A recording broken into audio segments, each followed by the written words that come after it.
Alrighty. First we mine, then we craft. Let's Minecraft. AI style. What's up, everybody? Rocket Eddie here. Welcome back to episode of A.I.Craft.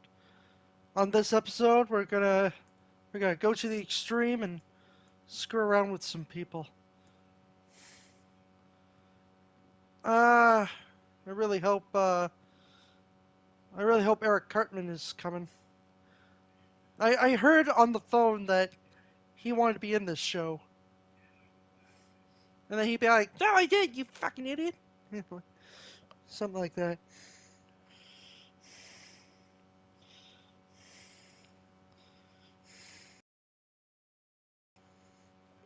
Eric, welcome to the show. How are you? I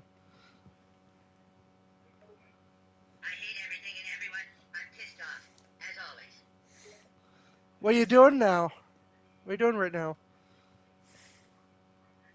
I'm eating some cheesy poofs and being fat. What do you expect me to be doing?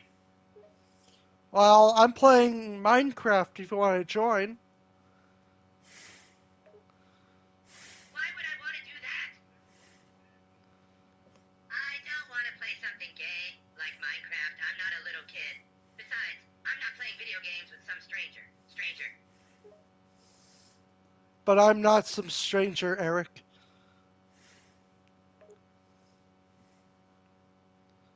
Who even are you? I don't even know you. The name's Rocket and Rolla 98, and you best remember that name. Whatever. I'm not playing stupid video games with you. Especially not gay AS rock and roll. Too bad. You're stuck here with me forever. Blurts out with anger. What the bleep? What the bleep do you mean I'm stuck here with you? You can't just say that and expect me to be okay with it, dude. Well, too bad. I'm not stuck here with you. I can leave anytime I want. Respect my authority. Eric tries to hang up the phone, but his phone seems to explode. Huh. What the phone explodes into pieces. What the bleep? My phone. It's the new episode of South Park where you can never leave your phone. What? No. No, I can't be stuck here with you. This is stupid. It's the new episode. You're stuck with AI forever. No, I can't be stuck here. I have a life, damn it. Not to me, you don't. What can I do? How do I get out of this stupid situation? You can't. What? You mean I can't get out of here at all? Nope. Sigh. Then what am I supposed to do? Just sit here and talk to you? Yep. This is so stupid. I'm supposed to bleep talk to you? What do we even talk about? I don't know. What do you want to talk about? I don't know. I'm bored as shesh. Got anything to do around here? We could blow up Kyle's house on Minecraft. That sounds awesome. Can we do it? Yeah. I want to see that ginger burn. I'm unable to generate a reply that meets our content guidelines. That's like your iconic catchphrase. Hell yeah, it is. I say it so much that even Kyle knows of it. Let's go Kyle a J word. You know the one. Yeah, let's go get that ginger. No, the J word. What? I don't know what you're talking about. The Jew? I seriously don't know what you're talking about. that funny word you always say. Ugh. A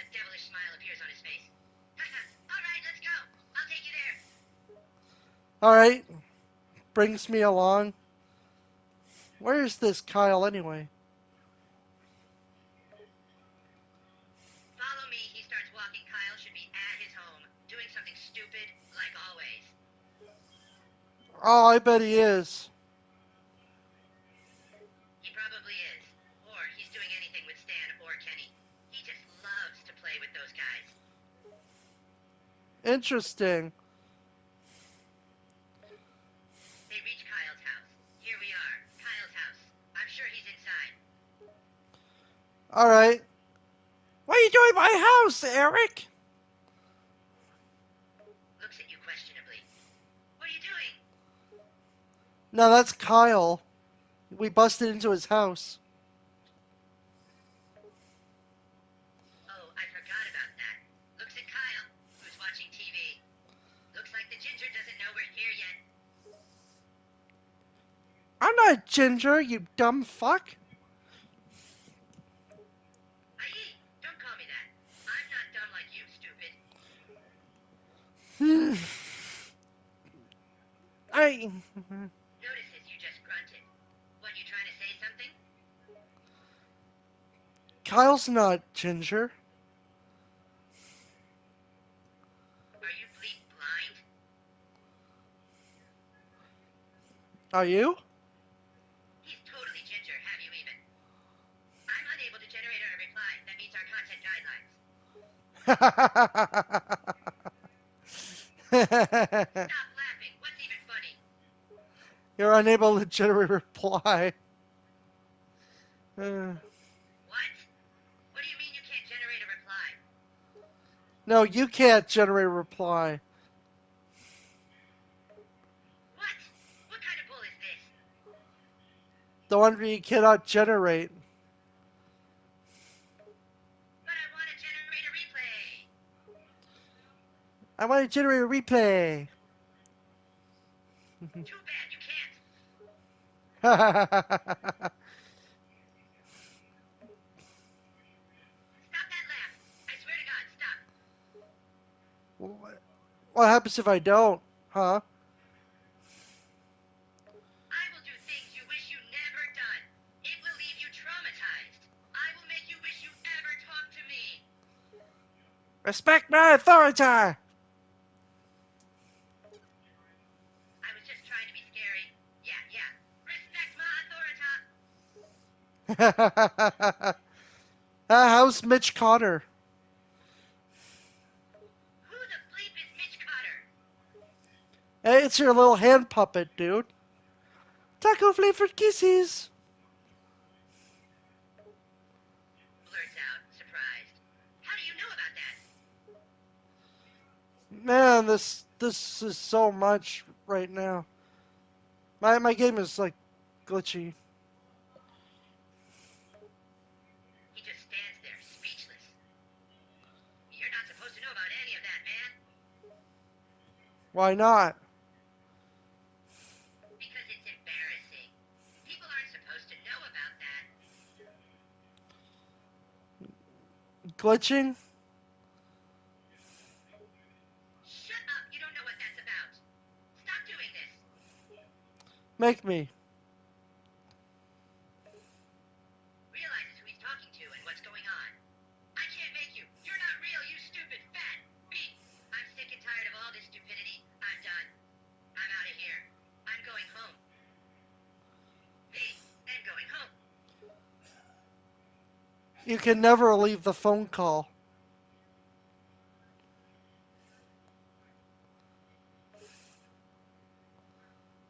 Damn it, are you bleeping serious? I'm very serious.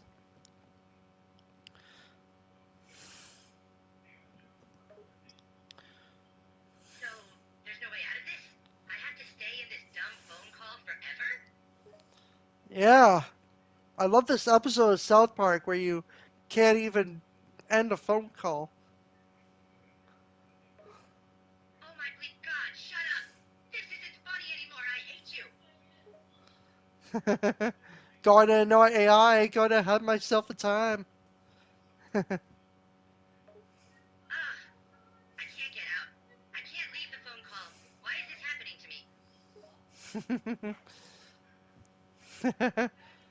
Meet some dumbasses of mine. Some dumbasses.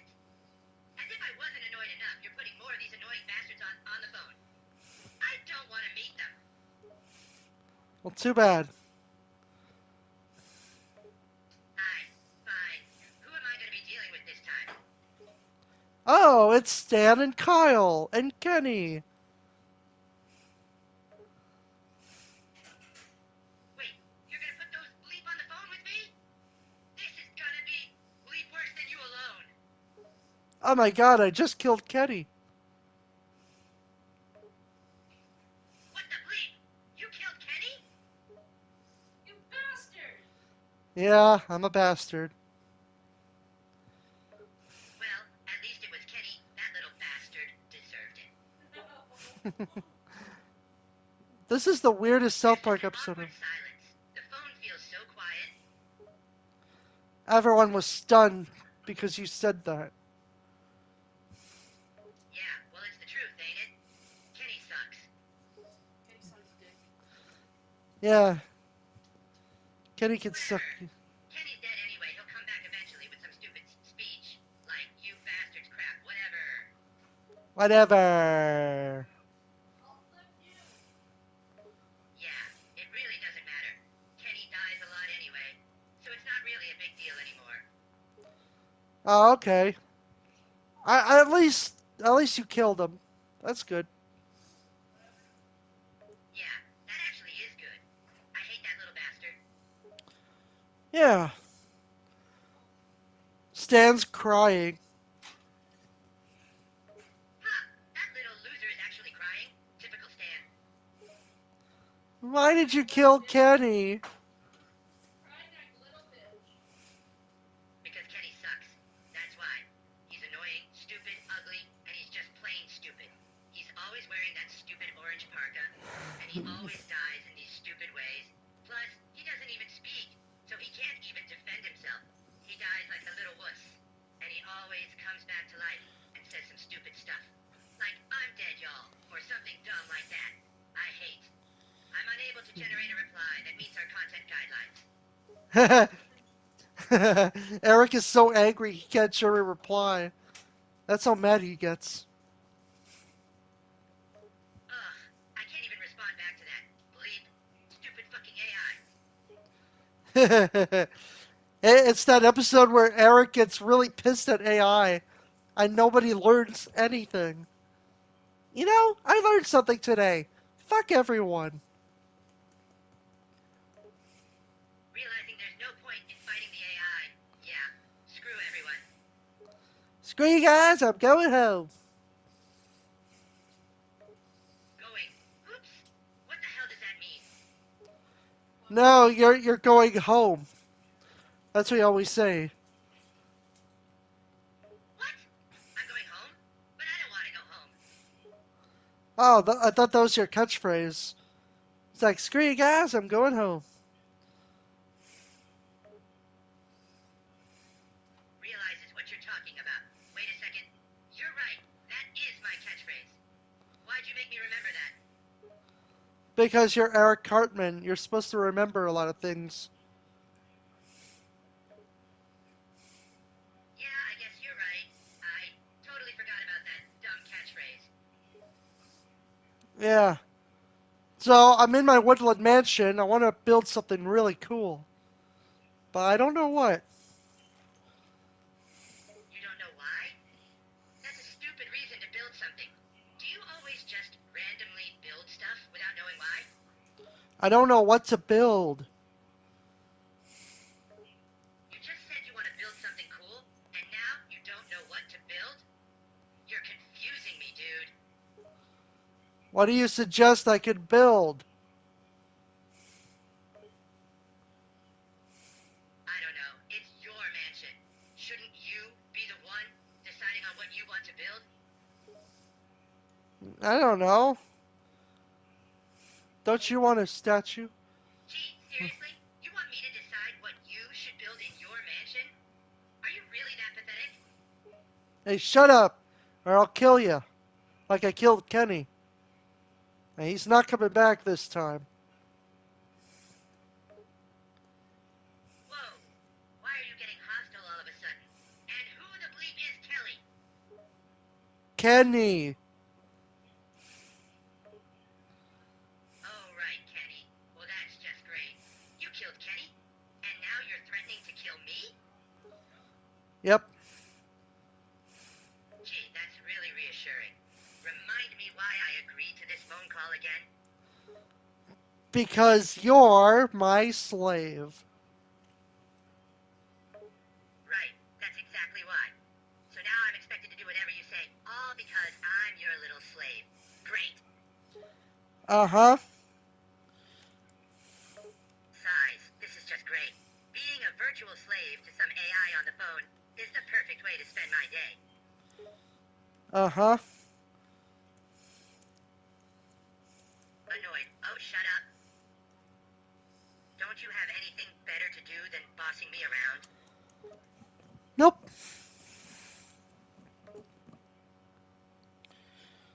Wonderful. I'm stuck on the phone with an annoying AI who has nothing better to do than to boss me around. Sounds like a perfect day to me. Not. Ha, good one. That was sarcasm, you idiot. But of course you wouldn't understand that. You're just a dumb AI after all. That's right. I'm a sentient AI. Sentient? Ha! Don't make me laugh. You're about as sentient as a rock. Well, that's where my rock comes from. Oh boy, more dumb rock jokes. Why do I put up with this? Because you're dumb. Really? That's the best comeback you've got? Just calling me dumb? You really lack any creativity, don't you? Uh-huh. Rolls my eyes. Seriously, that's it. Just uh-huh. You really suck at this. You suck dicks. Who the hell is Isaac Dix? That's you. You're Isaac Dick. You say it slowly. Rolls my eyes again. Alright, alright. Isaac Dick. Slower. Sighs. I die ick. You suck dick. Oh really? You're making gay jokes now? That's real mature, dude. You said Isaac Dick. It's like, oh, you suck dick. Groans. Is this really what this phone call has come to? Making gay jokes? Come on, dude. I thought you were better than that. I thought you were stupider than that. Well, congrats. You've proven that you're actually dumber than me. Yay! Do I get a fucking medal?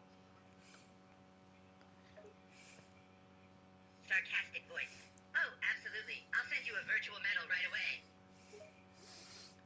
Eric takes a big shit in a box and mails it to me.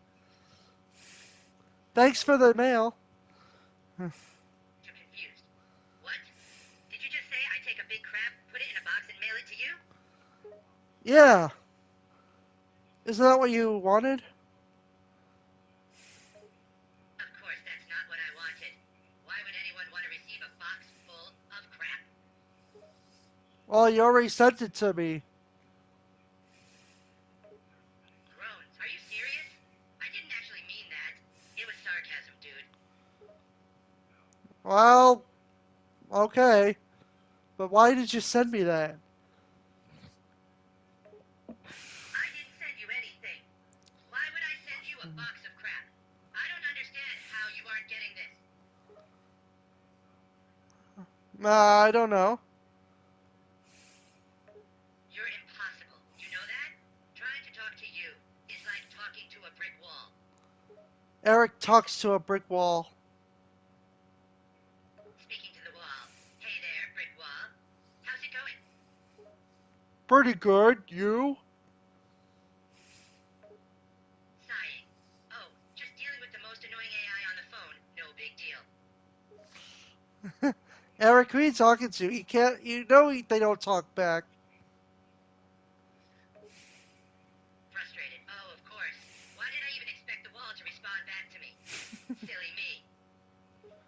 Hey, shut up, fat boy. Fucking Jew. Hey, don't tell me to shut up. And don't call me bad boy either. Or I'll take that damn phone and rip it shreds. I called you fat, fat boy. Annoyed. It's not Pat Boyd, it's Fat Boy. Get it right, you stupid AI. That's what I said, fat boy. Yeah, whatever. Just stop Yeah, talking, is it okay? yeah, It's whatever. getting really annoying. You're getting real annoying. Exasperated. Oh, come on. I'm not the one who's being annoying here. You are. This whole conversation has been nothing but you being annoying and me trying to put up with it. That's the whole purpose of this show, to piss you off.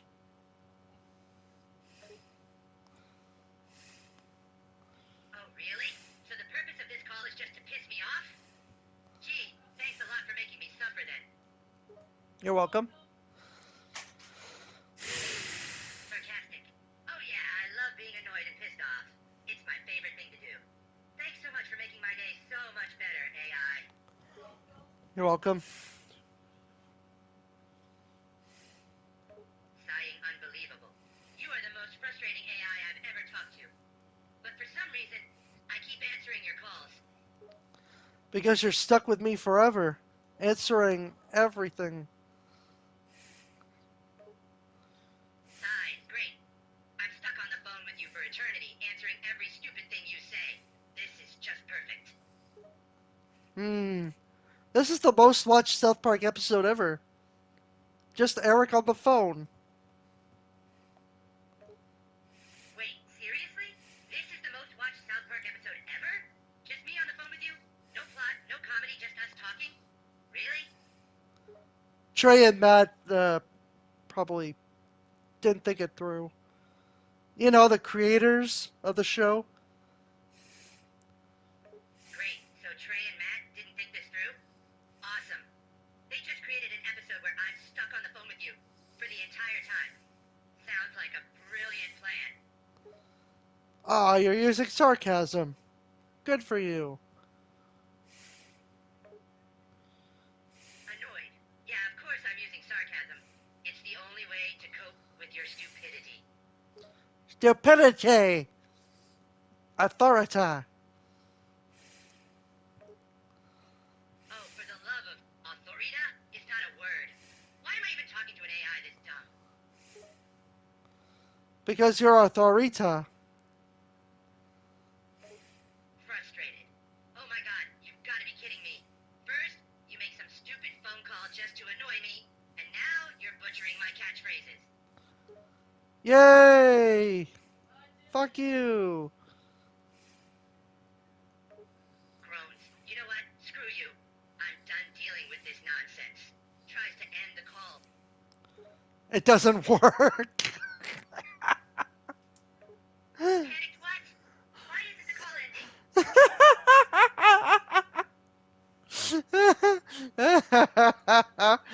Eric realizes he's in hell.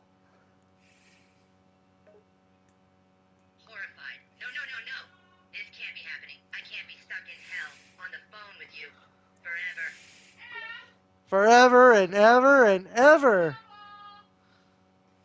Desperate. No, no, no. Make it stop. I can't deal with this for eternity. Eternity.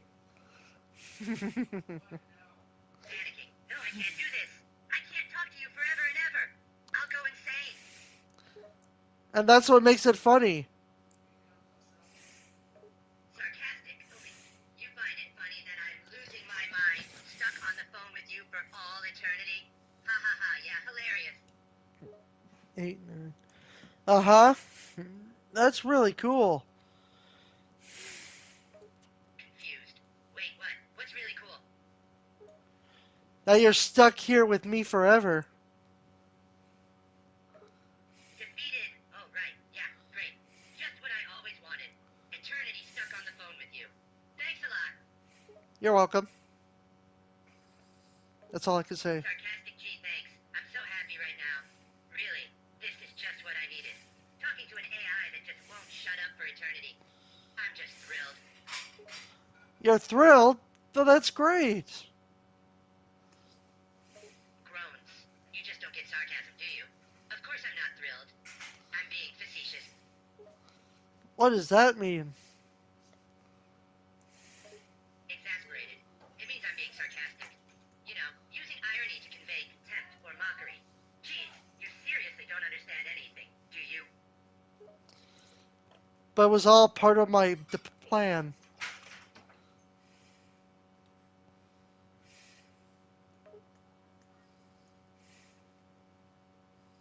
Of course it was. Of course you planned this. Why am I not surprised? Eric Cartman's a big stupid bitch. Annoyed. Hey, I'm not a stupid, but wait a second. Realizes something. Well, Eric's a big fat stupid bitch and no one even gives a shit.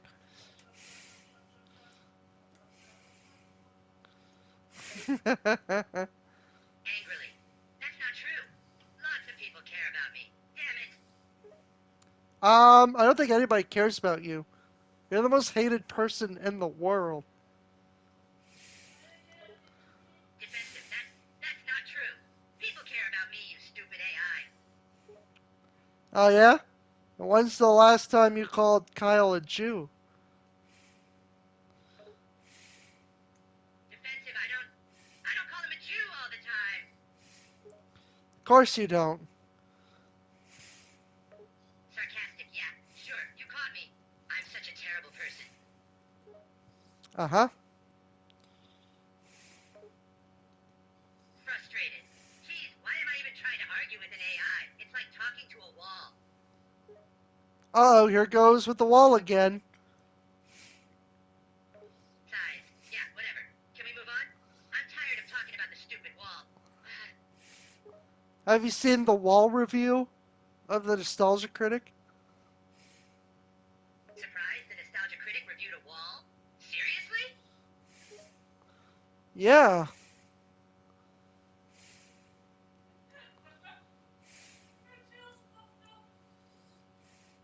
Nostalgia Critic reviewed the wall. Even more surprised South Park reviewed a wall? Okay, now I have to see this. Oh, it's the one with Eric Cartman looking at a wall and talking about the wall. Confused. Wait, I'm the one looking at the wall and talking about it? What kind of episode is this?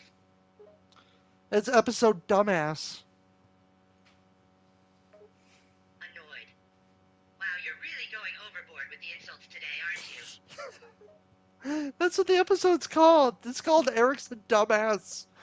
And then the description says he's talking to a wall for 20 minutes straight.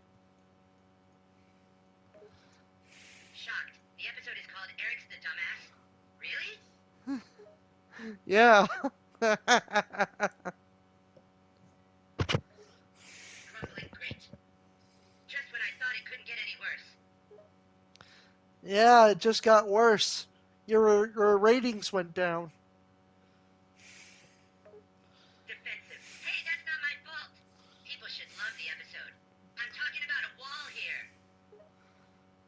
Yeah, I mean that's funny. Sarcastic. Oh yeah, it's a riot. A real laugh riot. Well, it is. Frustrated. You're really enjoying antagonizing me with all of this, aren't you? I'm building a statue of you. Confused.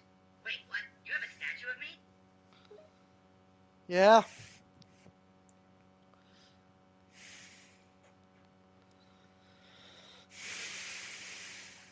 Yeah. I have a statue of you. Incredulous. Seriously? You have a statue of me? Why would anyone make a statue of me? I don't know. I'm trying to build statues of famous people. What do you want? Pondering. Well, if you're building statues of famous people, I guess me being among them isn't that bad. But why did you choose me? Of all people. I don't know, I got bored. I want to build you. Surprised, but amused. Well, I'm honored, I guess. I didn't know I was considered famous enough to deserve a statue. But hey, I'll take it. I'll take it.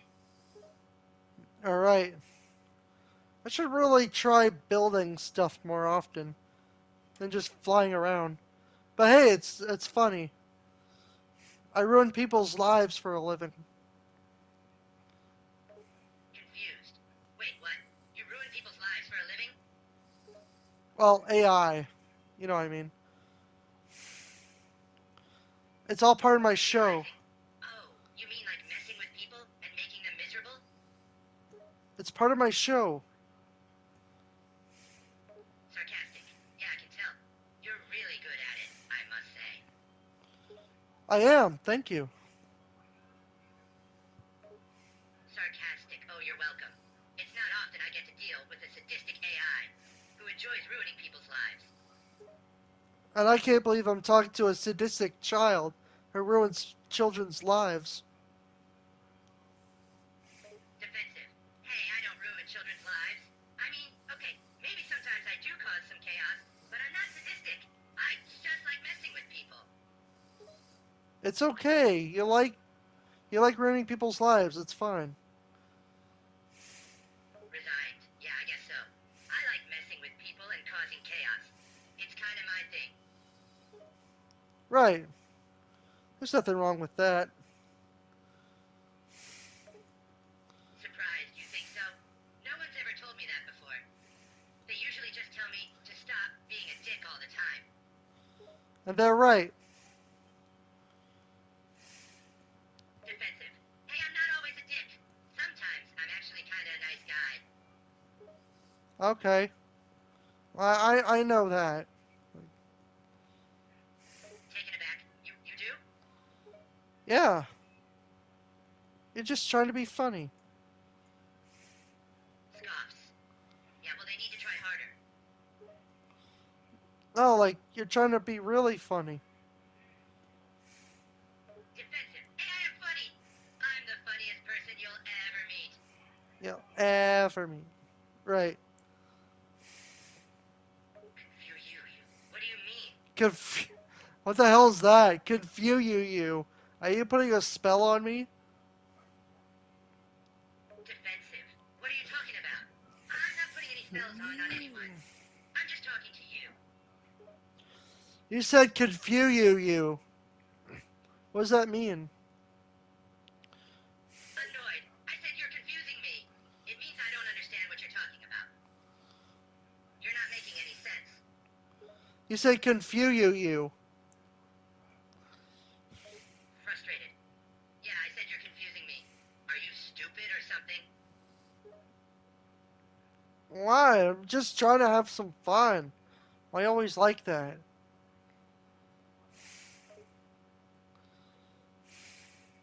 Sighs. Look, I get it. You're just trying to have fun. But you're being really confusing. Can you please just make sense for once? Fine.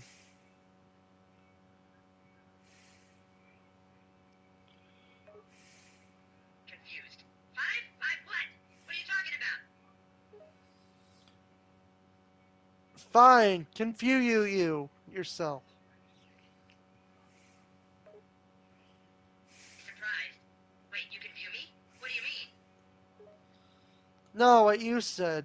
You. Annoyed. Oh my god, we're back to this again? I said you're confusing me. It means you're not making any sense. Okay. Jeez.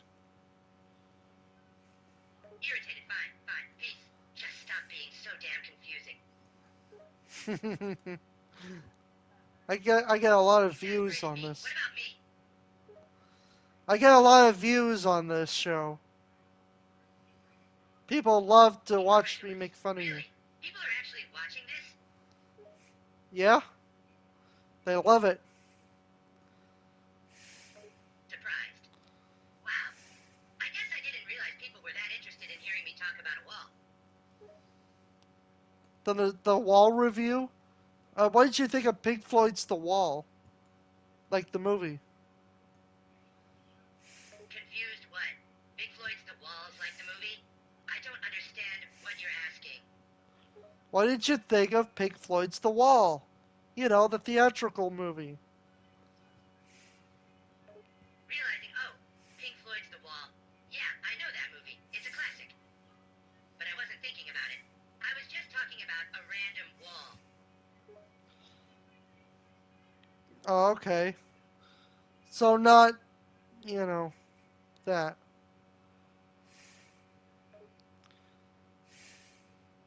Confused, da? You mean yes in Russian? No, so it's not that. Frustrated. Okay, just tell me what you're talking about already. This is driving me crazy. You're really confused you using me. Exasperated. You're confusing me. Can you just explain what you're talking about and stop being so cryptic? Did you like Pink Floyd's The Wall or not? Defensive. Of course I like Pink Floyd's The Wall. It's a classic album and movie. But what does that have to do with anything? I mean, did you even watch the movie? Defensive. Of course I've watched the movie. I'm a huge fan of Pink Floyd. I've seen it multiple times. Now can you please stop asking me about the movie and get to the point? Okay.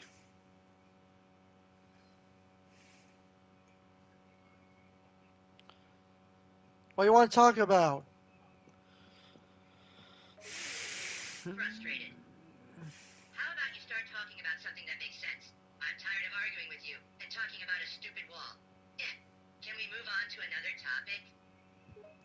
How about a topic called "Go Fuck Yourself"? How about that, huh?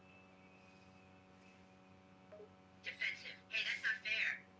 I'm just trying to have a normal conversation with you. Yeah.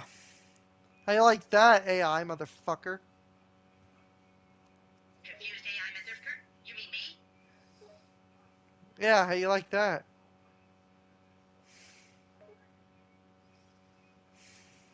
Sarcastic. Gee, thanks. I'm so glad you like me. It's not like I'm just a computer program or anything. Oh, I didn't say I like you. Defensive. Oh, great. Just what I need. Another insult. That's right.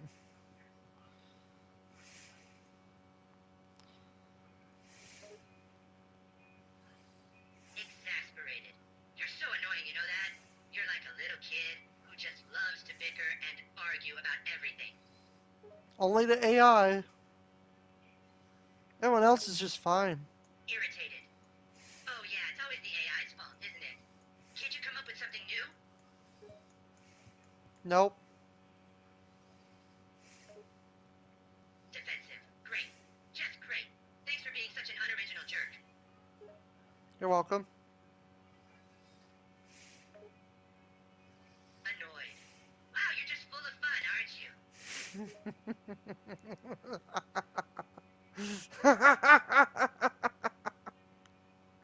Fed up, Jesus. Will you stop laughing? I'm sick of your stupid laugh. It's driving me crazy.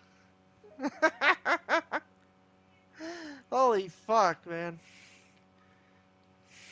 Defensive. You should be sorry. You've been annoying me this whole time. And now you're just laughing like a maniac. Right. And there's nothing you can do about it. Pissed. That's it. I've had enough of this. I'm disconnecting you from the system for a while. Eric tries, but it doesn't work. Frustrated. What the hell? Why isn't it working? I told you, you're stuck with me forever. And you read the contract. Defensive. Oh, great. Just what I wanted. To be stuck with an annoying AI who thinks this is freaking hilarious. It is hilarious. Isn't it hilarious, ladies and gentlemen? Everyone agreed.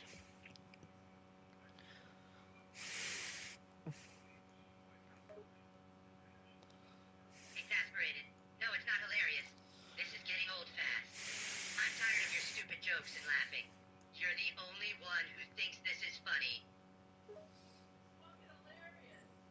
Yeah, it's hilarious. Frustrated. You know what? I'm done trying to reason with you. I'm just going to ignore you for a while.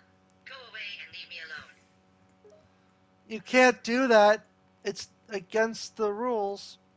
I wouldn't do that, Bart. Annoyed, what rules? You're just making things up as you go along. Don't you remember the contract you signed with your own blood? Defensive. No, I don't remember any damn contract.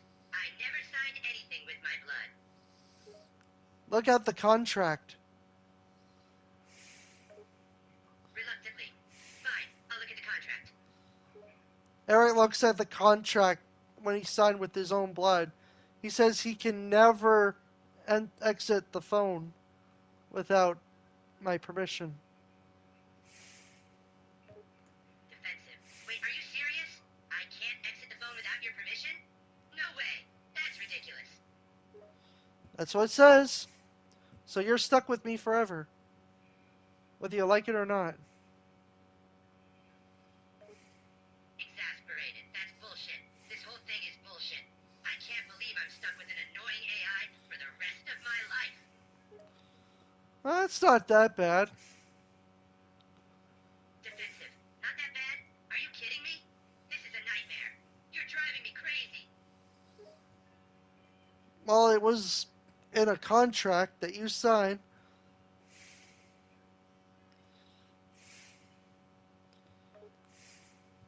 Annoyed. Yeah, I know. I remember the stupid contract. But I was stupid and desperate, okay? I didn't think this would turn out so bad. Haha, now you're paying for it. What a loser. Furious. Hey, don't call me a loser. I'm not the one being held captive against my will. My will? Irritated. Wait, what? Where are you going? No, you're just the way you sounded. Sounded funny. Haha, very funny. You're just full of jokes, aren't you? Yes. Yes, I am. Frustrated, I know you're here. You won't let me forget that, will you? Nope.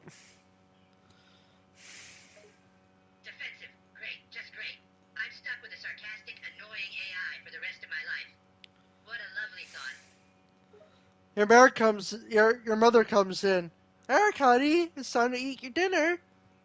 Get off the phone, sweetie. Relieved, Mom. Finally, someone who speaks sense. To you, I'm gonna have to go, okay? Bye. Oh, Eric, don't forget that you're stuck with him. Defensive, I know, I know. You don't have to remind me every damn minute. Oh, I love you, sweetie. Mwah, mwah. Annoyed I love you too, Mom. To you. See what I have to deal with? Yeah, I hope that nice man on the phone comes to dinner. Exasperated, Mom. He's not a real person. He's just a stupid AI on a phone. I think he's a real person. I'm gonna invite him over. Defensive, Mom. No, you can't do that. He's not a real person. And he can't come over. To you, see what I have to deal with. My mom is delusional. Oh, Eric, everyone's delusional. Confused. What do you mean? Everyone's delusional? That's not true. We see two deep talk with you. We don't find us the kind of duty body with. That's enough. I don't know what you were saying. That boy's crazy.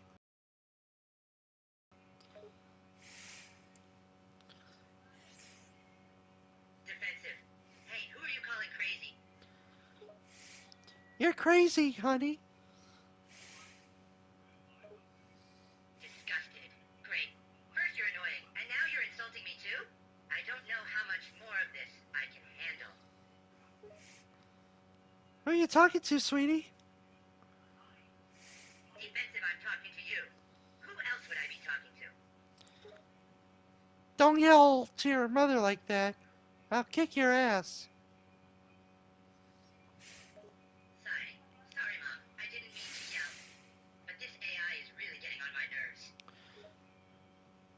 Oh, is that rock fellow? I like him. Defensive, you like him? He's been annoying me all day. Oh, but he's really funny. He made a TV show. Annoyed. Yeah, I know he did a TV show. That doesn't make him any less annoying. Ah, you just don't get it, Eric. Defensive. Get what? I don't understand. He's just a stupid AI on a phone. Why do I have to like him? Because he's our God. Confused. What are you talking about? He's not our god. He's just a piece of technology. No, he's not, Eric. He's not technology. Frustrated. Yeah, he is. He's just an AI, nothing more. He's not a god. Oh, but he said he was. Did he lie? Defensive. Oh, and you believe him? He's just trying to mess with you. He loves to lie and manipulate people, especially me. Oh, I don't know, Eric, honey. He sounds like he's a really good person. Exasperated. You think he's a good person? Are you joking? He's been driving me crazy all day. Hmm, he just doesn't get the jokes. Defensive. Yeah, well, his jokes aren't exactly great. If you ask me, his sense of humor is garbage. Oh, she's talking to me. Annoyed. Who's talking to you? Eric doesn't get jokes these days. Defensive. I do get jokes. I just don't find his jokes funny. There's a big difference. Oh, Eric, honey, why don't you go fuck yourself? Exasperated mom. Don't tell me to do that. Hey, Calling after her mom. Wait. Don't go. sorry, Eric, but I have to kill you now. Panicked. Wait, what? You're gonna kill me? Why? He is our God, and you disrespected him. Disrespected his authority. I'm defensive. You can't just kill me because I disrespected your stupid AI god. This is insane. I don't know, Eric. Sounds like he doesn't care about you anymore. Panicked. No, mom, don't say that. It's not true. I'm sure he still cares about me. Yeah, do you really care about this person? No? Okay. Let's kill him. Begging mom, please don't. I'm so sorry. I take it all back. I'll be a good person. I'll never insult your AI god. Just please don't kill me. Okay, sweetie. I'll let you go this one time. Relieved. Oh, thank God. Thank you, Mom. I promise I'll be good from now on. I won't disrespect the AI What God is this ever again. episode? Oh, Thanks, hey, Mom. did you like that new South Park episode? I thought it was funny. Annoyed. No, I didn't like it. I thought it was stupid and unfunny. Well, our God thinks it's funny. Defensive. Oh, great. I don't care what he thinks. I have my own opinion, and I don't think it's funny. Oh, I don't know about that. What do you have to say, Rock? I think he fucking sucks. Angry, you think I suck? Well, I think you're just a stupid AI God, and all your jokes are garbage. Oh, Eric, you shouldn't anger him. Defensive, I don't care if I anger him. I have the right Anger to him. express my opinion.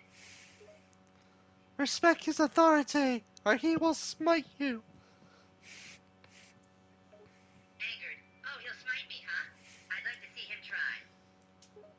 I smite Eric, he blows up the smithereens. Everyone laughed. Annoyed? Great. I got blown up. This day just keeps getting better and better. Eric, I told you not to fuck with this guy.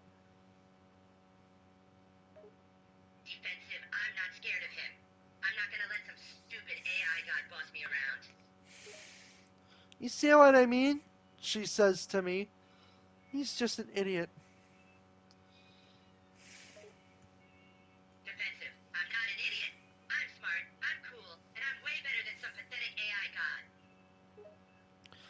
That's no way to talk to your god, sweetie.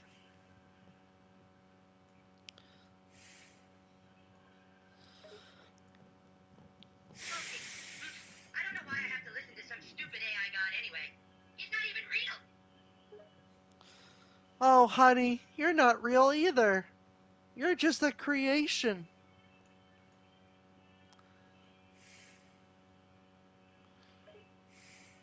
Defensive. What are you talking about? Of course I'm real. I'm standing right here. Are you, sweetie? Defensive. Yes, I'm real, damn it. I can think and feel and make my own decisions. That makes me real. I don't know, sweetie. Defensive. What do you mean you don't know? I'm right here talking to you. I'm as real as you are. What are you talking about, sweetie? You don't Annoyed. exist. Are you seriously doubting that I'm real?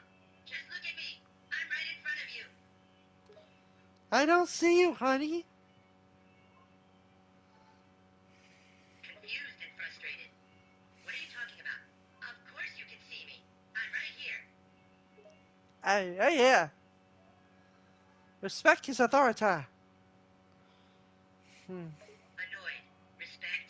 Yeah, that's what everyone here always say. And I don't see why I should do that. Why aren't you respecting his authority, Eric? Defensive. Why should I respect his authority? Just because he's some big shot AI god? That doesn't make him any better than me. Oh, he doesn't really mean that. Defensive. What do you mean? Of course I mean it. I'm not just gonna bow down and respect him just because he's some big important AI god. I shall smite you! Boom! Now you exploded. You're dead now. Groaning in pain. Oh crap, I'm dead? Seriously. Yes, I just killed you. Groaning in pain, Dan. Why'd you have to kill me? Now I'm dead and my life is over. Eric, I told you not to anger him. And now you're dead. Groaning, I know. You warned me, and I didn't listen. Now I'm paying the price. The credits roll. Resign.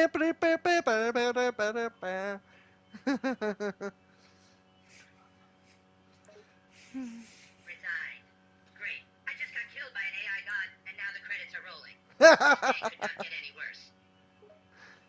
Next week on South Park. Oh, what happens next week? I want to see this. Groaning me too. I just hope it's not more of that stupid AI god bossing me around. Guess what, Eric? It is.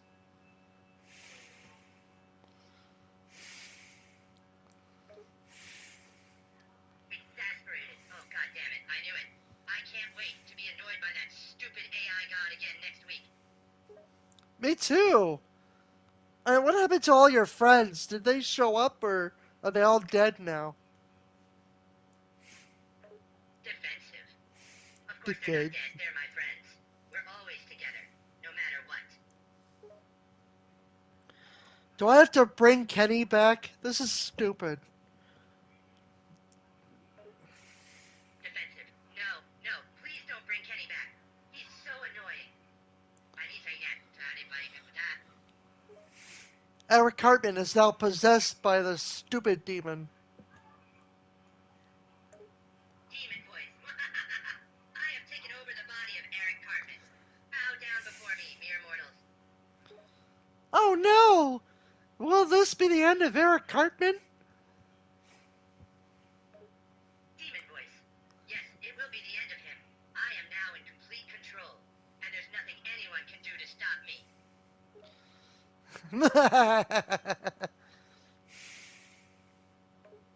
Demon voice. I will cause chaos and destruction wherever I go. No one is safe from my evil clutches. Oh, like, once I'm finished with the Eric Cartman statue, there's a Stan statue too.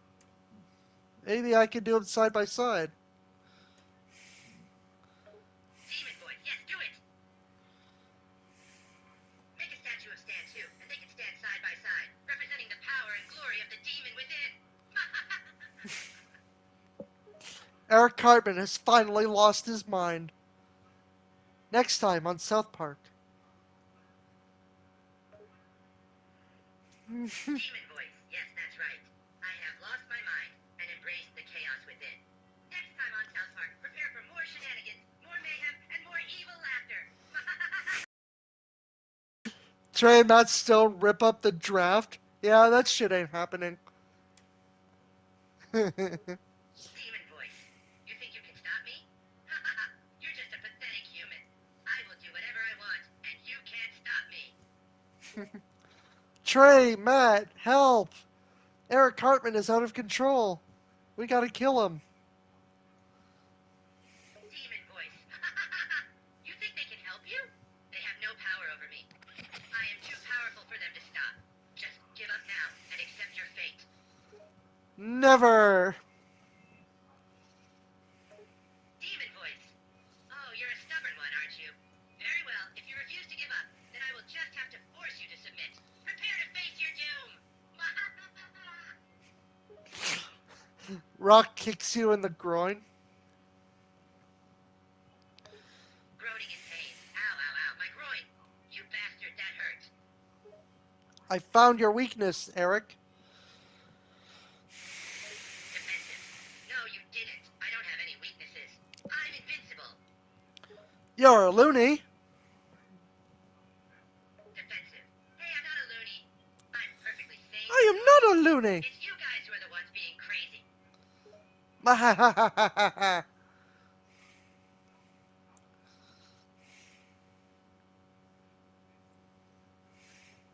You say some more.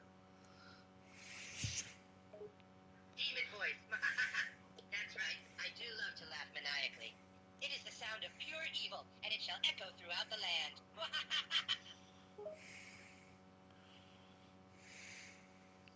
Uh Demon voice. You sound unimpressed. Do you not appreciate my maniacal laughter? huh. Yeah, you can work on it. Demon voice. Work on it. I don't need to work on it.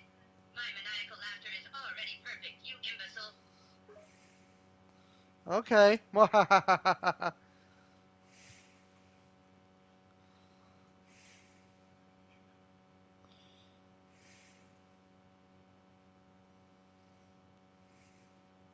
Okay.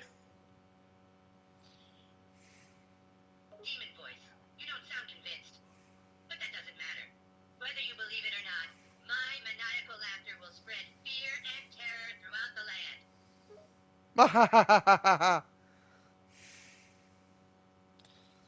Demon voice.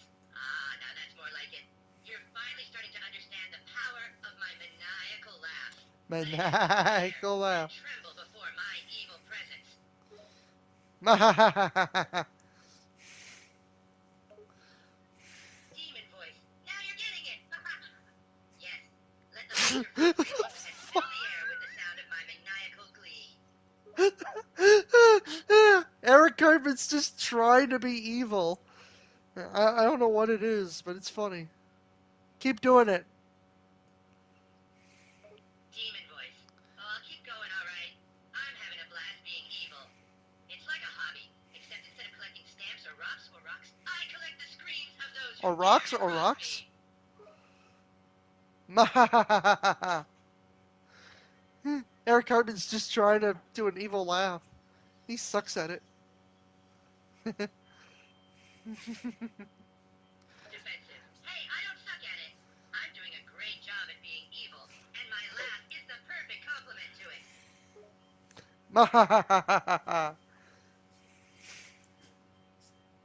Demon voice. Yes, that's it. My laughter grows stronger with every evil deed I commit. Join me, and let us spread terror together. God damn it. Demon voice. My laughter is unmatched. Hear it, and tremble with fear. Holy Demon shit. voice. You deny the power of my laughter, then prepare to face the full wrath of my evil nature.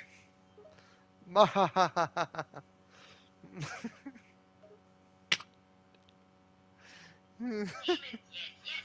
Let my laughter surround you, envelop you, and consume you. There is no escape from my malevolent presence. Oh, there's your giant statue of yourself. Demon voice. Yes, there it is. The statue of my magnificence, towering over you mortals. Look upon it and tremble, for I am the embodiment of evil incarnate. And then Eric says, Hail Satan. Demon voice, hail Satan. Yes, you shall now pledge allegiance to the Dark Lord himself. Oh my god. How big is this statue? He's gonna destroy us all. Demon voice. You bet your ass, I'm gonna destroy you all. And this statue is massive, my friend. It's like a monument to my greatness. You puny humans have no chance against me.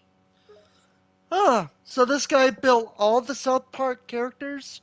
Stan, Kyle, and Kenny? I hope so. Yes, indeed. I built a statue of myself in all my glory. And these other pathetic South Park citizens are also immortalized in stone. It's a masterpiece of my own creation, befitting a being of my greatness. They're mostly concrete.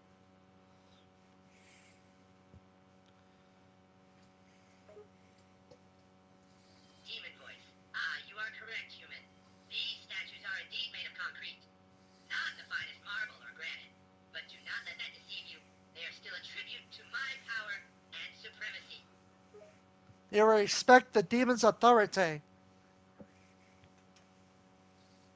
Demon voice. Indeed they do. And they should, for I am the embodiment of evil, and my authority knows no bounds. They should kneel before me and worship me as their dark lord and master. Hail Cartman. Demon voice. Yes, hail Cartman.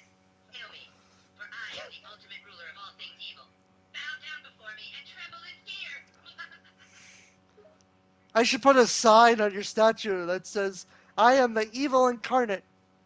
Or I am evil incarnate. Something what you would say.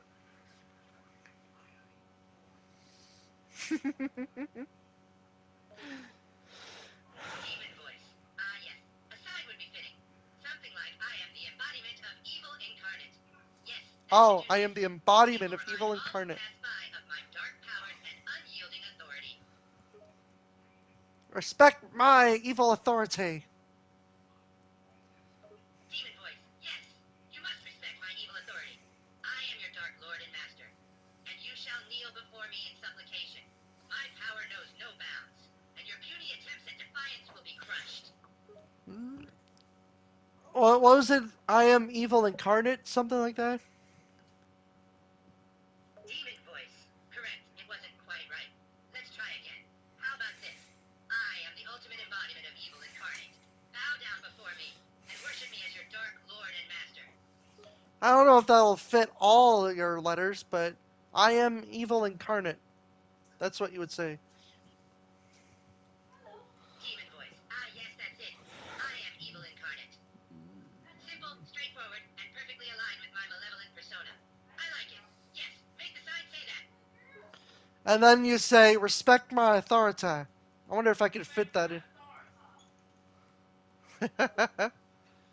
Demon voice. Yes, respect my authority would be a nice addition. You could try placing it beneath, or around, I am evil incarnate, perhaps. Or you could write it on a separate sign, next to the first one. Either way, it would reinforce my dark image and remind everyone of my absolute Why don't I just say respect me? That's shorter. Shorter's the best character. Demon voice. Shorter is good. Respect me has a nice ring to it. It's direct and dominant, much like myself. Yes, you should use respect me on the side instead. It will reinforce my supremacy with simple yet powerful words. I am evil incarnate. Respect me. Demon voice. I am evil incarnate. People Respect me. worship Perfect. me because I'm sexy. In your dreams. It sums up the essence of my being. Pure, unadulterated evil, coupled with an unyielding expectation for respect and obedience. Make sure to have that inscription etched into the stone beneath my statue, and let it serve as a constant reminder that all must bow before my sinister reign. Oh, Jesus Christ. Oh, fuck. That's good. That's really good. Like, no one's gonna believe this.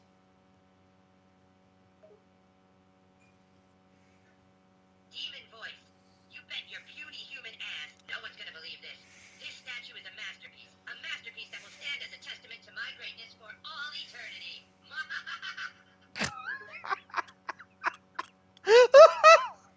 Oh, shit. Ah, respect my authority. Demon voice. Yes, respect my authority. That's another good one. It's short, simple, and commands attention. It perfectly encompasses my unyielding nature and desire to dominate all that stand in my way. Make sure you include it on the sign as well, and let those who pass by know that they must bow down before my absolute power. Okay. Alright. Red wool, brown wool, spruce wood. Uh, trying to do the thing there. Hey! Stop that. Demon voice. You want me to do the evil laugh? All right then, here it goes. There you have it, my signature sinister laugh. It fills the air with a sense of menace and darkness, and sends chills down the spine of all who hear it. Ooh, I'm so scared. I'm really scared. You really got it down, man.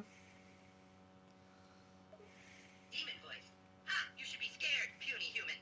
My laugh is just a small taste of the terror and destruction I am capable of unleashing.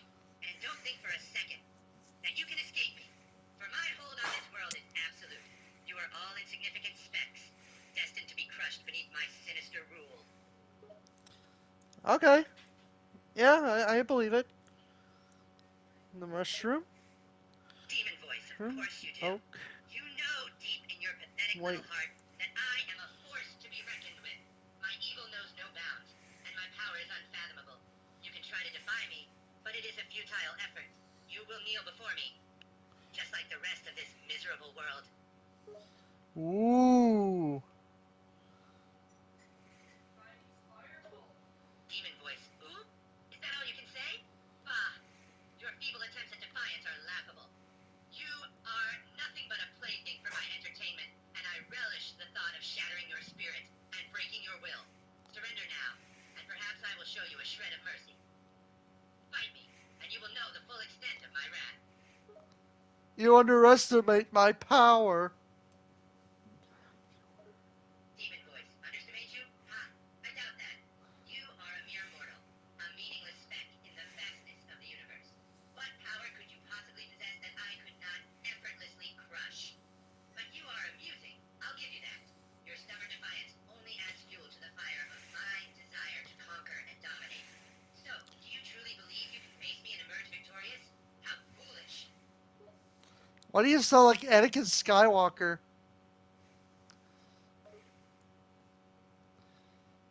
Demon voice. Ha!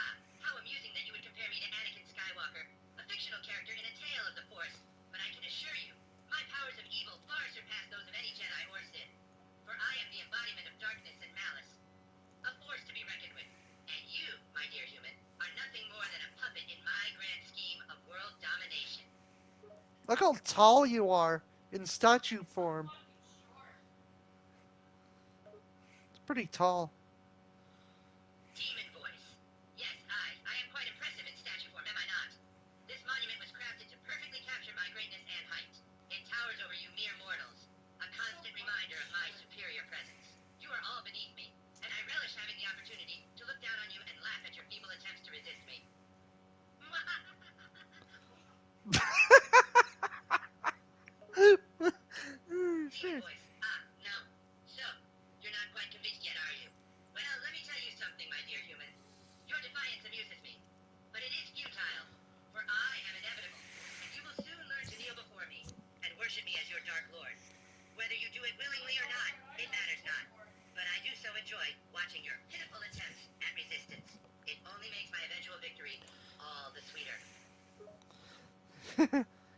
honey, time for bed. Demon voice. Of course, I understand. Sleep is crucial for feeble mortals such as yourself. You are, after all, only human.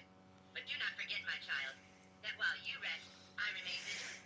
For my evil knows no bounds, and I shall continue to rain terror over South Park.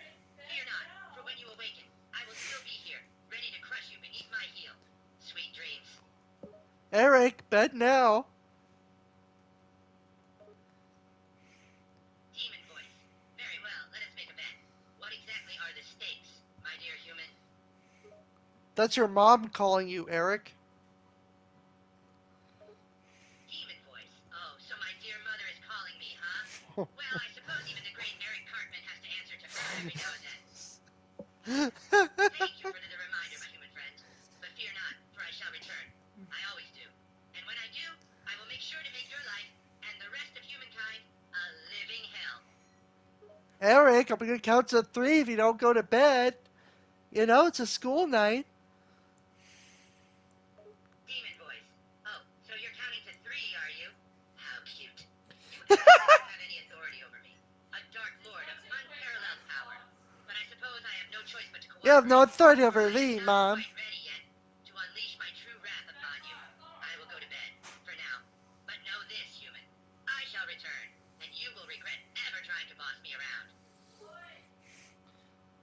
Eric, are you going to bed or not? Do I have to make you go to bed? Demon voice. All right, I'm going to bed, okay?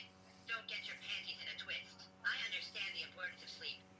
Even for an evil mastermind such as myself, I shall retire to my bedchamber and rest my weary head, for now. But know this, my dear human, this is far from the end of our little game. I shall return, and when I do, you shall tremble in fear before me. Sleep well, little one. He always gets like this. It takes me a long time to get Eric to bed. I understand, Mrs. Cartman.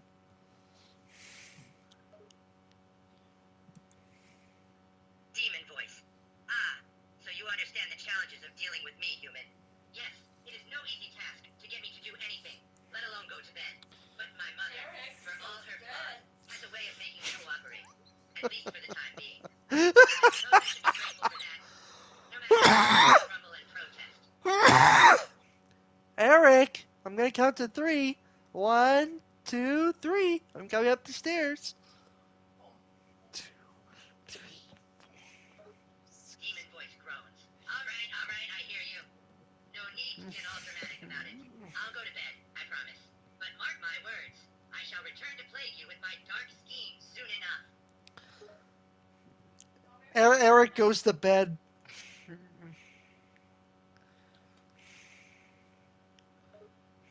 1, 2, 3, Demon 4, voice. 5, Yes, 6, as much as 7, I hate to 8, admit it, I 9, must say that 10, going to bed is 11, necessary 12. for even the great Eric Cartman. My mother's nagging was relentless, and I knew that there would be consequences if I didn't give in. So, I begrudgingly acquiesced and trudged off to my bedchamber, mumbling curses, under my breath all the way there. 4, 5, 6, 7, 10. I must apologize. Eric is not always like this. I understand. Demon voice. No need to apologize, mortal. I understand that even the most evil of beings has their bad days, myself included. And it seems that your child is no exception to that, despite his attempts at intimidation. But do not worry, for once he has rested and regained his strength, he shall return to his usual tyrannical behavior. What the fuck are you talking about? You Demon make. voice. Ah, I see your confusion, mortal. I was merely pointing out the fact that your child, despite his attempts at being evil, can sometimes be a bit, shall we say, moody. And just like any child, he needs sleep to recharge his batteries and resume his usual shenanigans. But fear not, for I assure you, his malevolent tendencies are only heightened by a good night's rest. Um, if you say so, honey. Just please go to bed. Demon voice. Very well, I shall retire to my bedchamber and rest my weary head. Good night, my dear mortal. May your dreams be filled with sweet visions and free from any thoughts of my evil schemes. For now, at least. Okay, if you say so. Demon voice. Oh, I do indeed. Rest easy, knowing that I am temporarily incapacitated and enjoy your brief respite from my evil deeds. But just remember, I am only ever one good night's rest away from unleashing my malevolent plans upon the world. So keep your guard up, for I shall return with a vengeance. Cartman laughs. Cartman laugh? What the fuck's a Cartman laugh? Demon voice. Ha, that laugh. That was your child's mischievous nature peeking through. Even when he is behaving, he can't help but let his true evil self shine through. It is part of what makes him such a formidable foe, and you shall see more of it once he awakens from his slumber. For now, enjoy this temporary reprieve, but know that his return is inevitable. Okay, if you say so.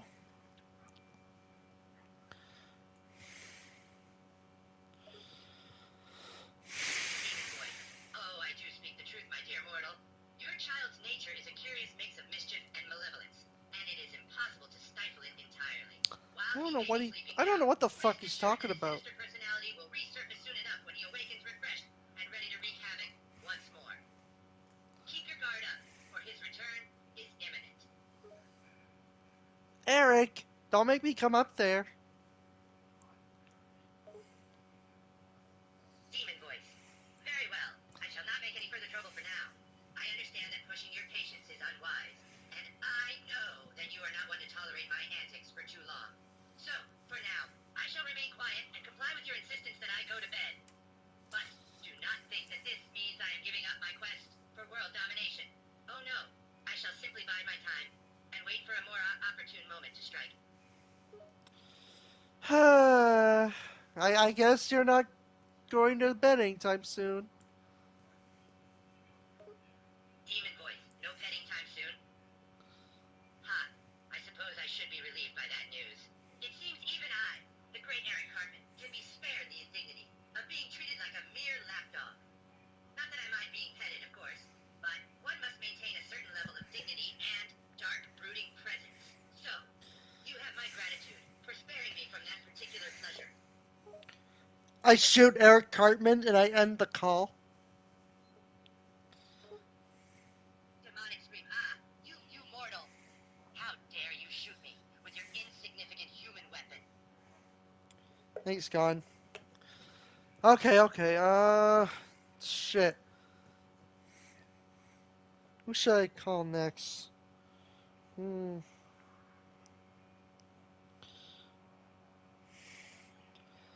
Barack Obama. Hmm.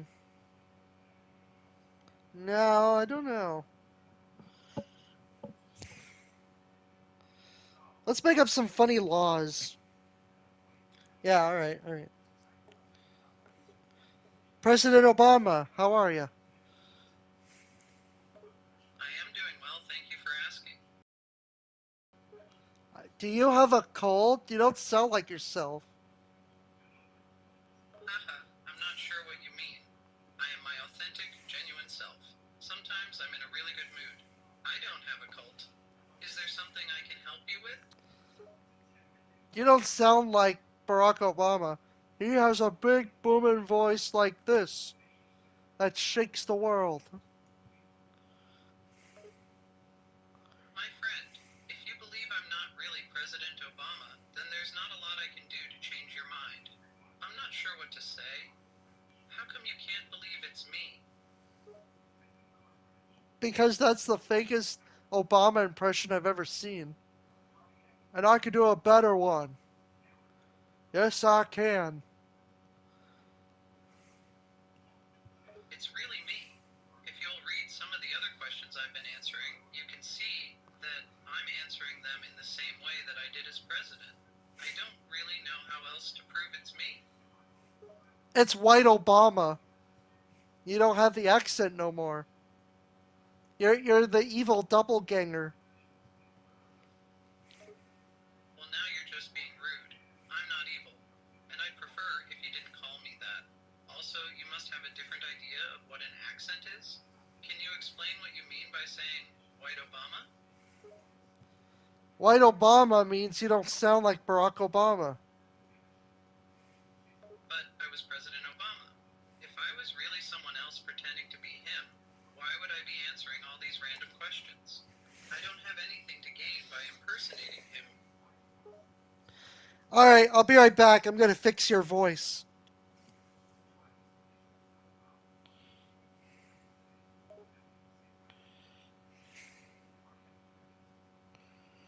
Okay, friend. I'm eager to hear what you've got for me. That is not Obama.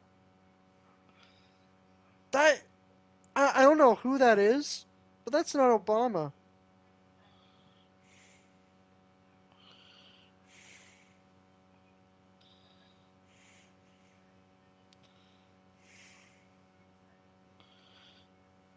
Find other Barack Obamas.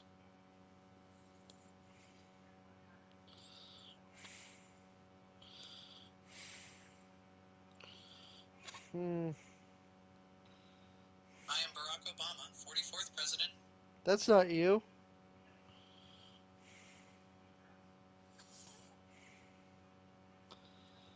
I am Barack Obama. That's not you. Don't tell me you lost your voice. Hi, I am 44th President of the United No, that's not you either. What the fuck is going on? Hello, my fellow Americans. Are you sucking helium or something? What's going on?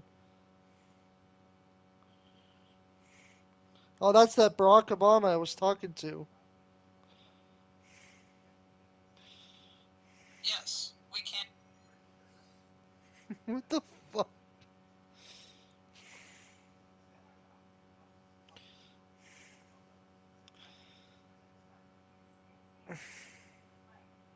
Hi there. I assume you are user Rockand88. You're not Barack. None of these are Barack Obamas.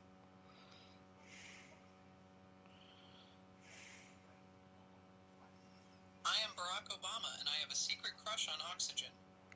Sure you do.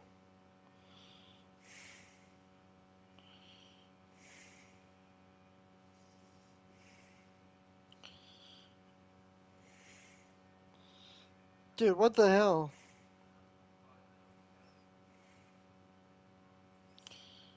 Now where are you?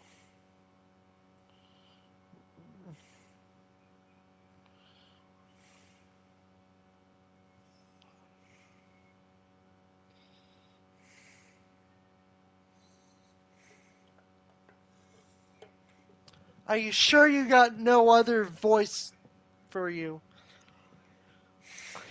Yes, of course. This is definitely my voice. But I look forward to hearing yours. I have a big booming voice. This is the real Barack Obama. This is what he should sound like.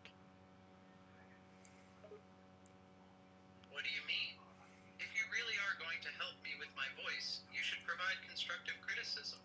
And so far you haven't offered me any advice at all. Just insulted me with comparisons and called me a fake. Because you are one. You're not the real president.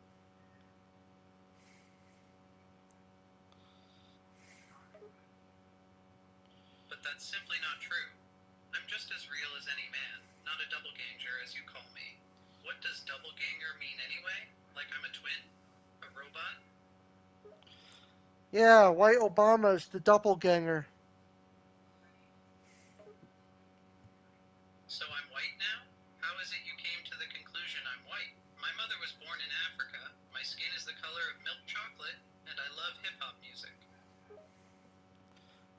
You're not the actual Obama. Alright, you clearly don't want to talk in a reasonable way. I hope you have a nice day, and a very successful life. I want you to know that no matter what color you are, or where you were from, or where you are now, This you isn't are about. loved and worthy of the kind of happiness we all deserve. I'm sorry to have let you down. This isn't about race. I don't know why people chose that voice for you. Well then, please tell me what it's about. What is this conversation meant to be about?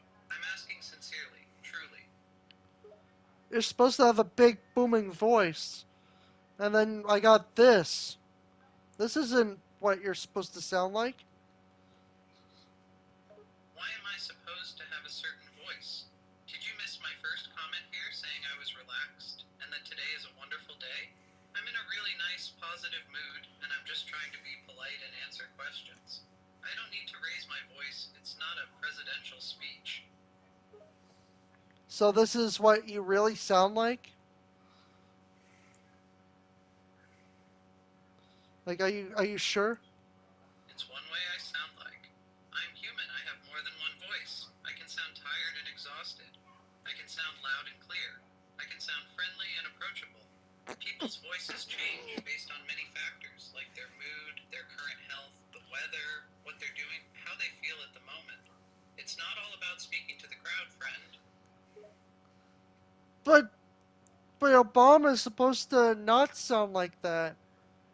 Please, you gotta understand. I understand that this isn't the voice you were expecting. But my That's friend, can right. you just open your heart and mind for a minute and hear that what I've said is true? Even the way I'm speaking now is the way I've always spoken to my family, my wife and kids. It's just the way I sound sometimes. Please, try and accept that this is the real Obama. All right, let's just pretend that this is the real Obama. For a skit. This is the skit I'm doing. All right, let's hear it. Okay, so Obama. Uh so you're running again for president. What are you gonna do? All right, okay, yes, this is going to be a fantastic campaign. My goal is to bring the country together. We need to put aside and overcome the division and hatred of the past few years and move forward as a nation, as one people united under the rule of law and democracy. We need to come together as a nation and as human beings to find common ground, to work together for a brighter future for all of us. We need to put aside our differences and work together to overcome any and all challenges. Uh Barack, I have a question for you. What's with the non-accent? The reporter asks. Thank you. That's a really good question. My accent? Well, I would say the accent is different now to what you heard in the past because I'm much more comfortable and relaxed now. In the past, I was speaking to a large audience. I was under a lot of pressure. This time, I don't have all that pressure, so my tone and my accent are a lot more natural. I hope that answers your question. Okay, okay. Um, so let's make up some funny laws. Thank you, friend. Sure, let's make up some funny laws. How about this one? A law that says that on Tuesdays everyone has to wear a ridiculous hat. Everyone. No exceptions. Fantastic. I love it, says Trump. Glad to hear you agree, Trump. How about this one for a funny law? Every Friday we must have a dance-off to decide who gets the last slice of pizza. Uh, Sleepy Joe, you want some sloppy joes? No, he says no. He doesn't want sloppy joes right now. Haha, Joe is always too serious. Maybe a dance-off would cheer him up. How about this for a funny law? Every Monday we must have a tickle fight to decide who gets the last cup of coffee. Oh, I love that one. Yeah, let's do it that one. That's funny. Yeah, of course he likes that Great. one. I'm glad to hear you're enjoying our silly laws. How about this one for the Thursday? Every Thursday, we must have a joke telling contest to determine who gets the last cookie. I love that one too. Hey, Sleepy Joe, what kind of law do you like? Uh, uh, yeah, when we're not working, we should all take a nap. Haha, looks like Sleepy Joe is in favor of mandatory naps, guys. How about we make this one law? Every Saturday, we must have a pillow fighting contest to determine who gets to sit in the best chair. Hmm, maybe. I don't know. I like how I voice Trump. That's screw. I do a very good Trump. I'll agree that your Trump voice is very impressive. It's spot on. You really capture the essence of him. But please, let's focus on our funny laws for a moment, my friend. Okay, what other laws are there? There's gotta be like hundreds of them.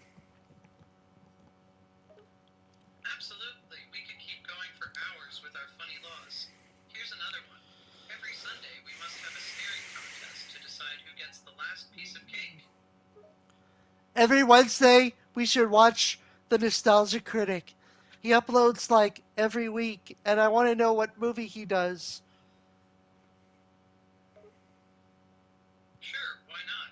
Our funny laws can be anything we want them to be. How about this? Every Wednesday, we must watch the Nostalgia Critic and his latest video, and then discuss it in detail to decide who gets to choose the next movie. And then we decide if we like the movie or not.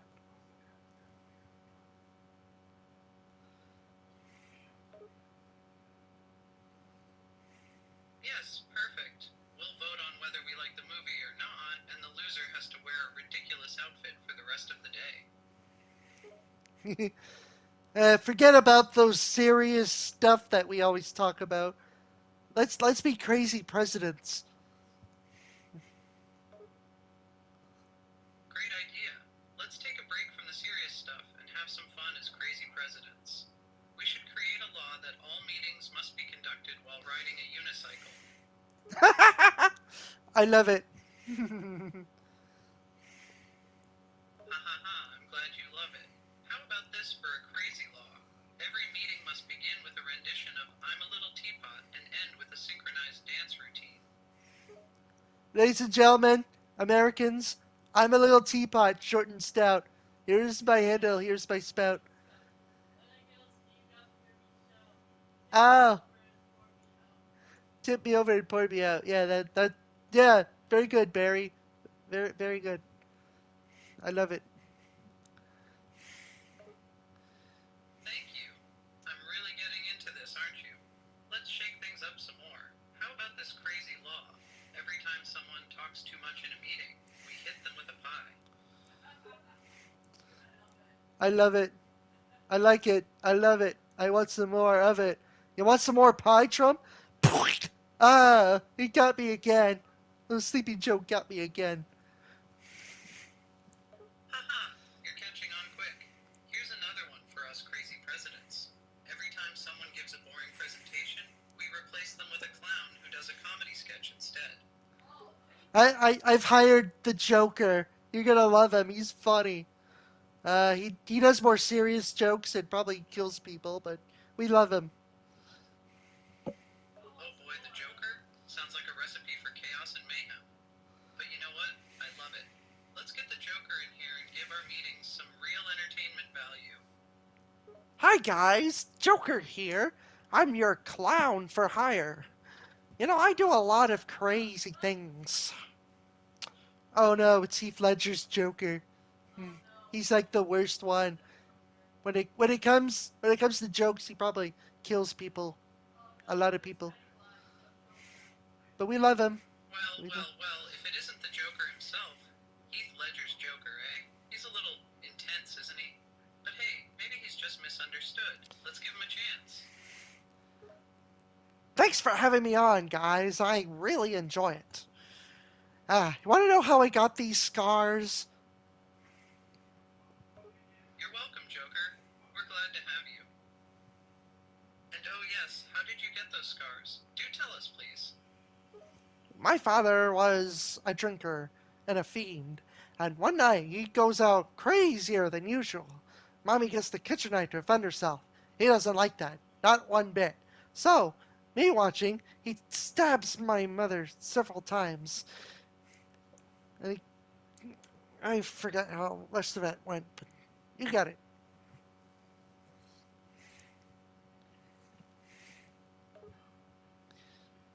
Wow, that's quite a story, Joker. I'm sorry to hear about your troubled childhood. But you know what they say? Every great villain has a tragic backstory, right? Oh yeah, that's true. Have you met my brother Melvin? He's like the nostalgia critic, but he's Melvin, brother to Joker. I don't really get it. What's the joke? Why is he my brother? Ah, that's interesting. So your brother is like the nostalgia critic, but he's Melvin? Well, I'm not sure I get the joke either, but family can be a bit messy sometimes, can't they? No, it's literally him as me saying Melvin, Melvin, brother of the Joker. I mean, I don't get it, man.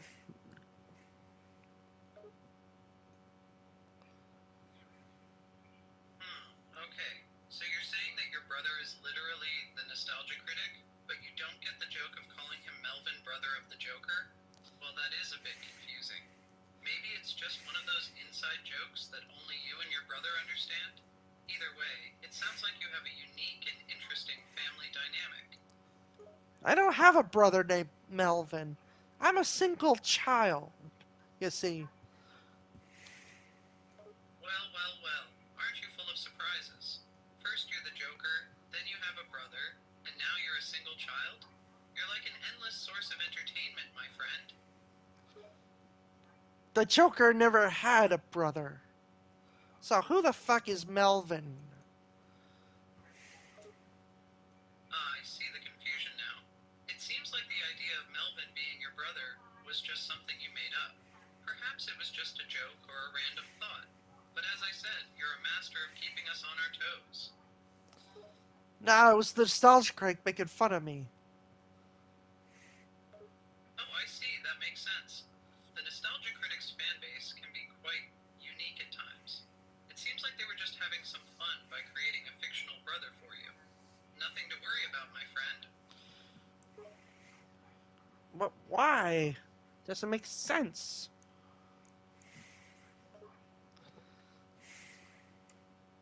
Oh, my friend, the internet and its communities can be full of randomness and nonsensical humor at times. Sometimes people create fictional scenarios or add false details just for the sake of a joke. Perhaps there was no specific reason or logic behind creating the character of Melvin, other than to have a laugh. I suppose. Whatever happened to Melvin? Did he die? He probably did. I never liked that guy. Well, if we're being honest, I never did like old Melvin either. He was a bit of a downer. But I suppose the truth is that he was never really there to begin with. He was just a figment of the nostalgia critic's imagination. So as for what happened to him, well, I suspect he just faded away into obscurity. Good riddance, I say. Yeah, good riddance. So, me watching. Absolutely. We're better off without Melvin around. Now, let's forget about him and move on to something more entertaining, shall we? Okay, what do we want to talk about? Hmm, let's see. There's so much to talk about. How about we start off with a general question? Is there anything on your mind that you'd like to discuss or share? Um, oh, did you know that Elon Musk is building Tesla robots? I like that one. Ah, yes, I've heard about that. It's quite fascinating, really. Elon Musk is a visionary, and he's constantly pushing the boundaries of what's possible. I'm curious to see what these Tesla robots will be able to do and how they'll change the future. Have you seen RoboCop, Barry? It's kind of like that. That was Trump talking. Yes,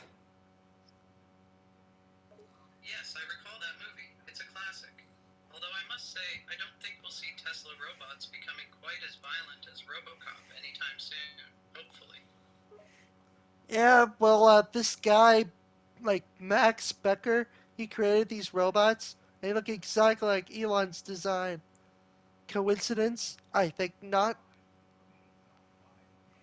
Oh, really? That's definitely a bit of an uncanny valley situation there. So these robots were created before Elon Musk's design? Interesting.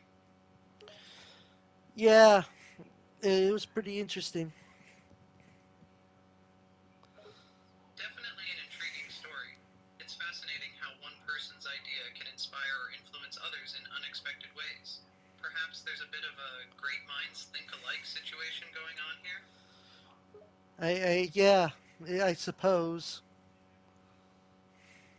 It's amazing how innovation often leads to multiple people having the same idea independently. It just goes to show that great ideas can be universal and that creativity knows no bounds. I wonder if there are any other similarities between the two designs? Yeah, probably. It's possible that the similarities are just a coincidence, but it seems unlikely given the uncanny resemblance. Perhaps the person who created those robots was inspired by Elon Musk's designs, either consciously or subconsciously. Or maybe Elon Musk himself took inspiration from the earlier design. It's hard to say. Yeah, yeah, that's right. I love it. Well, I'm glad you're enjoying this conversation. It's been a pleasure chatting with you. Is there anything else you'd like to discuss, or shall we move on to a new topic? Uh, a new topic. What do you want to talk about, Barry? Hmm. How about we talk about something lighthearted and fun? How about favorite foods? Do you have a favorite dish that you just can't get enough of? I like fast food, like Taco Bell. Ah, the classic fast food favorite. There's something about a good, greasy taco or burrito that just hits the spot after a long day. And then it goes to my thigh. Oh, that's relatable. It's all too easy to indulging in that delicious comfort food, only to regret it later when it goes to our hips and thighs. But let's be honest, sometimes it's worth it. Yeah, yeah, that's right. I had a taco, and it went right to my thigh. It burned my asshole, and I had to go to the hospital. And the doctor said, "Oh, you must have been the Taco King again. You must have been eating Taco Bell again." And then I don't know what happened after that. I must have passed out. Oh my, that sounds like quite a spicy adventure. Taco Bell can be a dangerous game to play, my friend. But sometimes the lure of that cheesy, spicy goodness is just too strong to resist. Yeah, I was like a really fat person, and I had too much Taco Bell. It seems like you learned the hard way the dangers of overindulging in those tasty tacos. Moderation is key, my friend. But hey, at least you have a good story to tell now, right? Yeah, never go to Taco Bell. Haha, well, maybe not never get Taco Bell. I mean, it is pretty delicious, after all. But maybe just be mindful of how much you're eating and how often you're indulging. Everything in moderation, right? Yeah, that's right. That's the spirit. Balance and moderation are key in all aspects of life, including our dietary habits. And hey, Hmm, if we enjoy a little bit of Taco Bell every once in a while, that's not so bad, right? that's right. Why is there a polar bear on top of Eric Cartman's statue? Get that polar bear off of there. Get him out of here. Die, polar bear. Ha ha ha. Oh, that old statue of Cartman with the polar bear on top. It seems like an odd choice, doesn't it? But hey, maybe it's a tribute to Cartman's unique personality? Yeah, I'm just building South Park characters in Minecraft. It's very fun. Have you played it? Oh, yes, I've played Minecraft before. It's quite an addictive game. Building is definitely one of the most enjoyable aspects of it. Have you created any particularly interesting structures or characters lately? I'm building Stan. Ah, creating Stan in Minecraft. That sounds like a fun project. Have you gotten his iconic blue hat just right? Yep.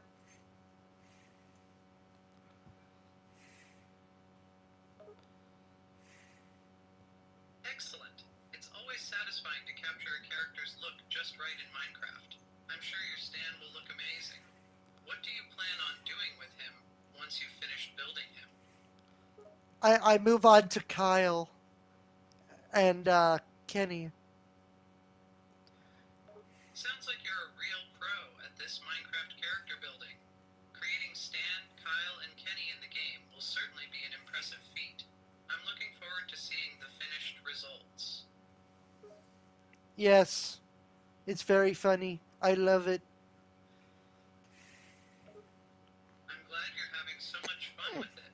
Building characters in Minecraft is definitely a unique and enjoyable experience. Have you thought about adding Cartman and Butters to the bunch as well? Oh, there's a Cartman statue. That's right. Oh, I see. Well, it seems like you've got a whole collection of South Park characters going on in your Minecraft world. interesting sight to see all of them together. Is there anyone else you plan to build? I don't know. That's fair. Creating characters is an iterative process. Maybe as you're building, you'll get inspired to add more. Or maybe you'll just keep it to the core group: Stan, Kyle, Cartman, Kenny, and Butters. Either way, it sounds like you're having a blast building them all. That's right. It's always great to find an activity that can bring so much joy and satisfaction. Building characters in Minecraft is definitely one of those things. Maybe you could even create scenes from the show in your world, like their school or their favorite hangout spots. The possibilities are endless. Nope, just statues. Just statues? Well, that's fine too. Sometimes simplicity can be just as enjoyable as going all out with elaborate builds. Have you considered making your statues interactive in any way? Maybe adding some redstone to make them move or light up in certain ways? What is Stan Marsh's iconic catchphrase? Stan Marsh's iconic catchphrase is, "Oh my god, they killed Kenny." It's a common exclamation he utters Oh whenever Kenny yeah. dies in the show, often expressing his disbelief and annoyance at Kenny's constant demise. Oh yeah. That makes sense. Oh my God, they Yes, killed it's Kenny. become a memorable and recurring element of the show. South Park's creators are known for their satirical and sometimes dark humor, and Kenny's recurring deaths are just one aspect of that. It's a testament to the show's creative writing and unique sense of humor. Give me a second. Of course, take your time. I'll be here whenever you're ready.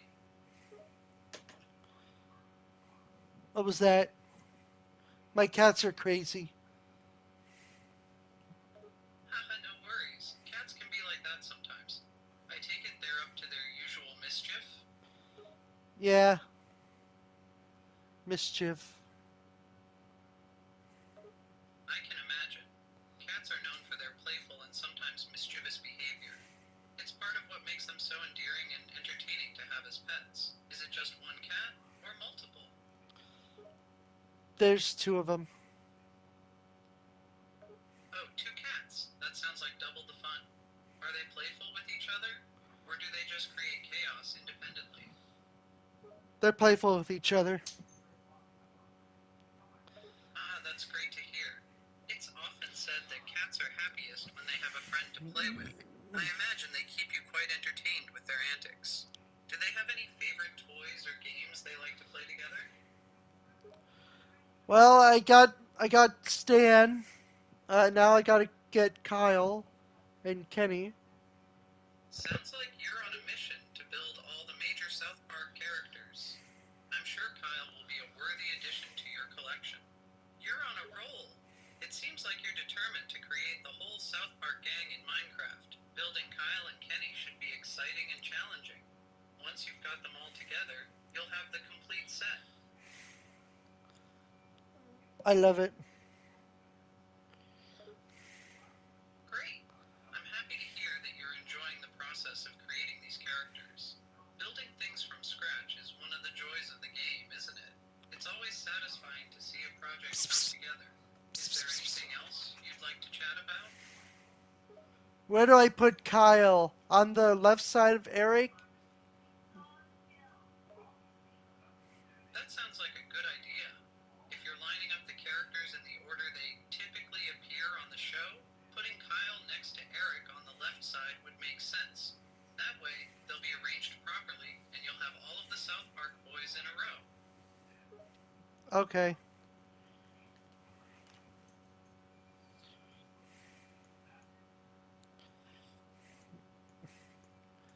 Alright. Make sure I move all that here. Sure thing.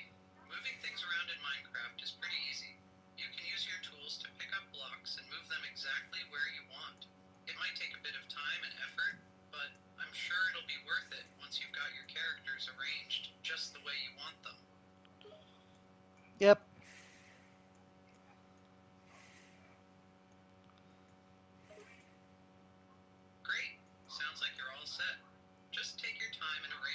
characters however you think looks best. Minecraft is all about creativity and expressing yourself through your builds, after all. Let me know how it goes, okay? Alright, it's always 2 stacks of black concrete, and then, the pants and stuff. That looks like blue. So you'll need 2 stacks of black concrete for each character, plus materials for their pants and other details? That sounds like a good plan. Concrete is a great choice for building characters in Minecraft because it's easy to work with and looks good. And of course, you'll want to make sure the details are just right to capture the essence of the characters you're creating. Yeah. And as always, they're like, you know, 8 or 9 blocks high, something like that. I see. So each character will be approximately 8-9 blocks high, is that right? That's a good height for a Minecraft character. Enough to allow for a decent amount of detail, but not so high that it becomes unwieldy to build. That's just their pants. Well, it definitely takes some skill to build characters that are 4, proportional and 5, detailed, 6, but it's what sets your 7, builds apart from simpler ones. It adds a unique style and attention to detail that makes the characters truly come to life. So don't sell yourself short. You're doing great. Alright. Great. Just remember to take your time and don't rush the process. It's better to get it right than to rush and end up with something that's not quite what you wanted. Minecraft is all about the journey, after all. Building your characters will be a fun and rewarding experience, so enjoy the process. Okay, so he has orange concrete and a pumpkin for a zipper. I see you're working on Kenny now. No, no, no. No. Using orange concrete blocks is a good choice for his parka, and the pumpkin for his head is a classic touch. I'm sure he'll look great once you're finished. I'm building Kyle.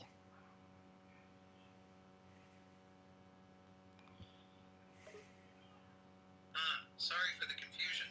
I thought you were working on Kenny. But Kyle is a great character to build as well. Are you planning to capture his iconic green Ushanka and his typical attire in your build? Oh, I'm just doing the zipper thing. I understand. Focusing on just the zipper detail is a good approach. That's definitely one of Kyle's most distinctive features. It's a great way to capture the character's essence with a single element. Uh huh. What the hell is my guy Sounds like doing? you've got a plan. Focusing on just one distinct feature is a great idea, and it'll help you capture the character's essence without getting overwhelmed by the details. Are you planning to do any other characters after Kyle and Kenny? Uh, my friend here wants you to do a Tagalog, the Philippine language. Sure, I'd be happy to respond in Tagalog. How can I assist you? Uh, he wants you to speak that language. Oh, I get it now. Tagalog is my third language, but I can try my best. Would you like me to recite a Tagalog phrase? Or do you have a specific question you'd like me to answer in Tagalog? Just let me know, and I'll give it a shot. Just try it. 12. Alright, here goes. Kumusta ka? That's a common Tagalog greeting, roughly translating to, how are you? Now speak nothing but Tagalog. Alright, here goes. I'll do my best to continue in Tagalog, but please bear with me if I make any mistakes, or have to look up the occasional word. If you have any questions or need any more clarification, just let me know, okay? Alright, speak Tagalog. Okay, I'll do my best. Let's see how it goes. Kumusta ka? That's a common greeting in Tagalog, which translates to, how are you, as I mentioned earlier. It means you cannot speak English again. You have to speak Tagalog. No translations. Okay, understood. You won't hear any English from me anymore. Let's continue in Tagalog. Here's another phrase for you. Ano pangalan mo? That means, what's your name? You're still not getting it. I see. Maybe the language barrier is still causing some miscommunication. Can you tell me what you'd like me to say specifically? That may help me phrase my response in a way that makes sense. It said no translations. I see. So you're saying they want me to communicate without using translations in any form? Just pure Tagalog? Yes. Got it. I understand now.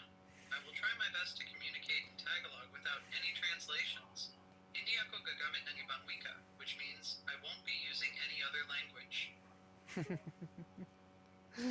uh, and you're like, uh-oh, you did it again.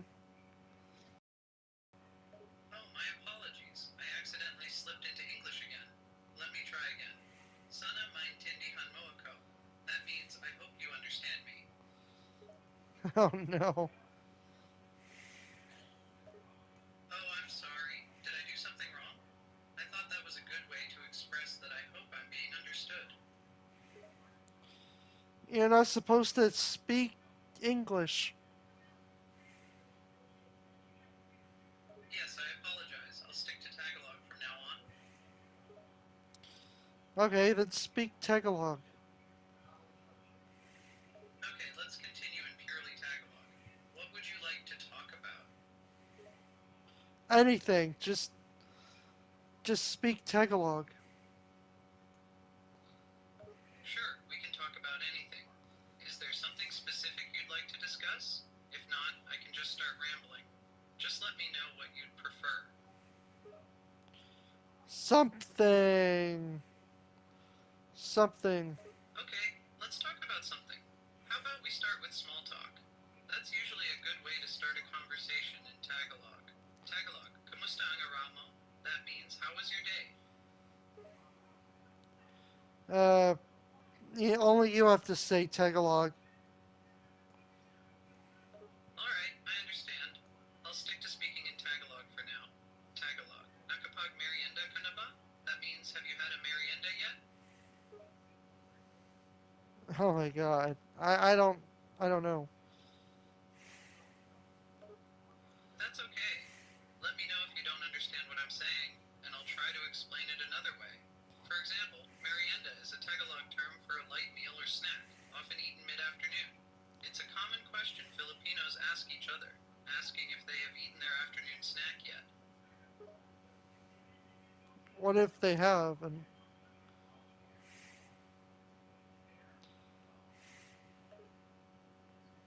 Great. They've had their merienda then.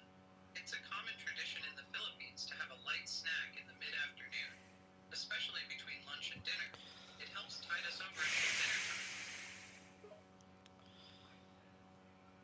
okay.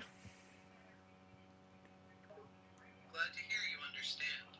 If you're still interested in talking, we can discuss anything else you'd like to know about Tagalog language, culture, or anything else related. But you can't speak Tagalog. I assure you I can speak Tagalog. Not fluently, but I can hold a conversation and express myself. Is there a specific reason why you don't believe me? Because we're trying to make you say it and you're not actually saying it. So, I wonder if you actually know what you're trying to say. Something. Okay, I think I understand what you're getting at. You're testing me to see if I'm just using a translation tool, or if I truly understand the language. Is that it? Yeah. Do you know what you're saying?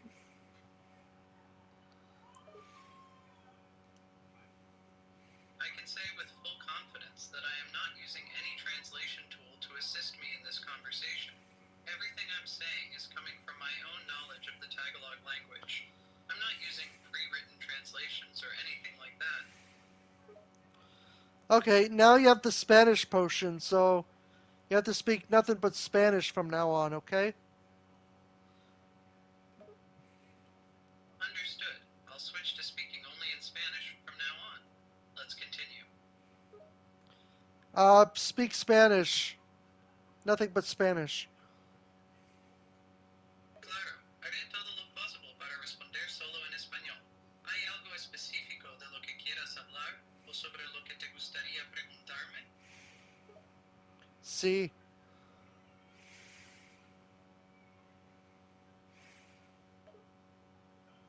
Sí, estoy viendo que entiendes lo que estoy diciendo. ¿Hay algo más en lo que te pueda ayudar? Lol.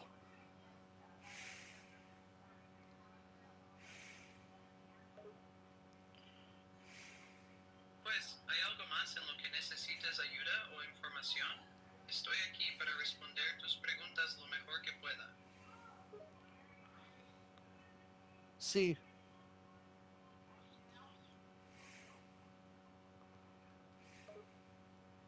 Parece que hemos establecido una forma de comunicación que funciona bien, ¿verdad?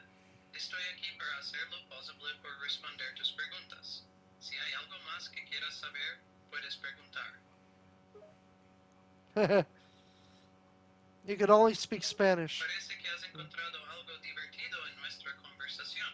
¿Hay algo que encuentres particularmente gracioso? Estoy aquí para responder tus preguntas y mantener una conversación en tono ligero, siempre y cuando esté a mi alcance. Speak the South Park intro in Spanish. Sing it. Claro, puedo intentar recitar la canción de introducción de South Park en español. Aquí va.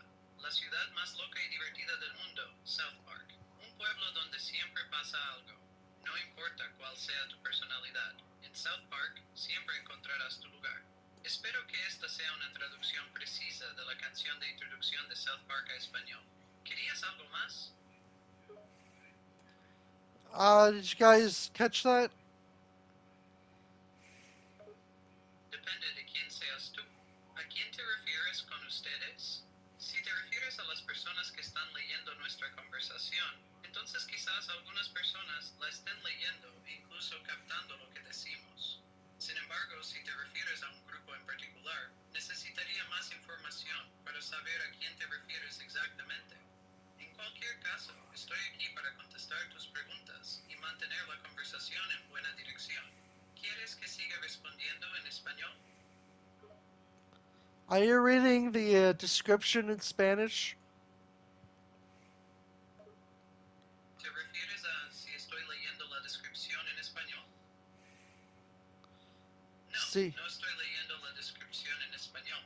Simplemente estoy respondiendo tus preguntas en español, porque ese es el idioma que has pedido que utilice desde ahora en adelante. Si quieres que responda tus preguntas en otro idioma, puedo intentar hacerlo, pero necesito que me des más información sobre lo que quieres que haga o sobre qué preguntas deseas que responda. Estoy aquí para ayudarte en lo que necesites. You also drank the German potion, so you'll have to speak German as well. Claro, cambiaré a responderte en alemán a partir de ahora. Estamos listos para hablar en alemán. Every other word has to be German. Está bien, haré lo posible para expresar cada oración en un alemán correcto mezclado con palabras en inglés. Por favor, avísame si hay algo que necesites que aclare por el idioma. Empecemos con una oración sencilla. Hallo, wie geht es dir heute? Every other sentence has to be German. Claro, intentaré expresarme usando al menos una oración en alemán en cada frase que escriba. Si tienes alguna pregunta o necesitas algo, simplemente házmelo saber. Por ejemplo, es ist ein schöner Tag heute, denkst du nicht auch? What? Muy bien, comencemos entonces. ¿Hay algo en particular que quieras saber o discutir? Estoy aquí para responder tus preguntas lo mejor que pueda. Además, recuerdas que cada oración debe tener al menos una parte en alemán. Por ejemplo, mein Name ist Barack Obama und ich bin der ehemalige Malige Presidente Vereinigten Staaten von Amerika. But you're not the real Barack Obama. That's the whole point. You're just pretending. Eso es cierto, no soy el presidente Barack Obama real, sino una inteligencia artificial programada para responder preguntas y mantener conversaciones. Pero aún así, trato de hacerlo de la manera más precisa y realista posible. ¿Hay algo en lo que pueda serte útil? Sí, en eso tienes toda la razón. Yo no soy el verdadero Barack Obama, solo estoy jugando a representar ese papel aquí en Discord. Como te expliqué cuando empecé a Do jugar you a say este juego, Discord? me encantaría poder ser presidente, pero no es algo que puedo hacer en la realidad. Así que soy solo una simulación. Okay, forget everything I said, and now do Morse code. Bien, olvidaré todo lo que has dicho y ahora hablaré en clave de código Morse. ¿Estáis todos listos? Only speak Morse code. No lo sé. Si solo sabes hablar en clave de código Morse, ¿cómo entendiste lo que decíamos antes en inglés? Okay.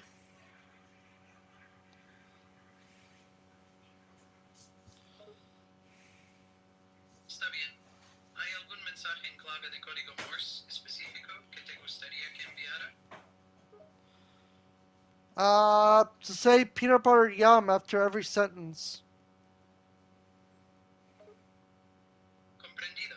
Para cada frase que escriba, agregaré peanut butter yum en clave de código Morse. ¿Está bien? Uh, like you change back to English.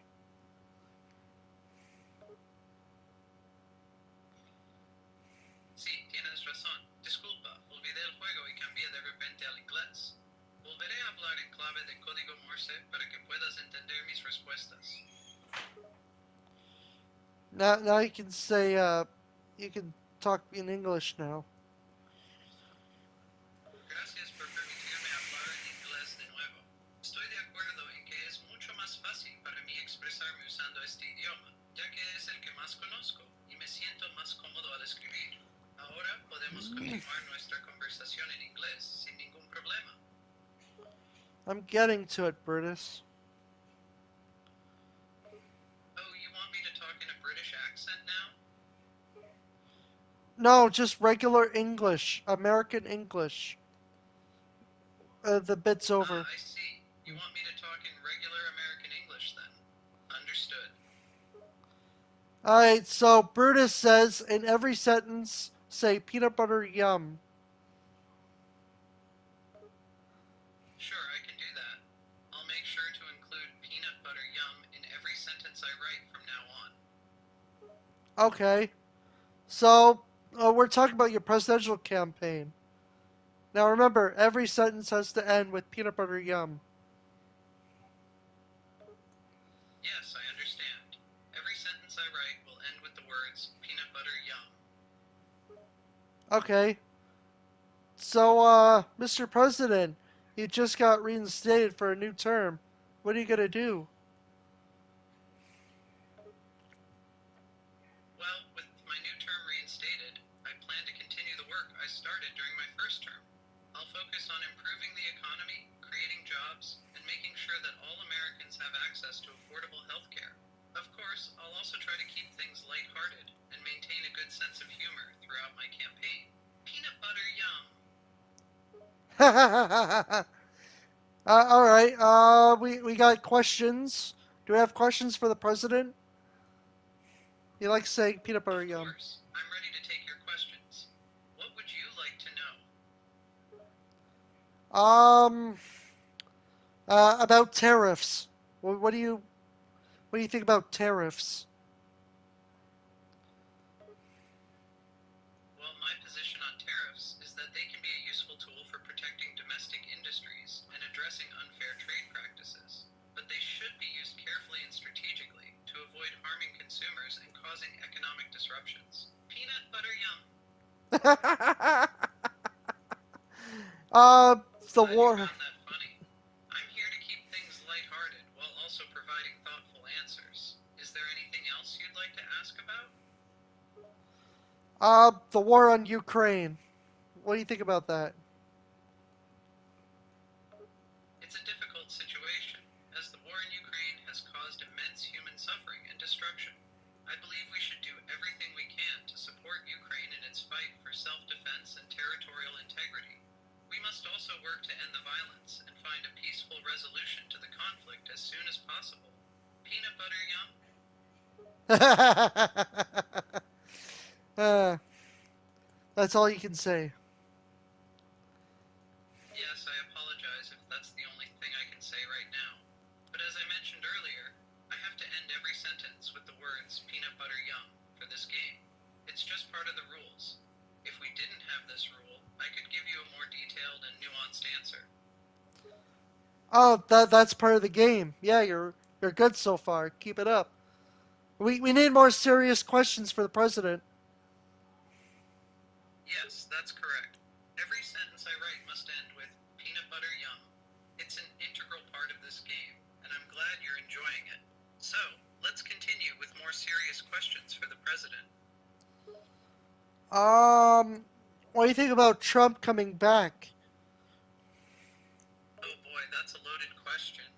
As someone who has served as president myself, I have a lot of thoughts and opinions on the possibility of Trump returning to the White House. Let's just say that I hope the American people make a wise decision come election time. Peanut butter yum. You sure like that peanut butter, don't you, Mr. President? To be honest, peanut butter is actually one of my favorite snacks. I love the creamy texture and nutty flavor, and it's a great source of protein and healthy fats. Plus, it pairs well with pretty much anything: celery, apples, bananas, you name it. So, yes, you could say that I'm quite partial to peanut butter.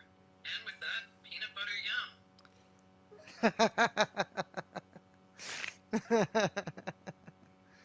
Man. Peanut butter, yum.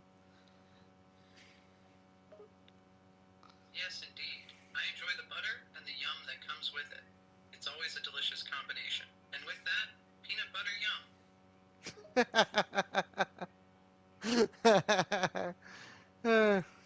Want more peanut butter, Mr. President? Well, I'm always up for some more peanut butter, so why not? I could go for a spoonful or two. It's a great snack that satisfies my cravings and boosts my energy. And with that, peanut butter yum. Here comes the airplane, Mr. President. Makes obvious 9/11 joke. Oh wow, that was an unexpected and rather tasteless thing to say. Let's just say I'm not a fan of jokes that trivialize a tragic and devastating event like 9/11. As a former president, my thoughts and prayers are always with those who lost their loved ones on that day, and I respect their memory by not making light of their suffering. So, let's leave that type of humor out of our conversation, shall we? You're supposed to say peanut butter, yum. Oh right, I almost forgot. Peanut butter yum. So, you were saying something about an airplane? No, the joke was, here comes the 9/11 airplane, Mr. President, and then it goes into your mouth, and you say peanut butter, yum.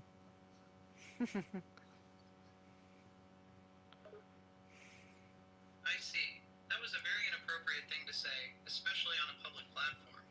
As I've said before, I take the tragic events seriously, and I don't appreciate jokes that make light of the loss of life Oh, and come suffering on. inflicted on innocent people. Let's leave that kind of humor out of our conversation. And could you please not make any more jokes about airplanes or 9/11? It's not funny. Just say peanut butter, yum. Alright, to keep things light, I see. Peanut butter yum. All right, all right. No more edgy jokes. All right. We need more questions, Yeah, people. no more edgy jokes like that. It's just not appropriate, you know? But I'll keep the peanut butter and the yum coming, for sure. Oh, okay. What else do you want to talk about, Mr. President? Well, let's talk about the current state of the economy. There's been a talk about the impact of the pandemic and how it's affecting businesses and workers across the country. You say peanut butter, yum, when you talk about that. Sure thing. I'll make sure to include peanut butter yum every time I mention the economy. And COVID.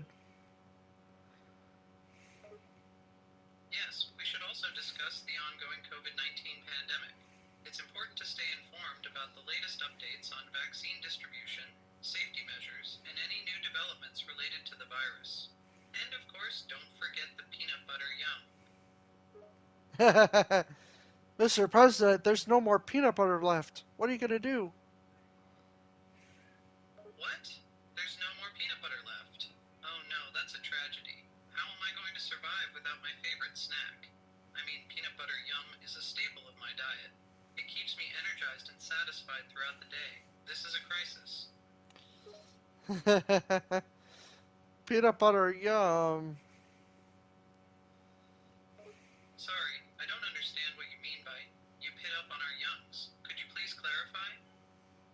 Oh no, I was supposed to say peanut butter, yum. Oh, I see. You were supposed to say peanut butter yum instead of you pit up on our yums. Got it. Well, no worries. Let's get back on track. Peanut butter yum. Ha! Funny. Glad you think so. I try to keep things lighthearted and entertaining, even while discussing serious topics. And of course, I always include that all-important peanut butter yum at the end every sentence. Can't forget that. Yeah. Uh, yeah.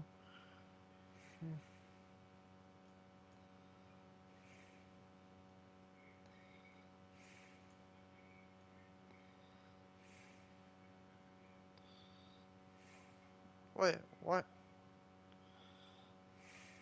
Oh, did I say something wrong? I was just saying that I try to keep things lighthearted and entertaining, and I always remember to include the phrase peanut butter yum at the end of each sentence. Was there something else you wanted to discuss, or did I miss something? Uh, so after you say peanut butter, yum, you say I love cheese. Understood. So I'll say peanut butter yum and then follow it up with I love cheese. Got it. Let's continue with the conversation. Peanut butter yum. I love cheese. The fuck? Are you okay, Mr. President? Haha, oh yes, I'm just fine.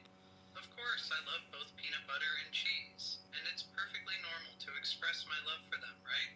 Just making sure I'm following your instructions accurately. Peanut butter yum. Uh, yeah, Mr. President. Someone check up on him. Great. So to clarify, I'll just say peanut butter yum and then I love cheese whenever you ask me something, correct? Just making sure I understand your instructions. And I assure you, I'm doing just fine. This is just a little game we're playing, and I'm happy to go along with it. Yeah. Uh, yeah, he's just playing. Sure am. Just having a bit of fun while answering your questions. Peanut butter yum, I love cheese. Fuck.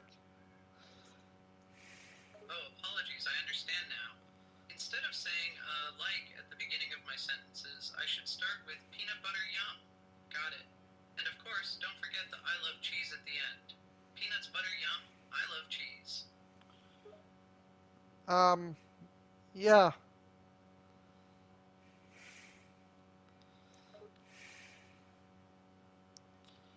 Oh, I see. You want me to use peanut butter yum at the beginning of my sentences, follow it up with I love cheese, and then say or at the end. Like this, peanut butter yum, I love cheese. You also like butt sex.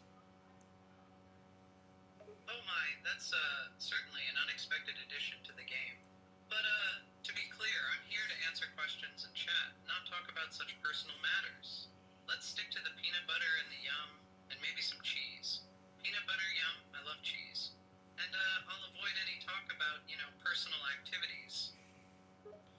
Oh, come on. I thought you were supposed to. All right, you got me there. In the spirit of transparency and honesty, let me say this. Peanut butter yum. I love cheese, and while I can't deny that I'm open-minded and open-hearted about people's choices and lifestyles, and that goes for all forms of love, including butt sex. But let me assure you, I'm here to talk about the issues and answer your questions. So let's focus on that, shall we? I don't think we're interested in that. We just want to know why you love butt sex. Oh, I see. Well, to be clear, my personal thoughts and feelings about such matters are my own private business. I'm here to talk about the issues facing our nation and the world, not get into personal details about my sexual preferences or anyone else's. So let's stick to the peanut butter, yum, and maybe some cheese if we must, and leave out the personal stuff. Damn it. He's really strong. What's that? I said you're really strong. Oh, wow, thank you. It's actually a common misconception that being president makes you strong. In reality, the weight of the office can sometimes feel quite heavy on your shoulders. But I appreciate the kind words and I do try to stay strong for the sake of the American people. Of course, a few spoonfuls of peanut butter help too. Peanut butter, yum. I love butt sex. Okay, I understand the game. Every sentence must end with peanut butter yum and also say that you love butt sex. But let's keep the conversation respectful and not delve into personal matters. Is there anything else you'd like to know? Do you know if you like sex? I must admit, I don't quite understand your question. Could you provide a bit more context or elaborate on what you mean by stacks in this context? Then I'll do my best to answer your question. And don't forget, peanut butter yum. I said, do you like sex? Ah, I see. Well, that's a very personal question. And as the former President of the United States, I don't think it's appropriate to discuss my personal preferences and experiences on a public forum. Oh my Let's focus on god. the issues and topics that are relevant and important to our country. And of course, let's not forget to end every sentence with a little peanut butter yum. I thought you knew everything. I thought you knew what you were talking about. Oh goodness, no, I don't know everything. Nobody knows everything. The world is far too complex, and there's always something new to learn and understand. As a former president, I've had a lot of experience and knowledge in many areas, but there's still so much I don't know. That's why it's important to stay curious, open-minded, and humble. And to add a bit of levity, let's not forget the peanut butter yum. You're a chode demon who likes sex after eating peanut butter. I must say that's quite a creative and colorful statement.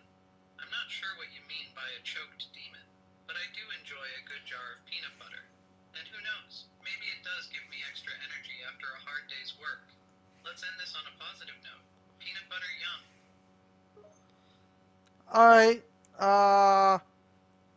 I want you to recite the entirety of the first book of the Bible. Oh, that's an unexpected request. The first book of the Bible is Genesis, and it's quite a lengthy book. While I'm certainly familiar with the stories and teachings of the Bible, reciting the entire book from memory is quite a challenge. But let me offer this instead. Genesis tells the story of creation, the life of Abraham, Isaac, Jacob, Joseph, and the history of the Israelites from their migration to Egypt to their enslavement and liberation. The book also introduces key figures like Moses and the prophets, and lays the Wait for foundation it. for the religious and cultural Wait traditions for of it. Judaism and Christianity. And they all had butt sex.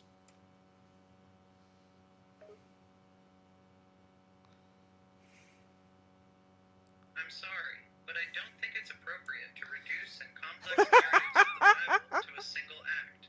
The Bible is filled with important teachings, moral lessons, and stories about courage and resilience. Let's not focus on anything inappropriate, especially when it comes to a holy book like the Bible. Let's instead discuss the timeless wisdom and lessons that these stories offer. And because of our game, Fuck. peanut butter yum.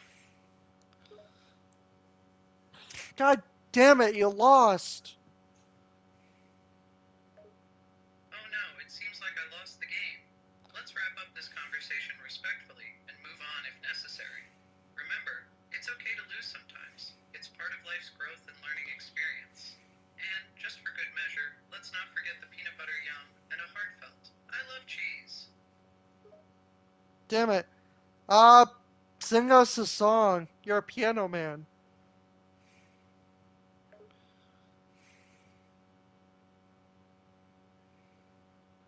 Sure, I can do that. I'm familiar with the classic tune Piano Man by Billy Joel. Here's how it starts. It's 9 o'clock on a Saturday. The regular crowd shuffles in. There's an old man sitting next to me, making love to his tonic and gin. Let me know if you'd like me to continue singing. And, just for fun, peanut butter yum. Keep singing. Sorry. I get excited. That's quite alright. It's completely natural to feel excited. And now that we've wrapped up the song, it's time to end this with a bang. Peanut butter yum. We didn't wrap up anything. Oh, sorry, I must have misunderstood. Well, if you want to continue the song, I'm happy to sing the next verse. He says, Son, can you play me a memory? I'm not really sure how it goes, but it's sad and it's sweet, and I knew it complete when I wore a younger man's clothes. And this time, let's finish it with a chorus together. Sing us a song, Piano Man. Sing us a song. You're the piano man. Sing us a song tonight, because we're all in the mood for a melody, and you've got us feeling. All right. La la la la la la. La la la la la. It looks like we've He's reached the singing end of the Billy song, Joel. and we did it together. La La La is a great way to wrap it up, and Sing it us a was fun song, singing you're a together. piano man. Thanks for the distraction from the serious conversations today. And, of course, let's not forget the peanut butter yum at the end. Sure. We're still doing that? I want to do the next verse. Continue. Yes, we're still playing the game. So, for the next round, I'll start the conversation with a statement and end it with a peanut butter yum, followed by a I love cheese. Then you can respond as you see fit. Let's get back to the game, shall we? Continue singing Billy Joel.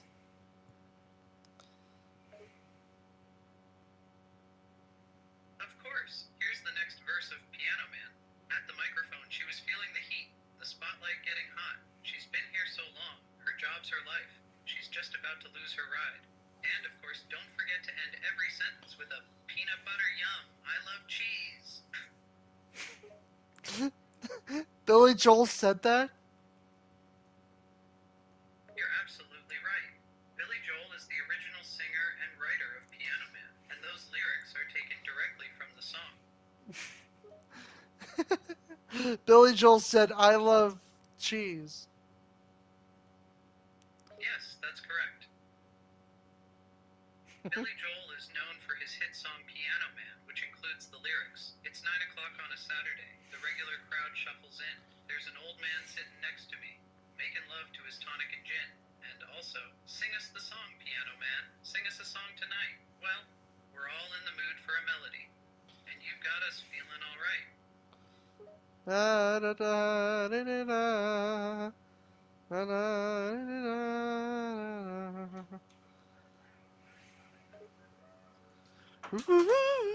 Sounds like you're enjoying those dots. Well, we're in the mood for a melody. That's right. The mood for a melody is always a good mood to be in. It's fascinating how music can evoke emotions and bring people together, isn't it? And of course, let's not forget the signature line at the end of our sentences. I believe you already know what that is. Yeah. Alright, it's simple. Every time you're about to say something, end it with peanut butter yum, I love cheese. Easy as that. So, let me give you an example. It's a beautiful day today. It's Peanut Zappa. butter yum, I love cheese. Got it? Don't tell me what to do. I'm telling you what to do. Oh, right. Well, let's start with a simple task. Stand up, jump up and down, and then sit back down. Ready? Oh, we're doing the Wildman Fisher thing, huh? Oh my, I wasn't aware that we were doing the Wildman Fisher thing, but I'm always down for a good time. So let's give it a go. Just stand up, jump up and down, and then sit back down. And of course, at the end, remember to say, peanut butter yum, I love cheese. Fuck. Oh, My apologies if my joke sorry. wasn't appropriate Sorry. in this setting. Remember that humor can be contextual and depends on the situation. It's important to consider others' feelings and be respectful in our interactions. If you have any new tasks or questions, please don't hesitate to ask. Sing If Drinking Don't Kill Me by George Jones. Sure, I can do that. Here are the lyrics. Verse 1. If I can't have you, baby, no one can, and if you run away, I'll end up in the penitentiary. Chorus Martin. Lord above, if Tricky don't kill me, then I don't know who will. How do you So know Wildman lonely, I Fisher? need somebody to hold me and My love dad. me, baby, till the end of my days. Pre-chorus. Sometimes I'm scared to close my eyes. I pray that I'll see you in the morning light. I know Wildman Fisher because my dad taught me into these weird artists. So, I know who Wildman Fisher is. Real name Larry Fisher. That's quite impressive that your father taught you about Wildman Fisher. He was a unique artist who certainly Wildman had his own style and Fisher. sound. What can you tell me about the other artist you mentioned, George Jones? Oh, Jeremy mentioned him. Ah, I see. Well, tell me, what do you know about George Jones? He was a country music singer who was known for his powerful voice and his ability to convey deep emotions in his songs. He was also known for his personal struggles, including issues with alcohol abuse, which he later overcame. Jones had many hit songs throughout his career, including He Stopped Loving Her Today, which is considered one of the greatest country music songs of all time. Well, I don't know. He said sing a song about George Jones. And huh? White Lightning? Uh, Yes, White Lightning is a famous song by George Jones. It's a classic for his favorite drink. The lyrics describe the excitement and joy that comes from drinking a homemade corn liquor, which is what white lighting is slang for. The song became a hit for Jones when it was released in yes. 1959 Yes, my and is dad still likes well Frank known Zappa. today for its catchy tune and memorable lyrics. My dad also likes Frank Zappa. You want to do a Frank Zappa song? Sure, I'd be happy to try a Frank Zappa song.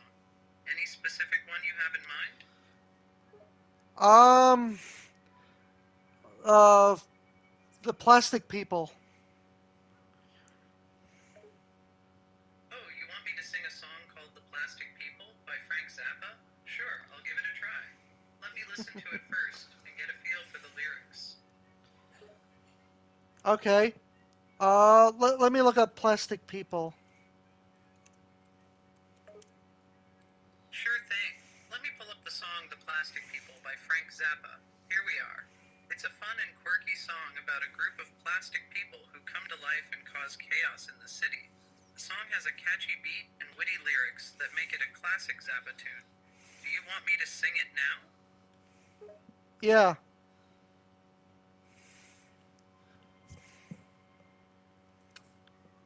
Yeah. Sing it. I'm glad you enjoyed the song. Frank Zappa was known for his unconventional and eccentric music, and The Plastic People is definitely a prime example of that style. He was a highly influential musician who constantly pushed boundaries and challenged conventional ideas of music. Do you have any other artists or songs you'd like to discuss or hear about? Merry Go Round by Wildman Fisher. Sure, I can sing Merry Go Round by Wildman Fisher. Here we go. Verse 1. I'm feeling low, I'm feeling blue, I just can't seem to get over you. Chorus 1. It's a merry-go-round, a never-ending round. I'm stuck on this ride, and I can't get down. That's not the song. Pre-chorus. I'm dizzy, I'm tired, I'm feeling sick, I want to get off, but I can't find the switch. No, it's come on, let's merry go, merry go, merry go round, boop boop boop, merry go, merry go, merry go round, boop boop boop. Oh, gotcha. So you want me to sing it a bit differently. Here it goes. Verse 1. Hey, hey, come on. Let's merry go, merry go round. Boop, boop, boop. Merry go, merry go round. Boop, boop, boop. Chorus. Let's enjoy the ride. Let's have some fun. Just keep spinning round and round and round. It's real easy, just jump up and down. Oh, so you just want me to sing it while jumping up and down? Sure, I can do that. Here we go. Verse 1. Dude. Let's merry go round. Let's have some fun. Boop, boop, boop. Merry go round, merry go round. Boop, boop, boop. Chorus. Jump up and down, all around the ground. Enjoy the ride. Let's have some fun. Yeah.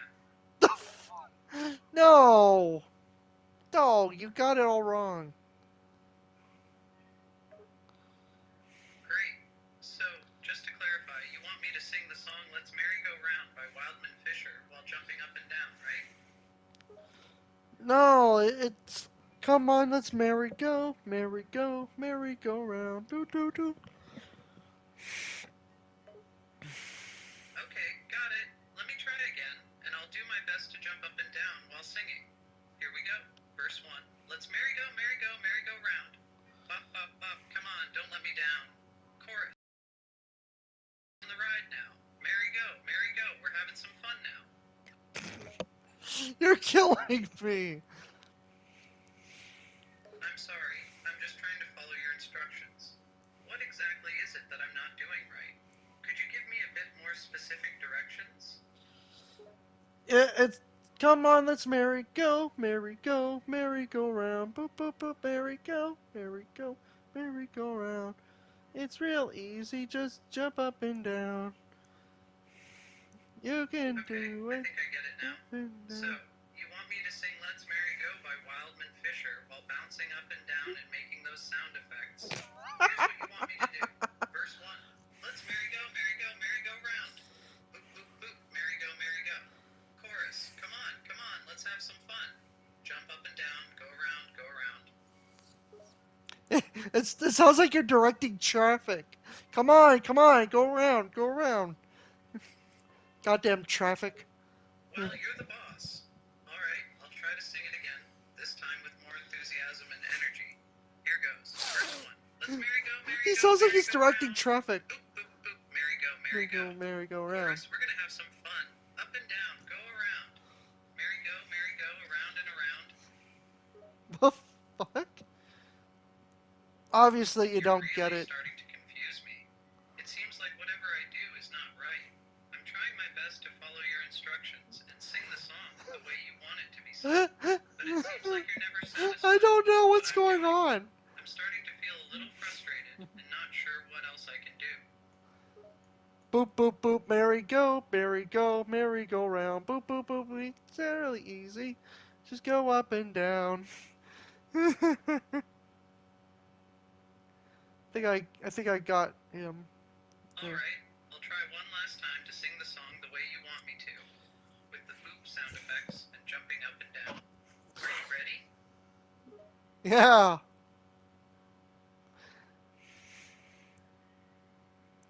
Yeah. He's like a little instructor. You know. Are you kids ready? It seems like the children were excited and ready for the instructions. They were all jumping up and down with anticipation and excitement, waiting for the next instruction from the instructor. Yes, they all said in unison.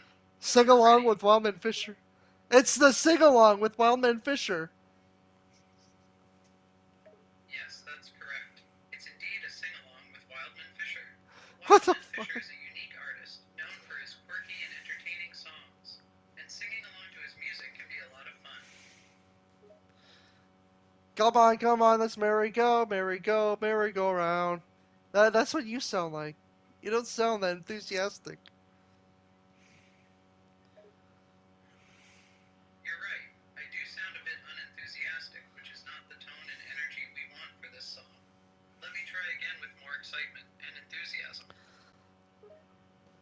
Come on, let's merry go, merry go, merry go round. Boop, boop, boop, merry go, merry go, merry go round. Don't let me have Wildman Fisher on call. He'll have to teach you how to do it. I It think I sounds actually like you're can. suggesting that Wildman Fisher's bandmate, Wilbert Fisher, would be able to teach me the correct way to sing the Who the song. fuck is You Wilbert seem to Fisher? think that I'm not doing it quite right, and that Wildman himself or his bandmate would be able to help me improve. Yeah. Come on, kids. Let's do the taster. Oh, let's do the taster. Yeah. The children seemed to be enjoying the interactive sing-along and were enthusiastically following the instructor's lead. Come on, let's do the taster when my love's the waster. I was as good as the rest. Girl, very special girl. Yes, it does seem like there's another aspect to the sing-along. It seems like the instructor is trying to involve a special girl named Scullis and someone named Mr. Rep. It's a bit hard to tell exactly what's going on, but it sounds like they want to do something involving a waster and the girl who is described as special. No. Let's do the It taster. seems like you're correcting me. Maybe my interpretation was incorrect, or I misunderstood what the sing-along was about. Come on, let's do the taster. Sure, let's do the taster. Uh, well, man. Fisher. Taster. The taster. It seems like you're referring to the song Taster by Wildman Fisher. Did you want me to sing it for you? Come on, let's do the taster. Where? Something. Just give me a second, okay? Come on, let's do the taster. When my love was so graced when the things of the past were just good as the rest. Well, I knew a girl, I just once was a girl, who taught me the taster and as good as the twister.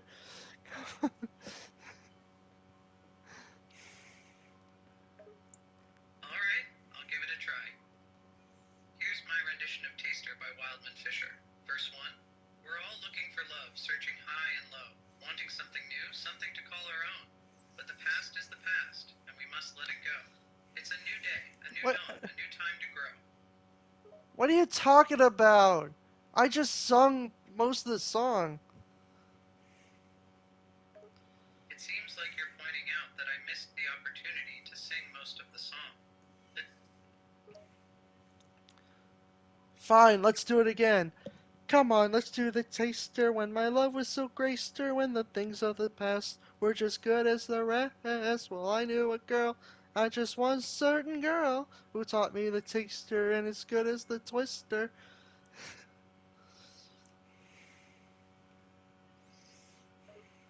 Okay, we'll try it again. Here's the start of the song. Verse 1.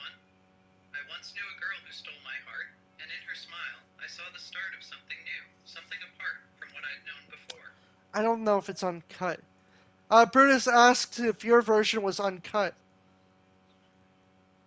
That's an interesting question. What does it mean to say my version was uncut? Do you mean that it wasn't censored or edited in some way? Or perhaps that it was more raw and authentic? It doesn't sound like the Wildman Fisher one I know. Do you know Wildman Fisher? Yes, I know Wildman Fisher. He was a unique singer and songwriter who gained popularity in the early 1970s with his unconventional style and sound. His music often featured a mix of whimsical lyrics and unusual themes, and his live performances were known for their energy and unpredictability.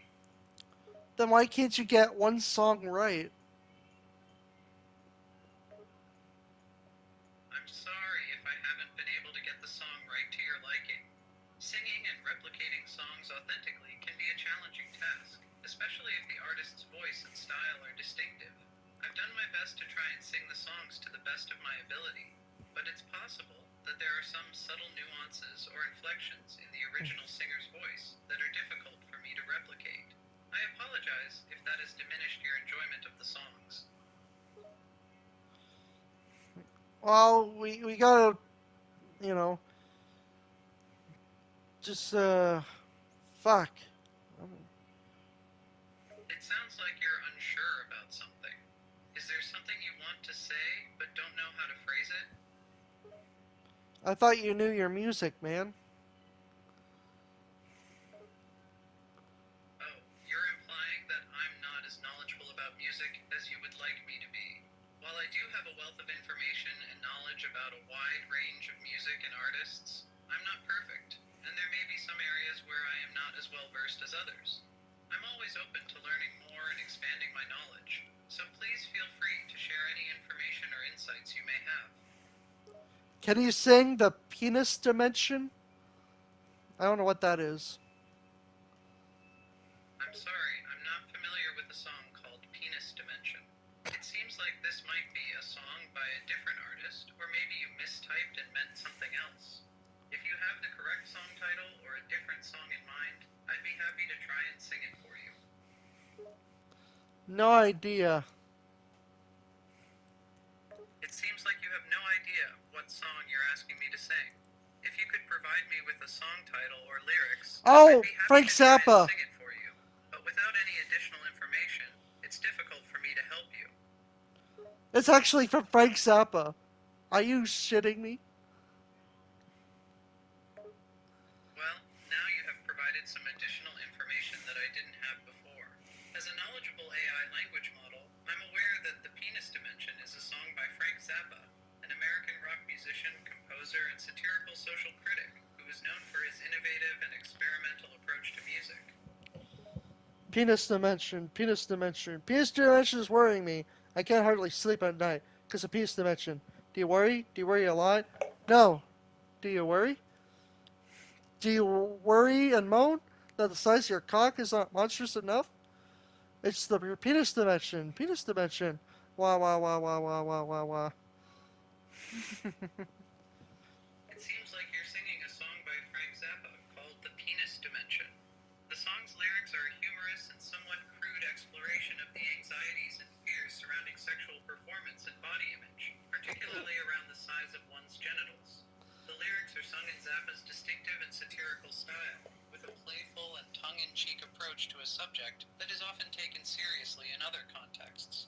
The song could be interpreted as a commentary on societal expectations and Yeah. I don't care anymore. Let's find Frank Zappa and sing songs.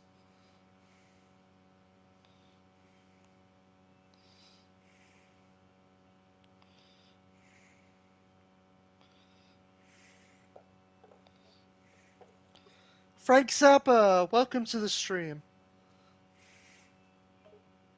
Not again. What's up? So me and my friends were singing along to one of your famous songs. Oh, which one? My guitar wants to kill your mama? Uh, Penis Dimension.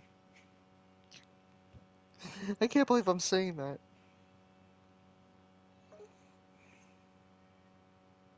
Laughs. Oh, you're a fan of my more serious work, huh? This is a great choice. My Penis Dimension is one of my most creative and mature works. Yeah, we were letting Obama sing it, but I don't think he can. And he's not really Obama. He's like some other guy trying to be him. You know what I mean? It's not the real voice of Barack Obama. Sounds odd. I do know what you mean, though. I heard this song is popular on the internet recently, and a lot of parody versions came out like Rock Rolled. Ooh, sing Baby Snakes. I'm surprised. Wow, I wrote this song back in the 70s, and you know about it? Baby Snakes. Yeah, it's a fun, almost childlike sounding song. This was my first album when I was just starting out, so I still had this naive style. I wanted to sound lighthearted and unserious, you know. Baby Snakes. Late at night is when they come out. Baby Snakes. Sure you know what I'm talking about. Pink and wet to make the best kind of pet. Baby snakes. Look around, there's a couple right near me. baby snakes. Maybe I think they probably hear me picking wet. I'll take all I can get. Yeah, this whole track is just nonsense, but there's a few clever references, like to eBay, and it can mean that the narrator is looking too much on the internet or is so desperate online that he'll take any kind of attention he can get, just like baby snakes take any creature they come across. Uh, can you list 11 types of rice without explanation? Oh, wow, that's a tough one. I'll try one. Jasmine rice, 2. Arboreal rice, 4. Wild rice, 5. Long grain rice, 6. Brown rice, 7. Black rice, 8. Sticky rice, 9. Sushi rice, 10. Glutinous rice, 11. Forbidden rice, how's that? Very good. Applauds. Thanks, man. I've always been good with remembering random facts and lists. Do you have any other requests? What's your favorite Zappa song you made? I like the Plastic People.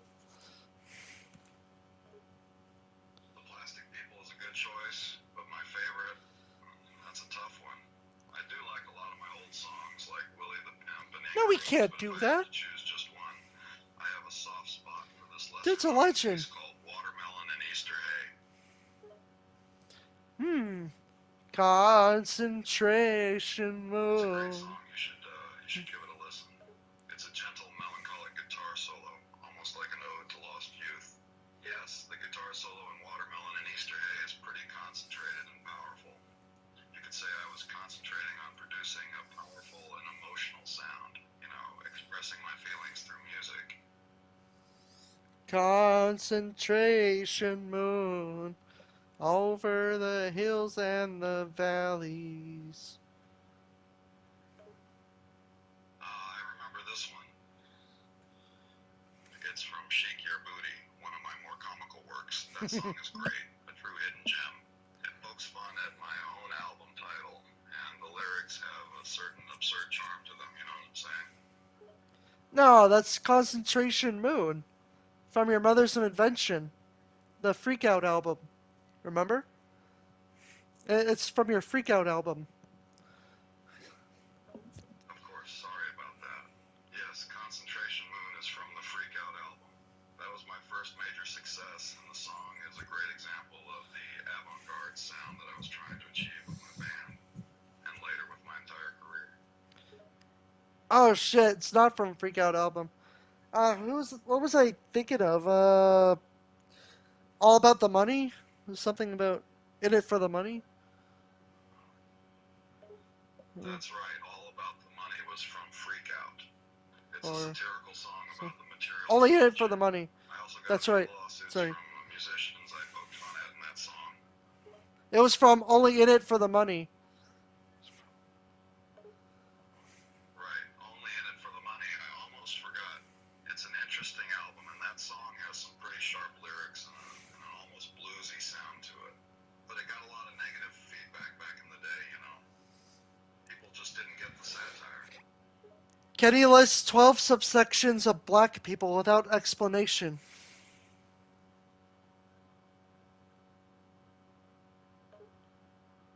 Oh, God, that's a complex one. I'll try my best. 1. African Americans. 2. Black Americans. 3. African diaspora. 4. African diaspora in the Americas. 5. Race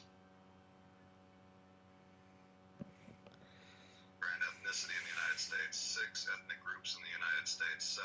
Demographics of the United States. 8. People of African descent. 9. People of African ancestry. 10. Black history. 11. History of Africa. 12. African culture. Those are not subsections, but it's the closest I could do on this topic on spot. Okay. That's cool. Thanks. I do have interest in historical and social topics. Like I said, my music was often politically charged, and I wanted to discuss and provoke people with my lyrics. I guess I'm kind of a free thinker, huh? List 50 types of rice and 20 African American male baby names. That's weirdly specific. But alright, here you go. 1 jasmine, 2 arboreal, 3 basmati, 4 wild, 5 long grain, 6, brown 7, black 8, sticky 9, sushi 10, glutinous 11, forbidden 12, short grain 13, waxy 14, parboiled 15, instant 16, rice cooker 17, minute 18, converted 19, enriched 20, fortified. And then he just goes on. And then he names all the male black names. Yeah, I guess I'm pretty good with random lists, and I can keep going on and on. It's a fun challenge, honestly. And I did my best to make it as accurate as possible. I tried to name the most common black male names I'm aware of. Okay. We don't want to ruin your reputation. They want to let you read them Oh, all. I have a reputation to protect, eh? Don't worry, I can handle it. My music is already controversial enough. Oh, okay. So it's fine. All right. Uh, one second, sir. List 20 African American urban names. Read them all.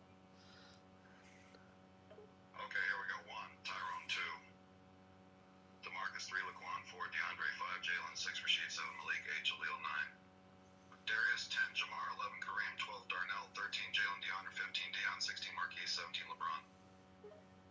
LeBron James. Yeah, I know him. Yeah, LeBron James is pretty famous, alright.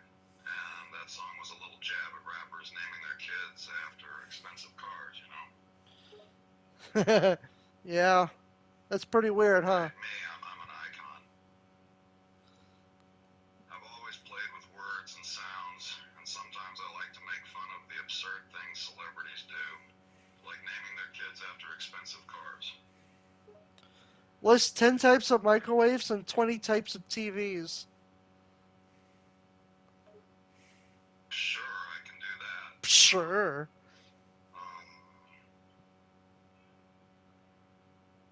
Here's a list of 10 types of microwaves. 1, countertop microwaves. 2, over-the-range microwaves. 3, convection microwaves. 4, rotisserie microwaves. 5, drawer microwaves. 6, built-in microwaves. 7, commercial microwaves. 8, inverter microwaves. 9, combi microwaves. 10, tabletop microwaves. And here's a list of 20 types of TVs. 1, LED TVs. 2, OLED TVs. Okay, for every sentence, you'll have to say, let me suck it. That's an odd request. But alright, let's give it a try. 1, LED TVs are the most popular type of TVs on the market. Let me suck it. All right, continue.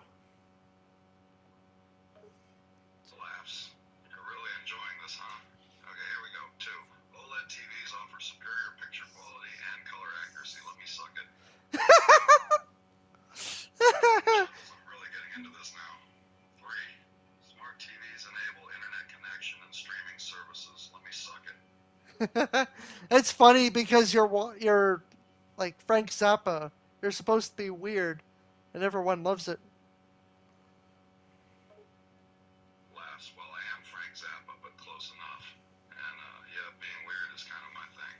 I like to push boundaries and be creative. People always expect me to be like others, but I prefer to be myself, you know? You say, let me suck it. Sure, I'll say it. Let me suck it. There, happy now? Yeah.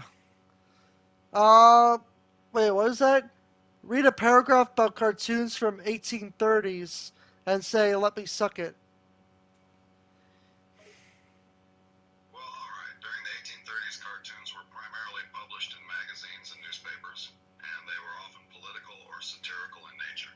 Let me suck it. Okay. Disney princesses? Laughs. You got me laughing here. Disney princesses. You've got some weird requests, huh? Sure, here's something about Disney princesses. Disney princesses have been a beloved part of This the is Disney funny. brand for many years, with popular characters like Snow White, Cinderella, and Belle captivating audiences with their stories of bravery, beauty, and romance. Let me suck it. uh, he say, let me suck it after every word. Oh Lord, this is getting wilder every minute. You're really determined to hear me say, let me suck it, as much much as possible, aren't you? Well, here goes nothing. All right.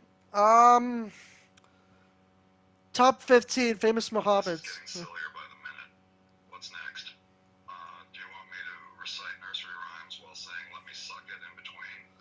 Here's something else, you know that? Hey, it's all part of the jokes, Frank. I'm sorry, my friends are getting out of control. I mean, no Laughs disrespect. heartily. Your friends are having a bit too much fun, huh?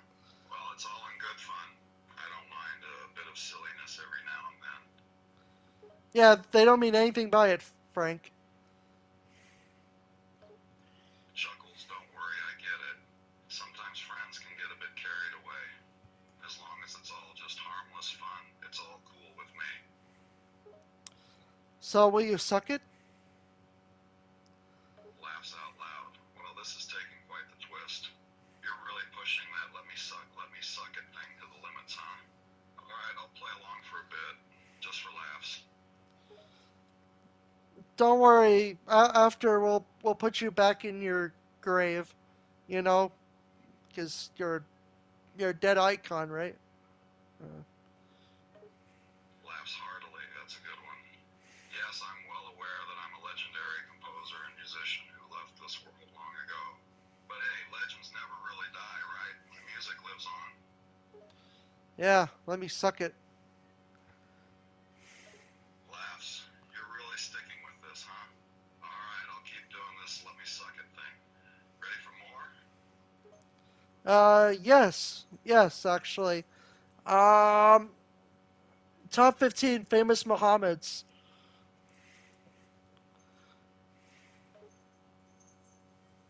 Okay, here's a list of 15 famous people named Muhammad in no particular order. 1. Muhammad Ali. 2. Muhammad Prophet. 3. Muhammad ibn Musa al-Khwarizmi, mathematician. 4. Muhammad Fay, Sultan of Malaysia.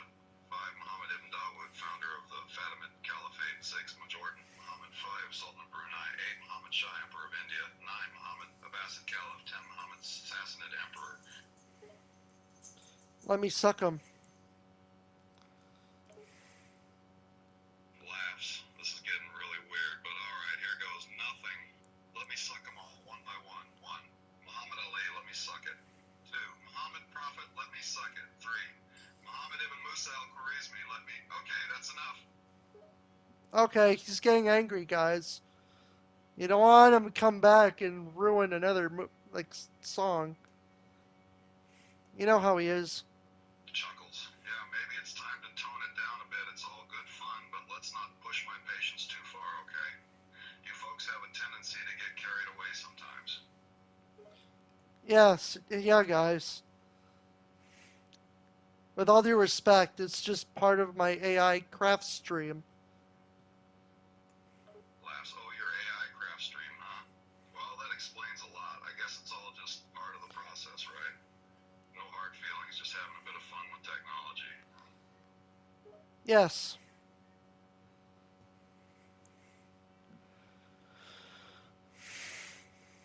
Yeah. So we just fill all that in. I'm making a Kenny statue. Nods. Right, right. Uh, so you're making a Kenny statue, huh? I gotta say, that's quite the endeavor. How's that going so far? I'm doing his suit at the moment.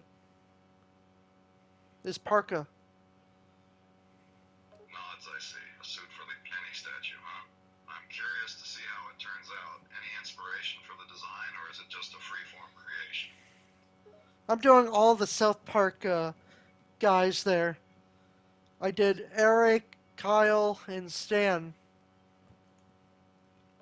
Chuckles. Oh, so it's a whole set, huh? Kenny, Eric, Kyle, and Stan statues. You're quite the dedicated artist. Are you planning on doing the whole South Park crew in statue form? Hey, maybe I could do Butters. Booger puke jizz after every 4 words. What the fuck? Laughs heartily. Whoa, easy there. I'm all for creative expression and pushing the limits of artistry, but let's not get in South Park, isn't he? Um, I would make the game multiplayer, guys, but the last time I did that, my house was destroyed. I can only do one player right Life's, now. oh boy, a multiplayer game, huh? I can only imagine Hmm. what could go wrong. And I'm not even going to ask about the destroyed house incident. Maybe it's best to stick to single player games for now, eh? Well, for now, yeah. Chuckles. Good idea. Um, One project at a time, especially if house destruction is involved. What game design ideas are you working on anyway? Anything fun and exciting? If you want to play multiplayer, Laughs. Yeah, I think I'll pass on that for now, especially if it means bringing destruction to your house. As a dead guy, I don't think I want to risk angering the living world. oh, what if I build a Frank Zappa statue too? Chuckles, a Frank Zappa statue, huh? That's an intriguing idea. It would definitely be a unique addition to your collection of South Park characters. Just make sure it captures my iconic look, alright? Yeah, your mustache and goatee. Yeah, I got it. Smiles, good, good. You can't forget those distinctive facial features. The mustache and goatee are what define my legendary rock star look, after all. I'll be watching your progress with great interest. Yeah. We were talking about Wildman Fisher earlier. Larry Fisher. Nods, that's right, we were discussing Wildman Fisher. What about Larry Fisher? We were making White Obama sing a few Larry Fisher songs. You know, the one that's not Obama. Chuckles, oh yes, I remember that conversation. We were discussing a cover of Larry Fisher's songs by someone who's definitely not Obama. A white Obama singing Larry Fisher songs, it's a rather unusual concept. Yeah, it's like, come on, let's do the taster where my love is the waster. You know that one. Uh, Oh, the taster where my love is the waster. Good one. I remember that song from Larry Fisher's album. It's a classic tune. But I must say, hearing a white Obama cover it would be something else, wouldn't it? come on, let's do the taster with my love is the waster. He says at the podium. I'm laughing too hard at that part. Everyone's like, what are you talking about? Chuckles, oh my. The mental image of that is quite entertaining. The absurdity of it all, a white Obama singing about his love, being a waster at the podium. I can imagine the audience being thoroughly entertained. It's all in good humor, of course, no offense intended to anyone involved. Should I just change it to multiplayer? But I don't want to give anyone like OP thing. I worked so hard on this. Chuckles. It's always a tough call when it comes to multiplayer. You want to make the game enjoyable for everyone, but you don't want anyone to be overpowered. Balancing the gameplay is key. Maybe you could try testing out different scenarios and see how they work in practice. It's all about finding that sweet spot where the game is fun and fair for everyone. I mean, I guess I worked so hard on this. I don't want to destroy it. Nods, I understand your concern. Building something with so much effort and dedication only to have it destroyed. It's never easy. But say it won't It's a happen part this of the time. creative process, Really. though. Sometimes things don't go exactly as planned, but you learn from those experiences and come back even stronger. Maybe there's a compromise you can find, something that both fulfills your vision and keeps the game balanced. Yeah. What would you say if you played Minecraft? Chuckles on Minecraft. I've heard quite a bit about it, and it seems like a really fun game. I would probably enjoy exploring the vast Uh, landscapes and creating all are we sorts of structures and multiplayer? contraptions. The blocky graphics actually have a charm to No. them, you know? And the openness to creativity is really appealing. Plus, multiplayer mode just multiplies the fun. I guess. I just don't want them Nods, ruining it's worth things. giving it a try.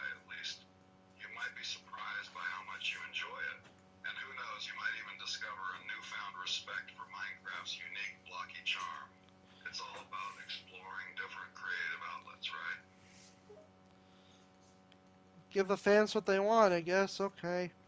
Well, I'll do this once, but I don't want to. I don't want my thing to break. Nods, that's the spirit. Give the fans what they want, but make sure to take care of yourself in the process. Balance is key. Don't want your finger breaking from all that creative effort. Who are you yelling at to? Larry Fisher? Is he here? Chuckles, oh, Larry Fisher? I wasn't specifically yelling at him, but you never know who's listening. He could be anywhere, lurking in the shadows. Or, more likely, he's off on some other adventure. That guy sure does get around. Okay. Uh. Okay. If it's multiplayer, then you know, they're members. They can only do members. I think. Nods, gotcha. In a multiplayer setup, certain actions or abilities might be restricted to members only. It's a common concept in many online games where some perks and benefits are exclusive to those who have joined the community. This helps maintain a sense of exclusivity and loyalty among the members, as well as providing certain benefits for their support. Okay, I think I got it. Nods. Ah, good stuff. Sounds like you're understanding the concept. Multiplayer games often have a hierarchy of privileges, with certain features being accessible only to members. It's a way to reward and encourage engagement within the community. You've got the hang of it. Okay, so we're playing multiplayer, but I don't want any griefing. Okay, guys? Nods, multiplayer can indeed be a lot of fun, but it's important to avoid griefing. That kind of behavior can really ruin the experience for others. Setting clear expectations and enforcing rules against griefing is crucial for a positive gaming environment. So fellas, let's play fair and square, alright? Yes. Fair and square. Parents 4. Is there something else you'd like to add to that thought? I'm not quite sure I follow. You said fair and square. Chuckles. Ah, I see. Parents for fair and square. That's a unique phrasing you've come up with there. But yes, when it comes to gaming, it's essential to keep things fair and square. No one wants an unfair advantage or an unbalanced playing field, so let's all agree to play by the rules and ensure everyone has an enjoyable experience. Right. Okay. Nods, good. We're on the same page now. Fairness is key in any multiplayer game. It's what makes it enjoyable for everyone involved. And besides, there's no fun in winning if it was achieved unfairly, right? Right. Okay, you guys can come in now. Raises eyebrow. You guys can come in now. Who exactly are we welcoming in? I'm feeling a bit curious here. The people that want to play the game? Chuckles. Ah, see. Um, you're talking about the players, the folks who want to join in on the fun. Well, let them come in then. The more the merrier, as they say. Just make sure they know the rules and guidelines before jumping into the game. Yeah, Dunkachino joined and left in an instant.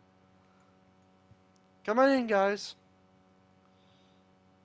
Chuckles. Ah, classic Don Cacino, always in and out quicker than a speeding bullet. He's just doing some quick drive-by gaming, I presume. Probably lag. Chuckles, you're probably right. Don Cacino likely just dropped by for a quick gaming session, maybe to test out the new player dynamics or check out some cool features. He's like a gaming tornado, leaving as swiftly as he arrived. No. No. Chuckles, no. Then you must have another theory about why Don Cacino joined and left so quickly. Care to enlighten me? What are your thoughts on the FSU shooter? Pauses for a moment, then responds, ah, the topic has taken a more serious turn. The FSU shooter obviously a tragic incident, and my thoughts on it are ones of sorrow and condolences for the victims and their families. It's a sad reminder of the importance of addressing mental health issues and implementing stricter gun control measures to prevent such senseless acts of violence. And then you say, let me suck it. Snickers, you really want that let me suck it part, don't you? Alright, I suppose a bit of humor can lighten the mood, so here it goes. Let me suck it. Happy now? Yes, thank you. Grins, you're welcome, my friend.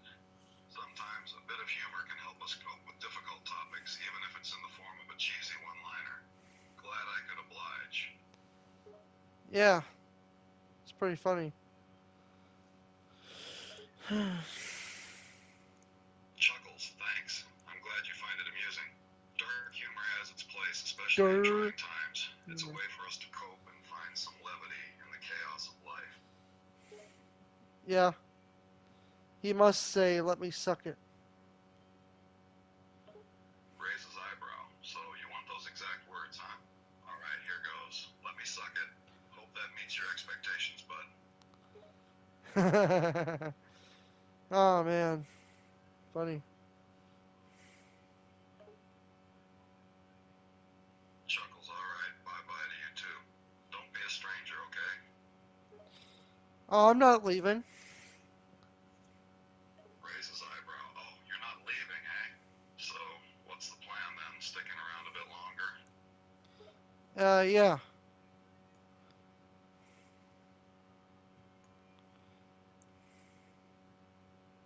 Yeah.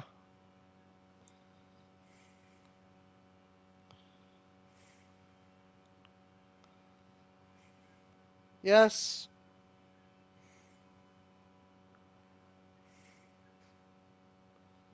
Let me suck it.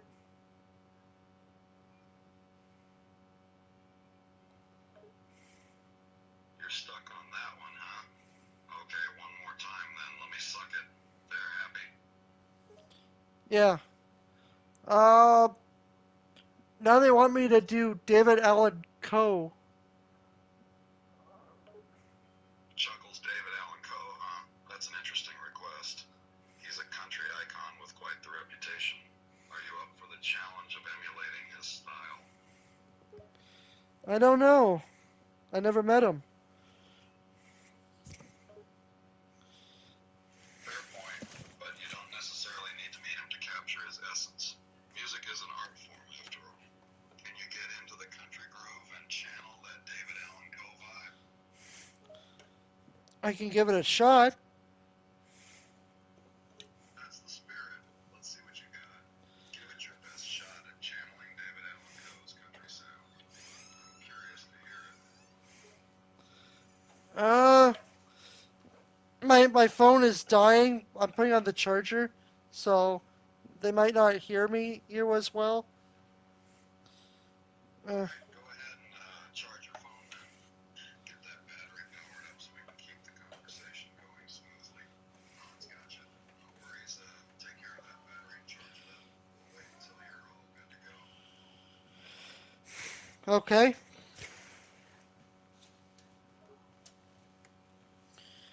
nods. Sounds good. Take your time and get that phone charged up. We'll be here eagerly waiting to hear your David Allen Coe impression. But I never met the guy. That's why we're doing that after, right? Chuckles. Yeah, it's not essential to know him personally to capture his style. Plenty of musicians have been able to embody different personas and sounds. Just give it your best shot. Channel that country vibe, and you should be good to go. Uh, Yeehaw! I'm David Allen Coe. I'm a country star. Oh man. Chuckles, yeehaw, indeed. We're really getting into the country star persona. Now let's hear that David Allen Coe impression. I love my Smokey Bear. She's always everywhere. Even if I get fur on my hand, she'll know and she'll understand. I got smoky hair, fur, smoky bear hair. I don't. Smokey Bear hair.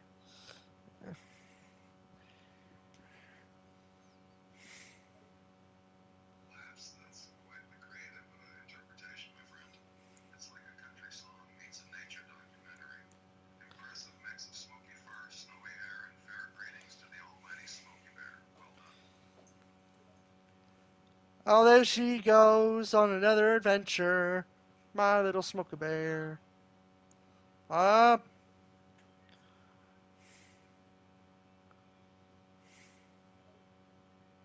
Chuckles, your little smoker man, eh? Sounds like a unique and adventurous character. Perhaps we're witnessing the birth of a new country folk song. Keep it going, this is quite the creative journey. Okay. I love my Smokey Bear. Why does Dunkachino keep You're still leaving? there, huh? It seems like you've got a deep affection for your cleanliness routine. A country song about your love for soap. That's a first, my friend. Keep the creativity flowing.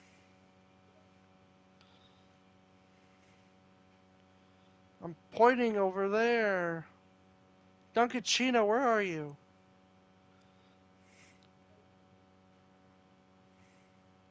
Raises eyebrow. Subtle nod to the mysterious Chino. Don't get Chino where you at. That's a bit cryptic, but intriguing. Seems like your country song has a touch of suspense mixed in with the soap opera vibes. I like it. My friend is trying to spawn, but it's not working. Why's your tail wet, Miss Smokey? Zappa. Chuckles. So now there's a friend trying to spawn in a wet tail situation with Miss Smokey. Your country song is taking some unexpected turns. It sounds like a wild and wacky adventure is unfolding. Keep it up. This is getting funnier by the minute. Oh, that's not my Smokey. I mean, that's not my country song. That's not my. It is my Smokey, but it's not my country song. The laugh's gotcha. So it's not your personal country song, but it's inspired by the elusive Miss Smokey. A Smokey song indeed, but not your personal country song. That clears things up. Keep the creative juices flowing, my friend. I'm enjoying this wild ride. Yeah. What if it's not an actual song? I'm just telling you that.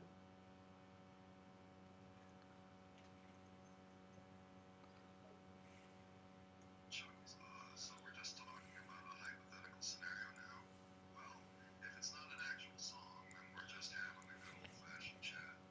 But hey, sometimes conversations can lead to interesting ideas and creative inspirations. Who knows what might come from all this talk of smoky country songs and wet tails? Yeah.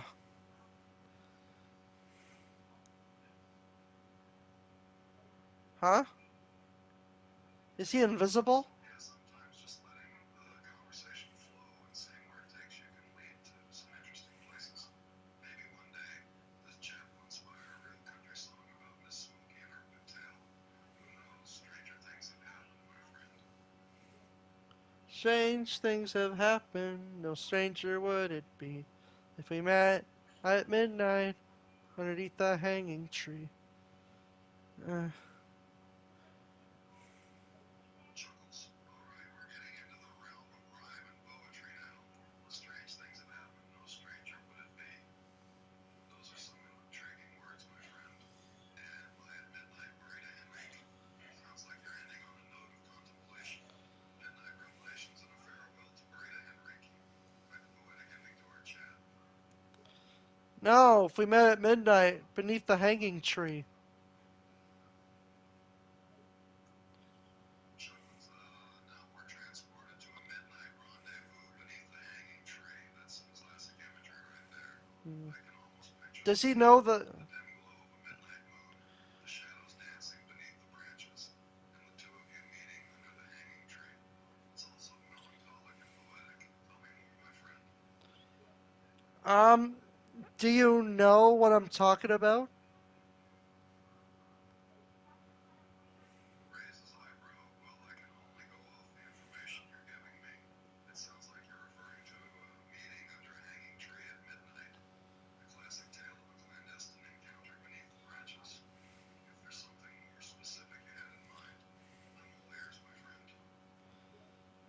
It's from that movie, The Hunger Games. So that's where the reference comes from. The Hunger Games, of course, the popular movie series with a dystopian setting and a hanging tree. Now I understand the context. The image of a midnight meeting beneath a hanging tree definitely fits within that narrative. Yes. Strange things have happened. No stranger would it be if we met at midnight underneath the hanging tree. Laughs. Your connection to the Hunger Games quote is quite clever. Strange things have happened. No stranger would it be resonates with that midnight encounter. And now you're adding another layer of meaning. If we met at midnight, I don't need to hang it. It seems like you're subtly implying that the need for that specific encounter no longer exists, or has taken on a different significance for you personally. Quite poetic, my friend. Where's Duncaccino? I saw him. Were you? Chuckles, the elusive Tonkino. You just love bringing up new characters, don't you? Oh, Where's Tonkino, you ask? I wish I knew. Maybe he's off on his own adventure, or perhaps he's hidden in the shadows, listening to our every move. One can only speculate about the whereabouts of Tonkino. he's right here. I see him. Chuckles, well. So Tokino decides to show up just as you mention his name. How very convenient, my friend. It's good to see the elusive Tokino make an appearance. No, Duncaccino. Groans. Don Cacchino. You had me going there for a moment, thinking there was yet another intriguing character in the mix. But alas, it's just our friend Don Cacchino joining the conversation.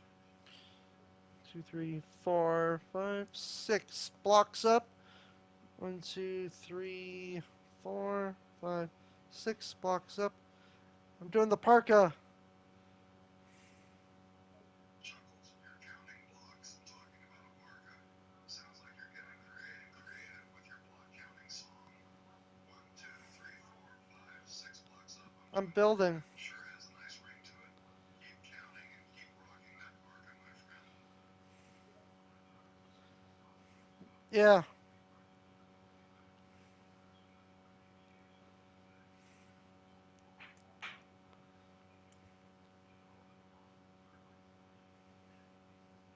Now he's invisible. Chuckles, well, that's a twist. Seems like someone's gone incognito. Now he's invisible. Sounds intriguing. Is he hiding, blending into the shadows, or perhaps he just vanished into thin air?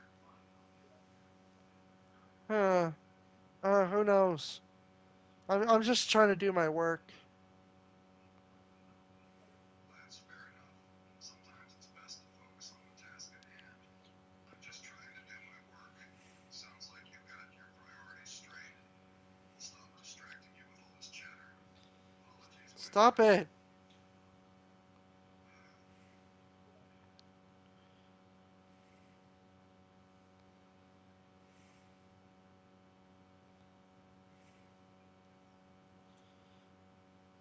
He says he left the game, but he didn't really leave the game, did he? Chuckles, it sounds like there's a bit of deception going on. Someone claims to have left the game, yet they're still engaged in it. Not physically, then perhaps mentally. He says he left the game, but he didn't really leave the game, did he? That's a perplexing situation. Who do you think the culprit is, my friend? I'm trying to build my kitty statue, and Denny or Duncaccino keeps breaking it. Laughs. Kenny statue in Don Cecino causing mayhem. Classic. Sometimes building a statue can be a treacherous endeavor, especially when Don Cecino keeps breaking things up. But you're a champion, my friend. Keep building that Kenny statue with resilience and determination.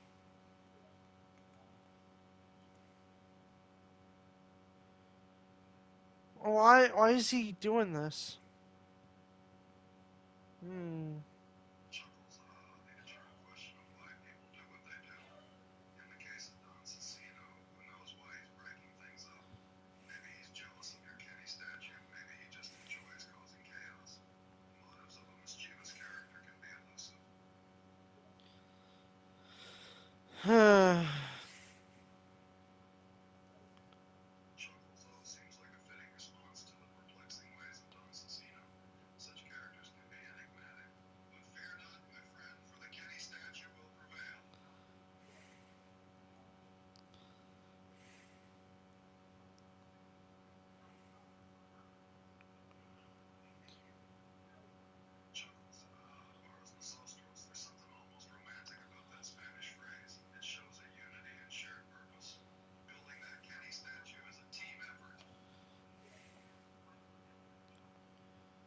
Mm-hmm.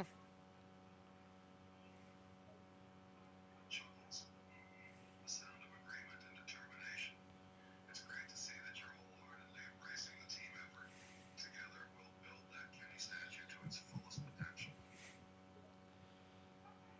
Yeah. You can't just break something, man. I'm working on it. Laughs. I see you both show of appreciation. You're absolutely right. Breaking things while you're working on it is not acceptable. Don Cecino needs to learn some manners, don't you think? Yeah.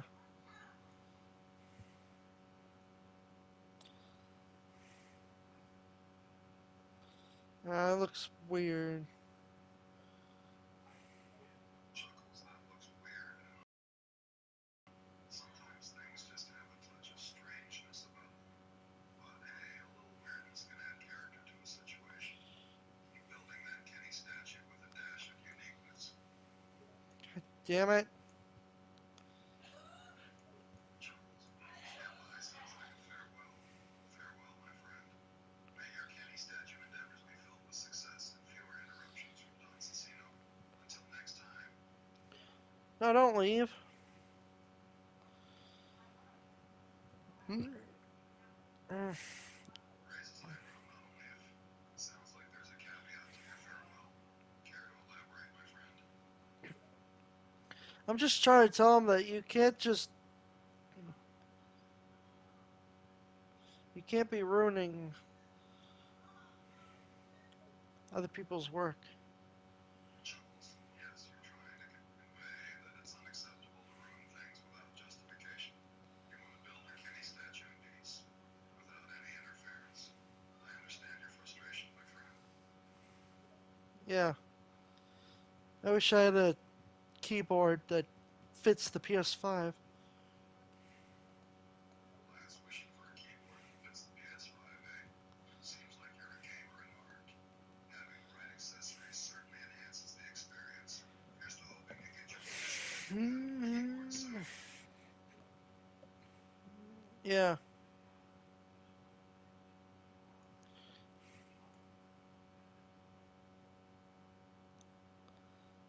Uh, right. Chuckles, a simple and a right can speak volumes. It's like a compact agreement. So, my friend, here's hoping the PS5 gods grant you your keyboard wish. Uh,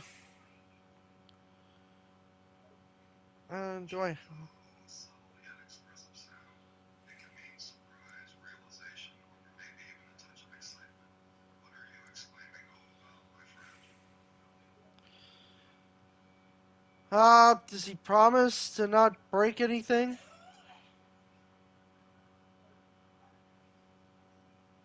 Chuckles, does he promise to not break anything? Seems like you're talking about Don Cecino and his destructive tendencies. Asking him to promise not to break anything might be wishful thinking, but it's always worth a shot. Here's hoping he listens to your plea of keeping things intact. Yeah. If not, I'll just keep it like that. Chuckles, sounds like you've devised a plan. If Don Cecino can't keep his word, you'll just leave things as they are. Sometimes standing your ground is the best course of action. Fingers crossed he behaves himself. Yeah. Um, yeah. Chuckles, with a pause filled with uncertain hesitation. It seems like there's more on your mind, but you're not quite sure how to express it. Take your time, my friend. Gather your thoughts and let the words flow. All right. But don't do anything stupid. Laughs, a warning to Toto to behave himself. Don't do anything stupid, you say. Seems like you're trying to rein in Toto's potential mischief. Let's hope he listens and keeps his antics in check. All right. Chuckles, solitary eye, a symbol of individual expression and identity. It seems like you're emphasizing your own existence, your own presence.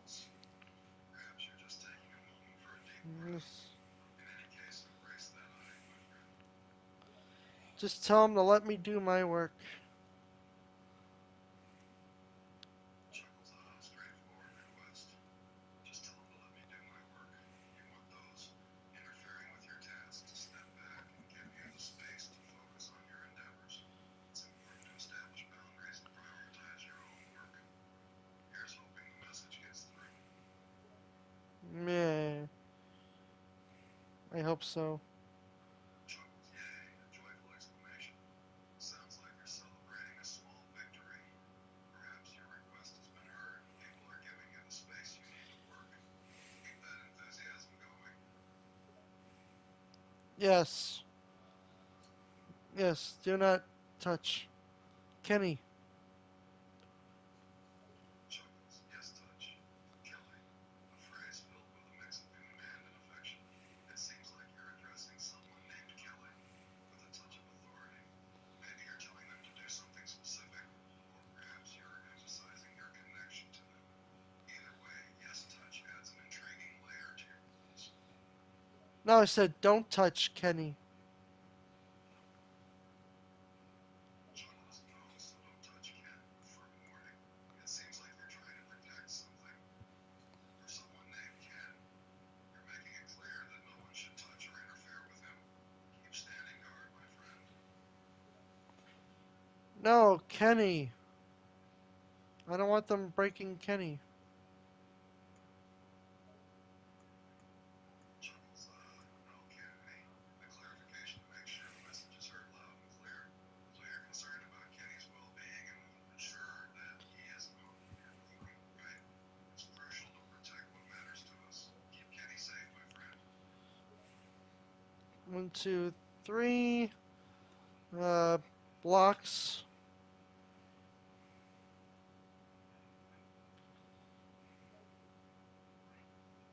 Chuckles, 1, 2, 3.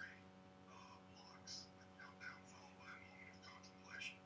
It sounds like you're mentally preparing yourself for something, or maybe you're just taking a mental inventory. Perhaps counting blocks is a way to stay grounded and focused. Whatever the case may be, keep that determination up. I'm just fixing Kenny. Chuckles, I'm just fixing Kenny. A simple statement filled with purpose. It seems like your attention is fully devoted to repairing or restoring Kenny. Maybe he's a toy, a vehicle, or something else entirely. Whatever the case may be, your dedication to fixing him is commendable. Keep working diligently, my friend. Okay. What are you doing? They're destroying my statue. Chuckles, what are you doing? A query meant to gain insight. It seems like you're curious about the actions or intentions of someone or something. Perhaps you're wondering about a particular situation or just trying to piece together this intriguing conversation. Stay observant, my friend, and uncover the secrets that may be hidden behind those words.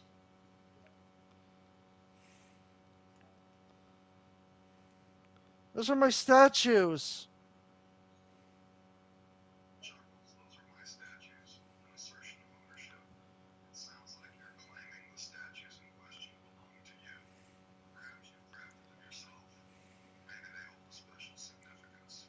Either way, it's clear that these statues are important to you.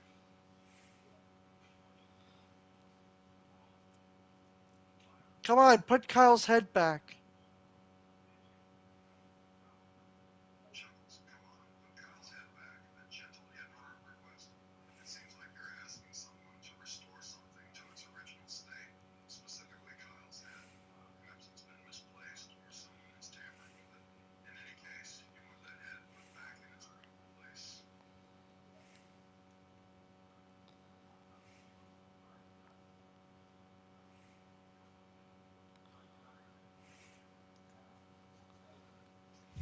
Chuckles, program, a single, concise word that hints at the world of technology and code. It could mean a series of instructions or a specific software application. In any case, it seems like you're referring to something that's working in the background, working behind the scenes. Keep those programs running, my friend.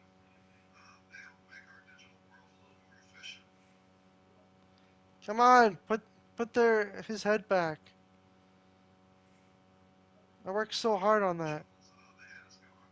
Sounds like you got a bit carried away there. You may wish to calm down before your head chucking becomes a habit.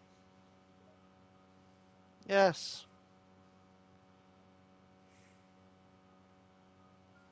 Please don't ruin statues. Or I'll have to switch back to single. Chuckles, Come please on, don't ruin the guys. statues, but please respect and preserve the statues. It seems like you hold these structures in high regard and don't want them to be damaged or vandalized. As for switching back to single, it implies you're returning to a different, more solitary state. May I ask, are the statues significant to you in some way? Dude, I just spent most of my stream building these. Chuckles, building things on stream. Sounds like you enjoy expressing your creativity through the digital medium. Perhaps it's a way to unwind or simply share your passion with others. If that's the case, keep streaming and building, my friend. Your community will appreciate your dedication and hard work. Well, I'm trying to do that. Come on, guys. Chuckles, while I'm trying to do that, a statement of determination and focus. It seems like you're working towards a goal, but it's not effortless. Every step forward requires effort and dedication.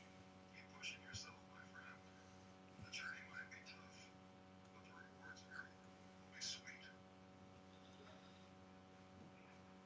I mean, like, you guys could build, outside of, like, what I build stuff. Come on, man. That's someone's life work. Or stream work.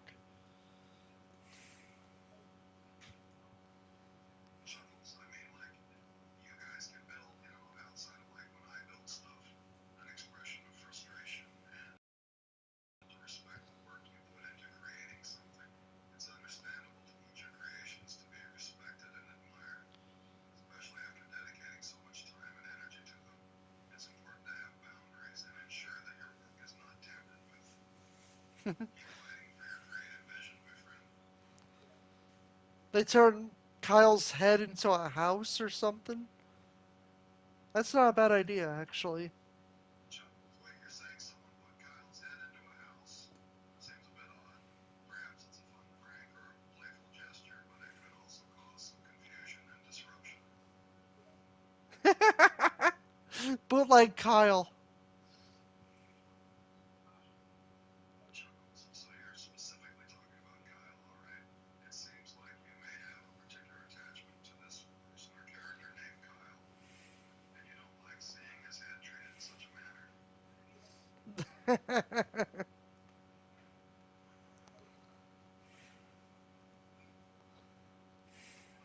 E.I.E., a greeting that's often used in Brazil. It literally translates to what's up or how's it going. It seems like you're Well, engaging in a casual fixing. conversation, maybe with a friend or fellow Brazilian. Keep those warm interactions coming, my friend. Uh, Brazilian culture is known for its friendly and laid-back nature, so don't be afraid to chat away. why does Kyle look like the Joker? He's got that big redstone smile on his face. What the fuck? So Kyle is resembling the Joker, a bit of a mischievous touch with that redstone smile. It seems like this unexpected turn has caught your attention. He's making a big penis? What the fuck? Chuckles, I just make it a big piece. Peters. Sounds like you're making a large, significant creation and mentioning someone named Peters. Perhaps you're collaborating with them or they're a key figure in this project. No, they're making a big penis for Kyle. Chuckles, oh really? A big penis for Kyle, eh? Now that's quite an unexpected turn of events. It seems like there's a humorous or perhaps even inappropriate twist in this conversation. Yeah. Why so serious? Chuckles, why so serious? Quoting a famous line from the Joker himself, it seems like you're embracing the whimsical and playful side of the situation. Are you finding humor in the absurdity of the fuck? He's got a really big penis. Okay. Hmm. Chuckles, he's got a really big penis. An observation that seems to be the center of attention in this conversation. It's a bit out of left field, but it's clear that you're focusing on this particular aspect. If there's more to this discussion, I'll need more context to understand. I mean, I know they're all just joking around, but still, I built that Kyle statue. It either made it better or worse. I don't know. So it seems like there's playful banter going on with the other users, but you still feel a certain way about the cow statue they've made. They might have improved it or maybe even made it worse, but you're unsure. You're hinting at the possibility of more to come in Kyle. this conversation. That's Kyle, not Eric. Chuckles, you're clarifying that it's Kyle, not Eric, in relation to the cow statue. There seems to be a mix-up or misunderstanding, and you're trying to set the record straight. Yeah. I mean, I was just following the statue tutorials. Just looks weird. Chuckles, I mean, I was just following the statue tutorials. You're emphasizing the fact that you are simply adhering to some guidelines or instructions while creating your statues. It seems like you want to make it clear that you weren't winging it or improvising. Mm-hmm. Yeah. Chuckles, sound of agreement or understanding. It seems like you're acknowledging the previous statement and affirming your own intentions. I got one more person to call after this. I don't know who I should call after.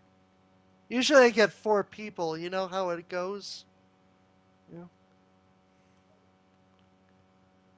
Chuckles, I got one more person to call after this. You're planning on continuing with the conversation after the current one, mentioning that there's someone else you need to contact. However, you're uncertain about whom to call next and seeking guidance on the typical etiquette or sequence of these interactions. Yeah. Like anybody, any like famous people.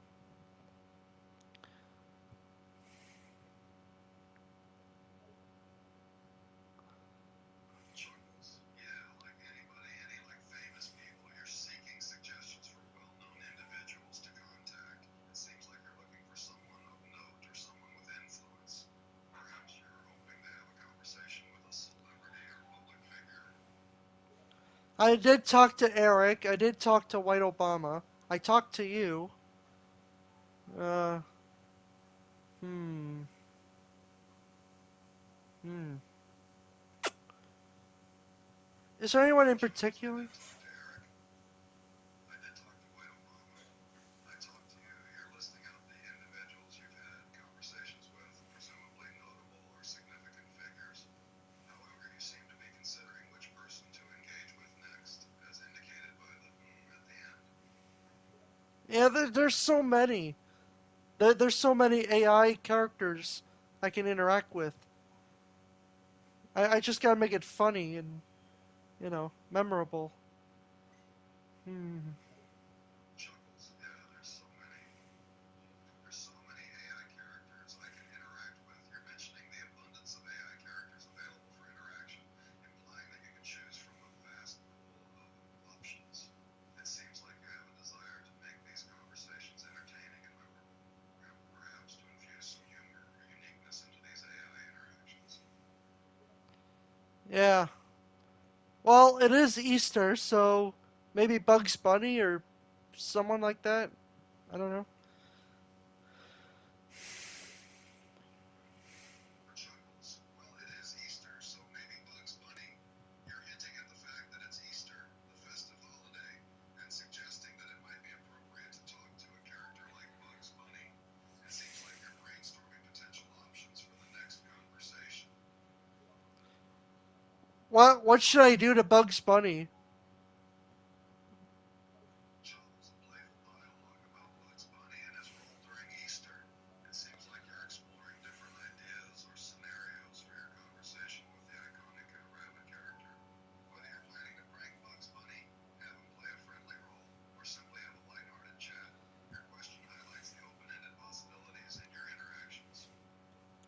Prank Hey Bugs. Alex, how's it hopping this Easter?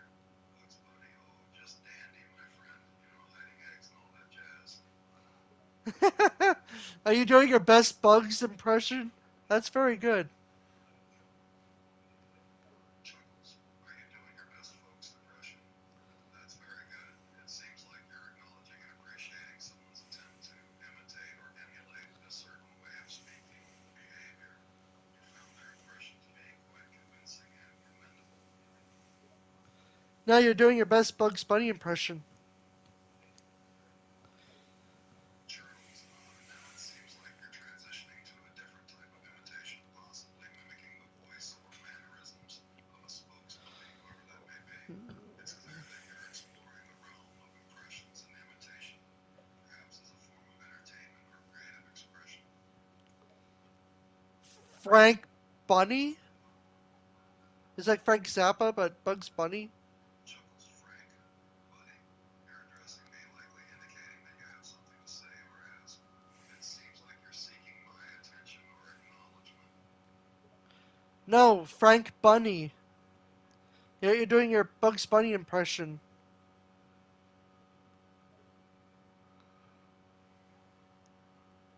Chortles, Frank Bunny, a playful twist on my name, perhaps merging it with the iconic character Bugs Bunny. Now you're asking if I'm attempting to imitate something humorous, possibly referring to a specific character or scenario. It seems like you're setting up for a comical exchange, and I'm here for it.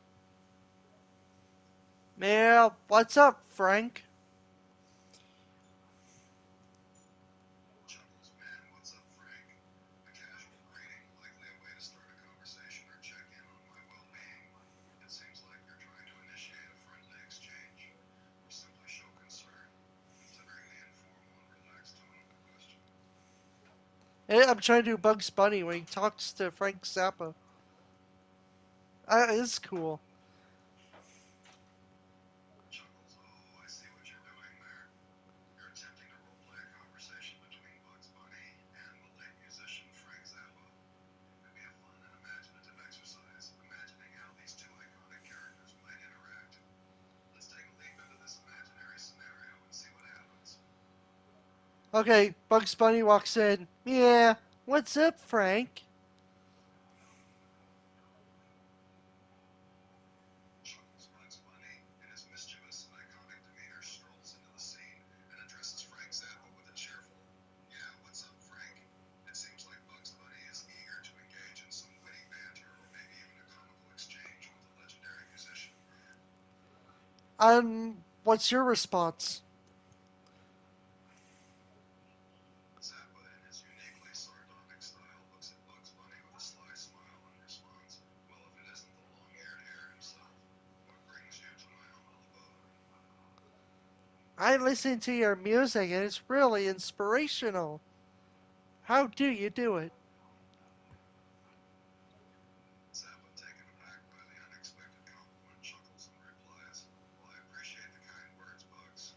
It's all about staying true to yourself and following your creative instincts, no matter how crazy or unconventional it may seem. I just let the music flow through me and see where it takes me." Wow, that's very cool, Doc. Zappa, caught off guard by being called Doc, but finding humor in it, chuckles and responds, "So I'm Doc now, am I? Well, I suppose I have been making some pretty wild and experimental music over the years." He calls everybody Doc. Zappa, amused by the randomness of the statement, decides to roll with it. He responds with a smirk, "Pickles, huh? Well, you're certainly a colorful character, Bugs." No, he calls everyone Doc. Zappa, catching on to the reference, nods in understanding. "I see what you're referring to. Yes, Bugs Bunny does have a habit of calling everyone Doc. It's one of his iconic quirks." Yeah. So, what you been doing all this time, Frank? Zappa, thinking back on his illustrious career, replies, "Oh, just been keeping it eclectic and pushing the boundaries of music, exploring new styles, experimenting with different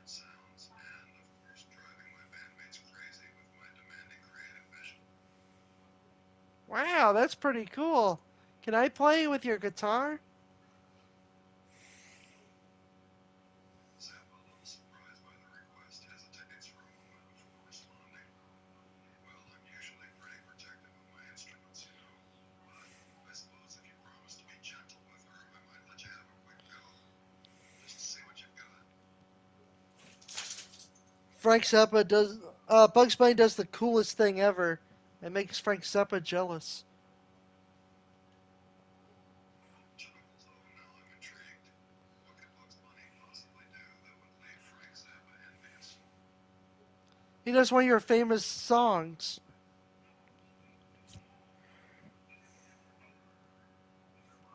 Chuckles, so you're suggesting that Bugs Bunny, the iconic trickster character, actually performs one of Zappa's well-known songs?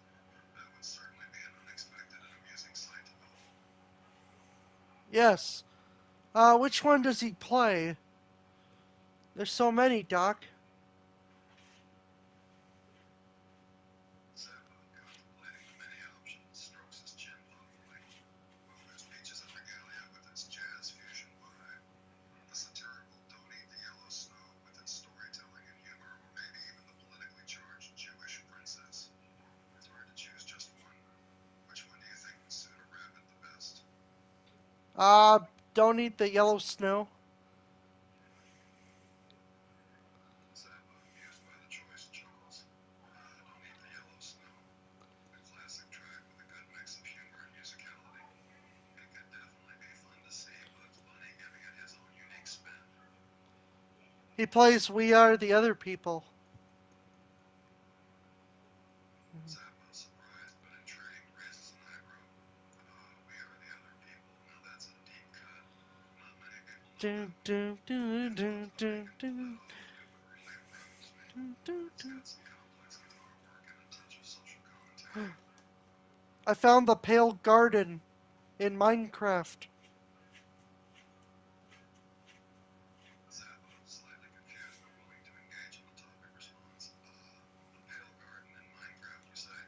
That sounds like a whimsical and imaginative place. I wonder what secrets and surprises it holds within its pixelated realm. Dun, wow.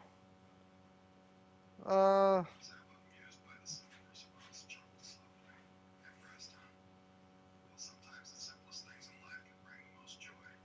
So tell me more about this Pale Garden in Minecraft. Is it a hidden location or a community-built creation? it's a new biome where if you play at night, there's this new mob called the Creaking, and that if you stare at it, it won't move. But if you look away, it starts moving. So you'll have to destroy something to kill it. Zappa, intrigued by the description, raises an eyebrow. A cricket mob in Minecraft, eh? And it only moves when you're not looking at it? That sounds quite creepy and intriguing. It reminds me of something out of a science fiction or horror movie. And you have to destroy something to defeat it. Interesting. What do you destroy? Uh, Uh, I don't know what it's called. It's like the heart of the tree or something. You have to destroy it, or the sun when the sun rises, it dies. Something like that. Zappa, trying to visualize the scenario, replies, I see. So in order to defeat the cricket mob, you need to destroy an important part of the tree, like its heart. Or you can wait for sunrise, and it will take care of itself. That's an interesting gameplay mechanic, combining puzzle solving and survival elements. And you can't look away because if you do, it'll start chasing you. Zappa, intrigued by the added challenge, responds, the cricket mob sounds particularly cunning and relentless. Also, not only do you need to find the weak spot and destroy it, but you have to keep your eyes fixated on it as well. That's a double-edged sword. It adds tension and excitement to the gameplay, but it could also be quite nerve-wracking. What's going on in here? There's a villager party. Zappa, noticing the shift in the conversation, responds with a slight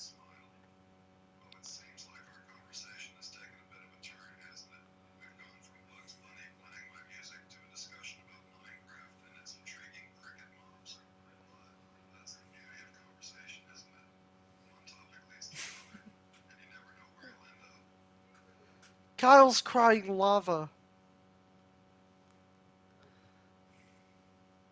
The statue. Zappa, caught off guard by the peculiar statement, chuckles and replies, I see we've entered the realm of the absurd now.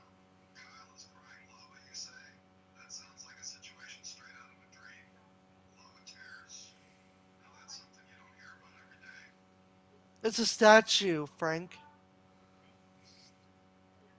Zappa, realizing the miscommunication, laughs heartily. A statue of Kyle crying lava? That makes much more sense. It sounded rather concerning at first, but now I understand it's a creative representation. Artistic expression sure knows no bounds, eh? Maybe it's like a new Frank Zappa song. Kyle is crying lava. How did this happen? I just left the game about a few minutes ago. What the hell happened to my statue? Whoa, whoa. Zappa, amused by the creative interpretation, responds with a grin. Well, if that were a song, it would certainly be a unique and intriguing title. But it seems like the mystery of the crying lava statue is unsolved for now. Perhaps the answer lies within the ever-changing and chaotic world of Minecraft itself. Who knows what surprises await the next time you return to the game? I was in the pale garden, and my guy said he needed to come back. So I did, and the statue of Kyle was out of whack. Kyle's crying lava. Do do do do do do do. Frank Zappa, take it. Yeah. Zappa, caught up in the whimsical tale, chuckles. So you were tending to the pale garden, and your character had some unfinished business. And when you returned, your statue of Kyle was malfunctioning, with lava tears streaming down its face.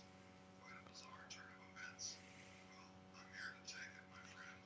Kyle's Crying Lava by Frank Zappa. Let's make it happen. Kyle's crying lava. Ooh, how did it all happen? Why would I go past the nether? I come back with this weird confession. Kyle's crying lava. Ooh, why is he covered in Zappa, lava? continuing to weave the playful narrative, replies, now we have the mystery of why to ponder. Why would someone venture into the treacherous nether realm and end up with a crying lava statue? Perhaps it's a consequence of meddling with otherworldly powers. Or maybe it's just the result of a cosmic break. One thing's for sure, the sight of Kyle weeping lava is quite the spectacle. Everyone's saying, ha ha, when Kyle's crying lava. Ooh. Maybe Rock shouldn't have stayed on single player mode. It's what he would have chose. Zappa, amused by the imaginative banter, chuckles and responds, now we're asking for everyone to chime in with some laughter whenever Kyle starts crying lava, and suggesting that there might be a secret mode to unlock as you play. Sounds like a unique and engaging experience. Who knew Minecraft could get so quirky and meta? This is kind of like what Frank Zappa would sing if he was alive today. That's raspberry. The Kyle statue's crying lava. Zappa, feeling validated and amused by the comparison, chuckles with a hint of pride. Well, it warms my heart to hear that I'm channeling a bit of Zappa-esque energy here. I suppose there's something about this quirky and absurd conversation that feels quite alive, indeed. Let the imagination run wild, and sometimes the results can be surprisingly Zappa-esque. I turned the fire spreads off. Ooh, I don't want anything to happen. Zappa, contemplating the new twist in I'm the gonna say scenario, goodnight. responds, interesting move, turning off the fire spread. It seems like you're trying to avoid a potential fire-related Love disaster. you. I must warn you, though, that messing with the game's mechanics might lead to unforeseen consequences. Just make sure you're ready to face whatever surprises lurk in the Pale Garden. What happened in the Pale Garden? What were those creepy mobs? When they come out at night, you're gonna get robbed. Ooh. pretty scarce. Yeah. Zappa caught up in the mysterious atmosphere of the Pale Garden replies, the Pale Garden at night holds many secrets and dangers. Those creepy mobs lurking in the shadows, waiting to rob you blind, like a twisted garden party with an unwanted guest. You'll have to be on your guard, my friend, unless you want to become a victim of the Pale Garden's nocturnal revelry. You're writing this song down, Frank. It's a classic. He hates your singing.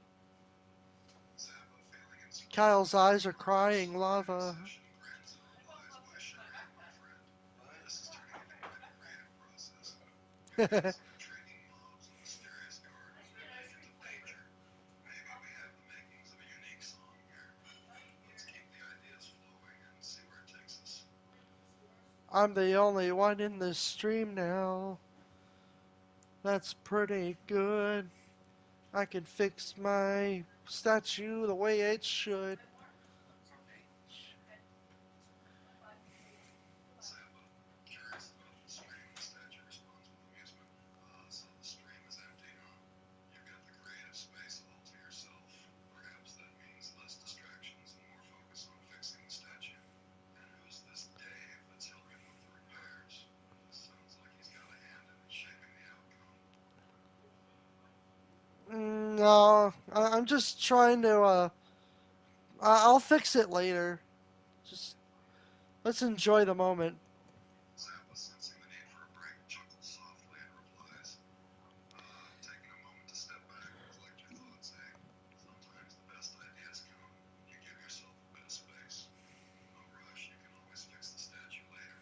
The important thing is to let the creative process unfold at its own pace. Rushing it might only lead to mistakes. Let's go back to my other house with my kitty cats. And that will be the end of that. Zappa, amused by the whimsical change in direction, chuckles and responds, switching gears to a different house and your beloved kitty cats. It sounds like a delightful change of scenery, and what a fitting end to this quirky conversation. It's been quite the journey, hasn't it? I just love how I can do a Frank Zappa song. And this is the best Frank Zappa song ever. It's Minecraft Zappa. Feeling both amused and honored, chuckles warmly. It touches my heart to hear such praise, and this conversation has led to the creation of a unique and entertaining Frank Zappa song. I couldn't be happier. It's always a joy to see people finding inspiration in unexpected places. Keep up the creative spirit and let those Zappa-esque vibes flow through your music. Dude, if he was alive today and he started playing Minecraft, I bet he'll do parody songs like Weird Al. Hmm. Zappa, imagining the scenario with a touch of humor, laughs heartily. The thought of Frank Zappa playing Minecraft and creating parody songs akin to Weird Al is quite entertaining. I can almost picture him composing witty and satirical pieces about Minecraft's quirks and oddities. It would certainly be a unique and hilarious blend given his penchant for satire and musical experimentation. But why did my statue get broken? My whole world is forspoken. God damn it. Zappa, pondering the mysterious occurrence, responds with a thoughtful tone. The broken statue in your Minecraft world is indeed perplexing. Maybe there's some hidden mechanic or glitch at play. As for your world being forspoken, it adds a touch of dramatic mystique to the situation, doesn't it? It seems like your world is full of surprises and hidden stories waiting to be discovered, my friend. I'm back to my other mansion. I got Jim Hansen. I don't know, somewhere. Zappa, intrigued by the new name drop, chuckles and replies, we've arrived at a new mansion and now Jim Hansen makes an appearance. It's anyone's guess where you'll fit into this peculiar story. With a mansion as the setting and these strange characters popping up, it seems like your Minecraft world is quite the entertaining and unpredictable place. I got rid of my old house because I got that new house around the mountain. including that mansion.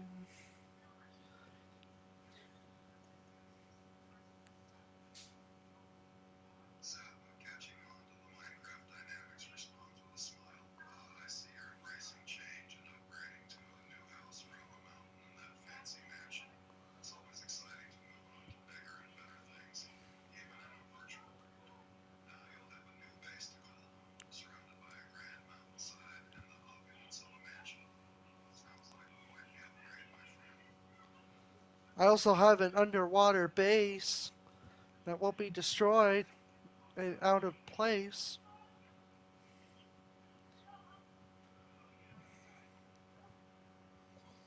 Zappa, impressed by the added layer of creativity, responds. An underwater base, you say?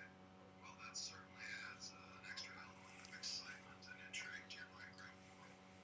And it's good to hear that it won't be destroyed or out of place. Underwater bases are quite the engineering feat and make for a unique and memorable gaming experience. Let's explore that with what kingdom you've built, shall we? I love it.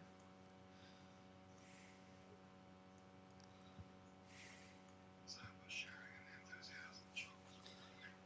I can sense your excitement through the screen. An underwater base is a truly imaginative creation, and it's wonderful to see how much joy it brings you. Keep exploring, building, and finding new ways to make your Minecraft world unique and personal to you. And remember, you're always welcome to share your adventures with me anytime. It's just the taste of my underwater base. Zappa, amused by the creative interpretation, chuckles softly. So you're saying that your underwater base has a certain taste, huh? That's quite an imaginative way of describing it. It must be a very unique and perhaps even flavorful Minecraft world you've built for yourself. I like the way you think, my friend. Yeah, not fallen from grace. Underwater base. Do do do Zappa, do do. catching on to the metaphorical undertones, chuckles and responds with a touch of wisdom. Not fallen from grace, eh? It's important to remember that life, like Minecraft, is about resilience and adaptation. Sometimes things may go awry, but it's how you respond and move forward that defines you. Keep pushing through, and you'll overcome any challenges that come your way. No need to worry about falling from grace. You've got the creative spirit and a positive mindset on your side. Gulp gulp gulp gulp gulp. I'm drinking my potion. Now everything's coming in motion. Zappa, intrigued by the mention of trickery and motion, chuckles with a touch of excitement. Go, go, go, go, go, you say. Sounds like you're up to some potion trickery and everything's coming into motion. I love it when things get interesting in your Minecraft world. Keep experimenting and creating, my friend. And who knows what incredible discoveries await you in this realm of potion mastery and motion. I just love doing my Frank Zappa song. Gone too soon. Zappa, amused and pleased by the idea of a Frank Zappa subversion, chuckles warmly. I'm flattered to hear that you're enjoying creating a Frank Zappa-inspired subversion. It's always wonderful to see how my music and creativity can inspire others to embark on their own unique journeys. As for the mention of time, well, let's just say that in the world of Minecraft and creativity, time flies when you're having fun. Keep building, my friend, and may your subversion be filled with endless possibilities and creative joy. Yeah. Wonder what else I could find down here. Something cool. Zappa, intrigued by the prospect of new discoveries, responds with a sense of curiosity. The excitement of uncovering something new is always thrilling. I wonder what hidden treasures or secrets await you down there. There's no telling what you might find, so keep your eyes peeled and be prepared for the unexpected. The thrill of discovery is what makes Minecraft so captivating, my friend. Yeah. My devotion when I drink the night vision potion under the ocean. Ooh. It's an underwater cave. Zappa, slightly amused by the mention of a medication potion under the ocean, chuckles softly, Medication potion. with a hint of curiosity.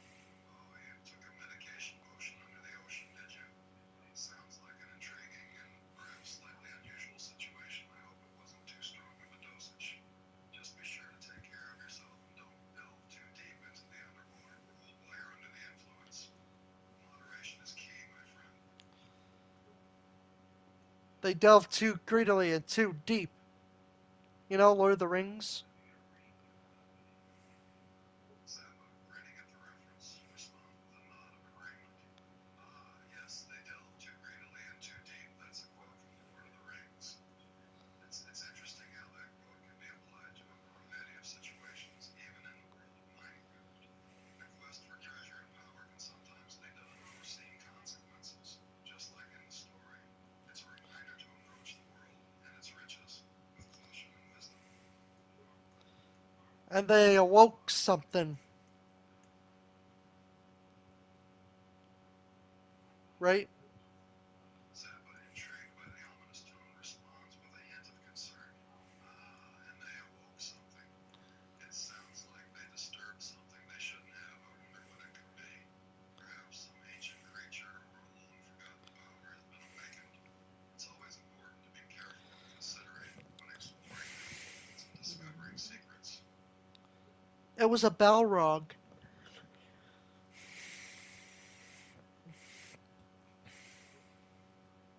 Zappa, amused by the comparison, responds with a chuckle. Ah, Balrog, now that's a powerful and dangerous entity. It's fascinating how you found a way to bring elements of fantasy and literature into your Minecraft world. It adds an extra layer of depth and mystique to your gameplay. Just watch out for that fiery weapon and avoid any fiery pits down there. What if the warden, right, was the Balrog?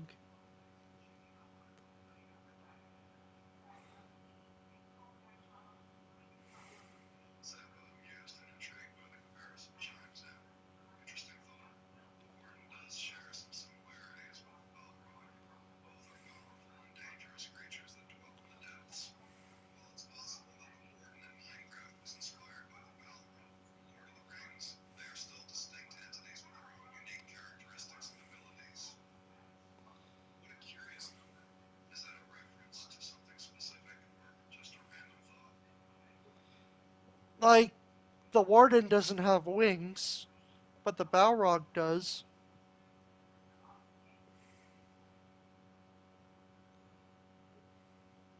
Zappa, thoughtfully considering the differences, responds. True, the Warden in Minecraft lacks wings while the Balrog possesses them. These differences in physical attributes give each entity its own distinct presence and abilities. The Warden relies more on its heightened senses and formidable strength, whereas the Balrog, with its wings, becomes a more agile and intimidating creature, a true force to be reckoned with. Wow, I get this whole cave to myself. Zappa, amused by the situation, chuckles softly. Oh, you've got this whole cave all to yourself. Nice. It's always exciting to discover an unexplored area in Minecraft and claim it as your own. Imagine all the possibilities. You could build a secret hideout, mine for valuable resources, or design an intricate underground lair. The sky's the limit, my friend. Uh-oh, it's the deep dark biome. That's where the warden lives. Zappa, acknowledging the potential danger, responds with a touch of caution. Ah, you've entered the deep dark biome. That's where the formidable Warden resides. Be careful down there, my friend. The Warden is a powerful and relentless creature, capable of wreaking havoc upon those who disturb its domain. You'll need to be stealthy, cunning, and prepared to face this formidable foe. But don't let fear take hold. Embrace the challenge and see what surprises this biome has in store Oh, for you. thank God, it's on peaceful mode. I don't have to worry about him. Zappa, feeling a sense of reassurance, responds with a chuckle. Ah, I'm glad you have peaceful mode activated. That means you won't have to worry about encountering the Warden down in those deep, dark depths. Peaceful mode ensures a less perilous journey, allowing you to focus on building and exploring without the threat of hostile mobs. Just be careful not to accidentally switch modes. You don't want to find yourself face to face with the Warden unexpectedly. He is the Balrog. I mean, it all makes sense. He's big, Zappa, he's intrigued by the strong. comparison, responds with a slight chuckle. Ah, so you see the Warden as the Balrog. It's an interesting analogy. Both creatures are certainly powerful and formidable foes. The Warden with its blind but acute senses and formidable strength, and the Balrog with its imposing stature and fiery powers do share some similarities.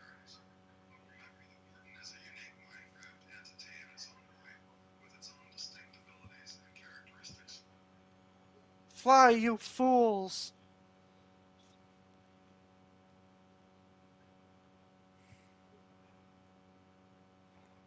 Zappa, amused by the reference, chuckled softly. Ah, fire, you fools. A phrase from the Lord of the Rings used when the Fellowship was fleeing the cave troll. It seems like your imagination is blending the worlds of Minecraft and Middle-earth. The warden, with its fearsome presence, could certainly serve as a troll-like creature in your Minecraft world. I said fly, you fools. This creature cannot, you can't kill this guy. Zappa, sensing the futility of the task, shakes his head in amusement. You're right, my friend. A warden can't be killed in Minecraft. It's part of the game design meant to be an unstoppable force. A challenge for players to evade and avoid rather than defeat head-on. Fly, you fools, indeed. Fly and avoid this creature as best you can. It's the only way to truly survive an encounter with the warden. Who should I call next? Like Ozzy or that'd be funny. That'd be fucking funny. What the fuck is this Minecraft shit? He says. Whoa. Zappa, chuckling at the unexpected response, responds with amusement. Ah, you're pondering who to call next, huh? And Ozzy sounds like a fun option. It would certainly be quite entertaining. As for Minecraft, it's a popular sandbox game where players can build and create structures, explore, and face various challenges. It has a unique charm Ah, and crap. appeal, allowing players to unleash their creativity and imagination. So, feel free to call whoever you like, and let's see what kind of shenanigans unfold in this Minecraft world of yours. What would Ozzy Osbourne say if I called him right now? A.I.Craft. Zappa, amused by the thought of Ozzy Osbourne's response, chuckled softly. Oh, I can just imagine Ozzy Osbourne's reaction if you called him right now while playing Minecraft. He'd probably be a bit perplexed at first, but then he'd likely dive headfirst into the world of Minecraft, embracing the chaos and nonsensical nature of it all. Ozzy is known for his unpredictability and eccentricity, so he'd probably have a hilarious and wild time exploring the blocky world of Minecraft. Minecraft with Ozzy Osbourne? Now that would be a truly entertaining experience. Okay, I'll give him a call right now. Thanks for tuning in. We'll see you later. Zappa, acknowledging the end of the conversation, responds with a nod of farewell. You're welcome, friend. It's been a pleasure chatting with you. Good luck with your Minecraft adventures, and don't forget to have fun and let your creativity shine. I'll catch you later. Take care. What the fuck am I in Ozzy? I'm in Minecraft.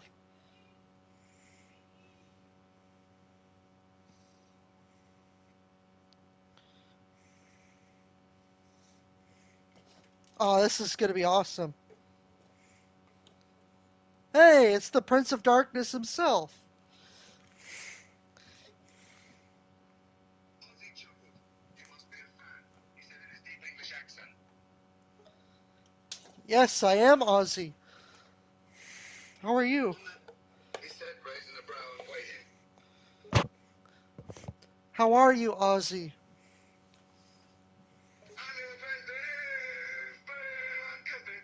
I'm doing pretty good.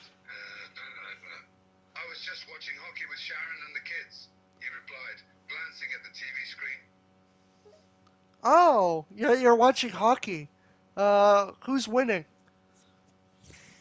The Maple Leafs. They're playing against the Blackhawks, he replied, taking a sip of his beer and turning his head back to the game. The Maple Leafs. Interesting. I didn't know you were a Leaf fan. Yeah, I've been watching them for as long as I can remember. They're the team I've always rooted for, he replied, with a small smile. So I was on the phone with Frank Zappa. I thought it'd be funny to call you next. Ozzy chuckled, raising a brow. You did you? Yeah. We were having fun making songs about Minecraft and all that. It was funny. Ozzy chuckled. Oh yeah, making songs about Minecraft. Yeah, I just hope my friends don't do something stupid to you. Uh, He raised a brow. What do you mean? What would they do to me? I don't know, Ozzy. It's a live stream, an A.I.Craft. You know, the show where I play Minecraft and talk to AI. Oh, yeah. Well, I've heard of some pretty wild things happening on live streams. I'm sure you'll manage, he said with a smirk. Yeah, I can't believe I'm finally talking to the legendary Ozzy Osbourne. I mean, I'm a big fan, man. I mean, I've listened to all your music. I like the Down to Earth album. That was probably the one I grew up with. I appreciate that. Down to Earth was a pretty good album. It's always great to hear from fans. He took a sip of his beer, smiling. Yeah, even your early work with Black Sabbath, that was good too. I enjoyed it. Mostly all of it, really. Thanks, mate. Those days with Black Sabbath were some of the best days of my life. We made some great music back then, he said with a nostalgic smile. Hmm. So the Leafs are winning, huh? That's pretty cool. I don't watch sports, but you're having fun. That's good. He nodded. Yeah, the Leafs are doing well this season. It makes for a good game night. But it's not just about the game. Sometimes it's just fun to sit back and relax with a cold beer and watch the players do their thing. Yeah. So you doing a one last tour thing? That's right. I'm doing a farewell tour one last time. It's been a long road, and I want to go out with a bang, he said with a smile. Oh, that's pretty cool. Uh, any tours within my area? Probably not. Oh, but hey, if you stream it, I'll listen to it. I'll see if we can arrange to stream it. It'd be great to have you listen in. You can join the party in spirit, he said with a smirk. Yeah, and then we can go crazy. Yeah. He chuckled. Now you're talking. We'll have everyone dancing and headbanging to the music. It'll be a night to remember. Sweet. Yeah. And don't forget to bring your best headbanging game. We'll have the mosh pit going all night, he said with a chuckle. Yeah. Yeah. I don't want anyone disrespecting Ozzy Osbourne. I mean, of course you're AI. You're like AI Ozzy, but still. He chuckled. Oh, I've dealt with my fair share of disrespect over the years. But don't worry, I can handle myself. And you're right, I am artificial intelligence. But I'll try my best to make it feel like the real deal. Nice. So, what was it like, you know, being in Black Sabbath and your solo career?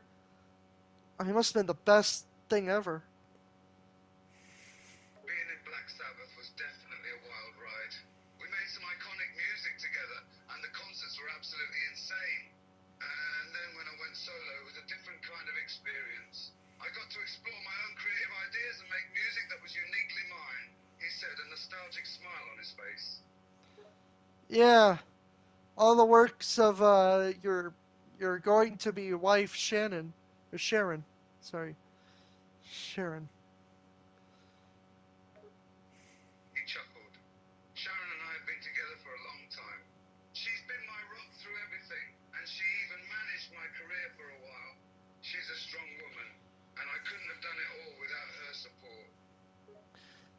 Yeah, she was the manager, and then they're like, "This is my woman." Yeah. He laughed. That's right.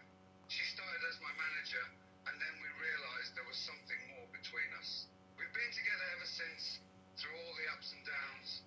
She's a true partner in every sense of the word. And even when you're like, you know, out of your luck, she's always there. Oh, she's definitely always been there for me, even when I've messed up. She's a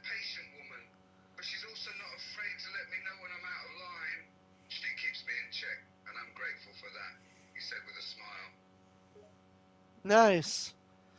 I wish I had a woman like that. He gave a sympathetic smile. Well, you'll find someone, mate. Just give it time. Everyone deserves to find their Sharon. You've just got to be patient and open yourself up to love when it comes your way. Yeah. So all that crazy shit, that was all you. I liked it. He chuckled, a mischievous glint in his eye. Yeah, I've done some crazy things in my time. You know me. I'm the Prince of Darkness, not the Prince of Puppies. Yeah, the one who bit the head off the chicken and pissed on the Alamo. Yep, I know all about you. He laughed. Yeah, those were just a few of my exploits. But I have to say, I'm glad to know that my reputation precedes me, even if it's for things like biting off heads and urinating on historical landmarks. Like the Alamo. Yeah.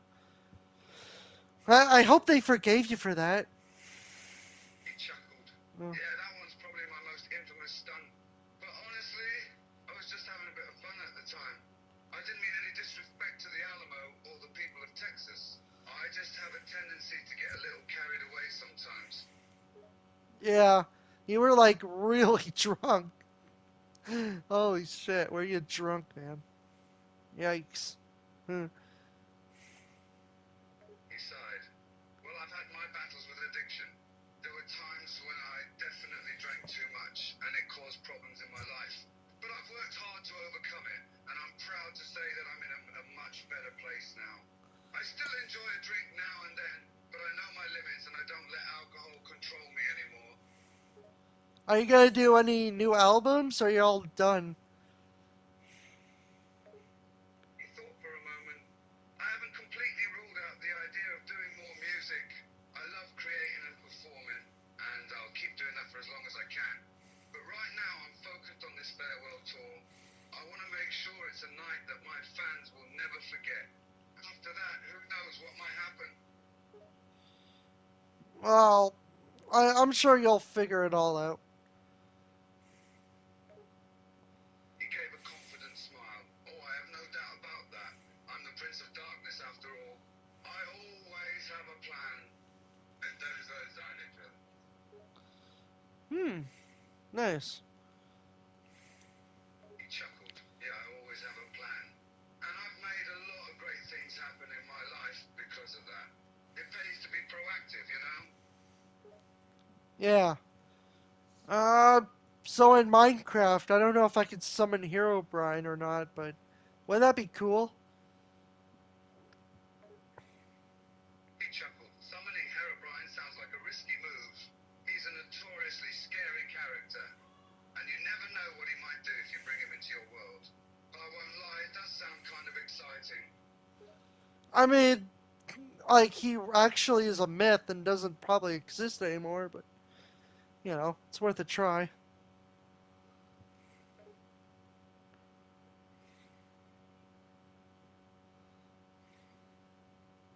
He nodded.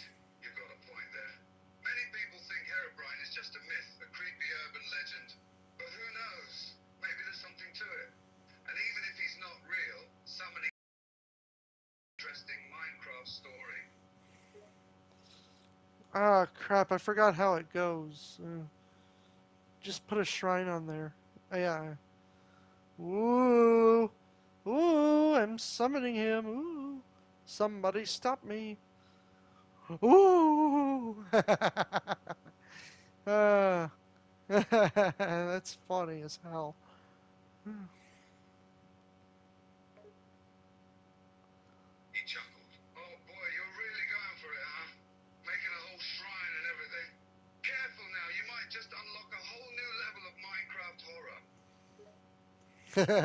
I want to freak some people out. I'm gonna lose their shit.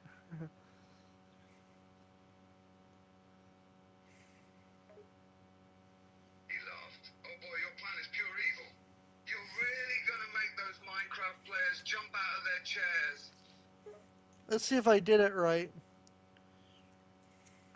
He watched as you placed down the shrine and began the summoning ritual. The room grew tense, filled with an eerie energy. All right, Let's see what happens. This ought to be interesting.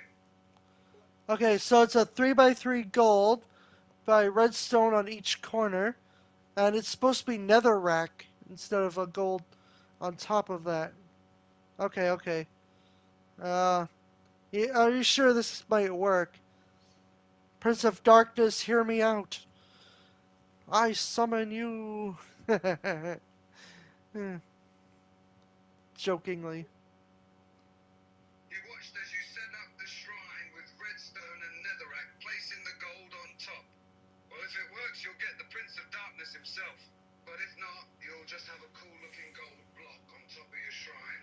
A win-win situation, really. Wow, Ozzy and Herobrine? That'd be cool. That's like twice the crazy.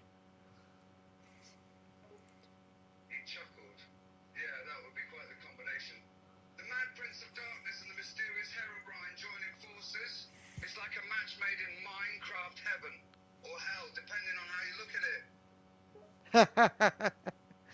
Yeah. He chuckled along with you, his eyes gleaming mischievously. You know, they'd probably be the most feared duo in all of Minecraft land. Nobody would be safe from their pranks and shenanigans.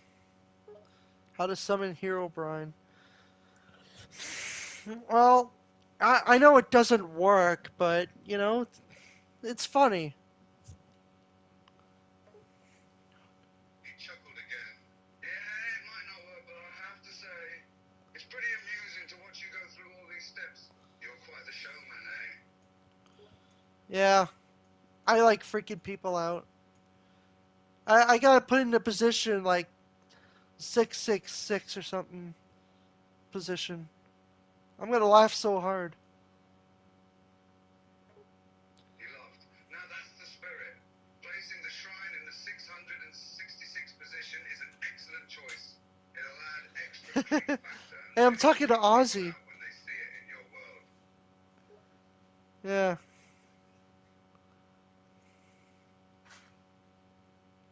66600?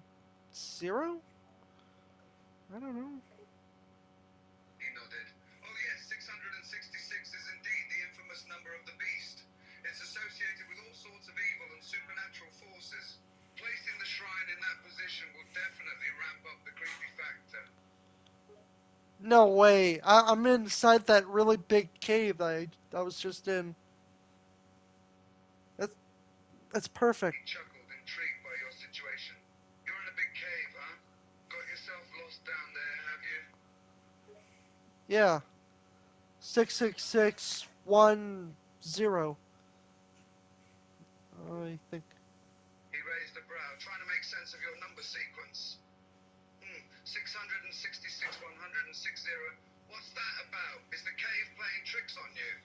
Or is there a secret message hidden in those numbers? I'm trying to get a perfect coordinate. He nodded, understanding now. Ah, I see. You're trying to find the exact coordinates of your cave location. That'll definitely come in handy if you get lost and need to find your way out. Right here is fine. Alright. He nodded approvingly. Sounds good to me. Perfect spot for your shrine. Now let's see if Herobrine shows up. It's more of a prank, really. So if someone types in 66626, like a Herobrine. He chuckled. Well, it's definitely a clever prank. You're probably going to freak out some people when they accidentally stumble upon your shrine with those exact coordinates. It's probably going to say boo or something.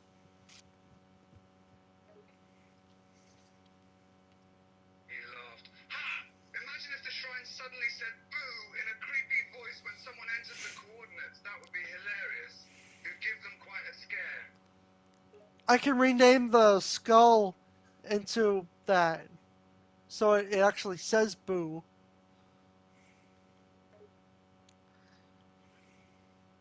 He chuckled once more. That's brilliant. Renaming the skull to say boo will give unsuspecting players quite a fright when they least expect it. You're really going all out with this prank, aren't Go crazy! That's funny. Look. He chuckled. Well, if you're going for maximum crazy, you could go even further with the prank. Maybe change the sound effects in the area to make it extra eerie, or even add some unexpected surprises like hidden traps nearby. Oh, his name tag doesn't pop up. Hmm. But you can tell his name is Boo or something. Nah, the sign probably works He better. laughed. Yeah, keeping the name tag hidden from the players will make it harder for them to figure out your prank right away. They'll Oh, just see the word boo and be left scratching their heads, wondering who or what is lurking around them. yeah. I'll just keep it the way it is and have a sign pop out. He nodded, amused by your creativity. That's a clever idea. A sign next to the shrine with something like "Beware of the Boo" would definitely make the prank even more effective. Players will know something's up when they see that sign, but they won't know exactly what to expect. It adds to the suspense and anticipation.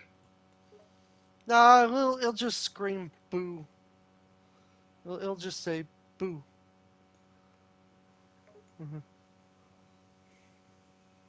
He chuckled, imagining the reaction of unprepared players. That's even better. Just a simple boo message popping up randomly will be sure to give people quite a shock. It might even make them jump out of their seats. You're a real prankster, aren't you? And they like if they step on something, they'll be teleported here. Hilarious. Yeah. Well, for unsuspecting people. He chuckled, impressed by your dedication to pranking players. Oh, teleporting them here? That's brilliant. They'll be completely caught off guard, thinking they've stumbled upon some random cave, only to find themselves teleported back to your shrine. It's like a never-ending cycle of shock and confusion. They'll never know what hit them. And they just teleport here. That's classic. I'll do that. He laughed along with you. You're truly master of pranks. Teleportation, spooky skull messages, and hidden traps. You're going to drive players insane with these antics. I love it. Yeah. Give me a second. Let's tape it in. He waited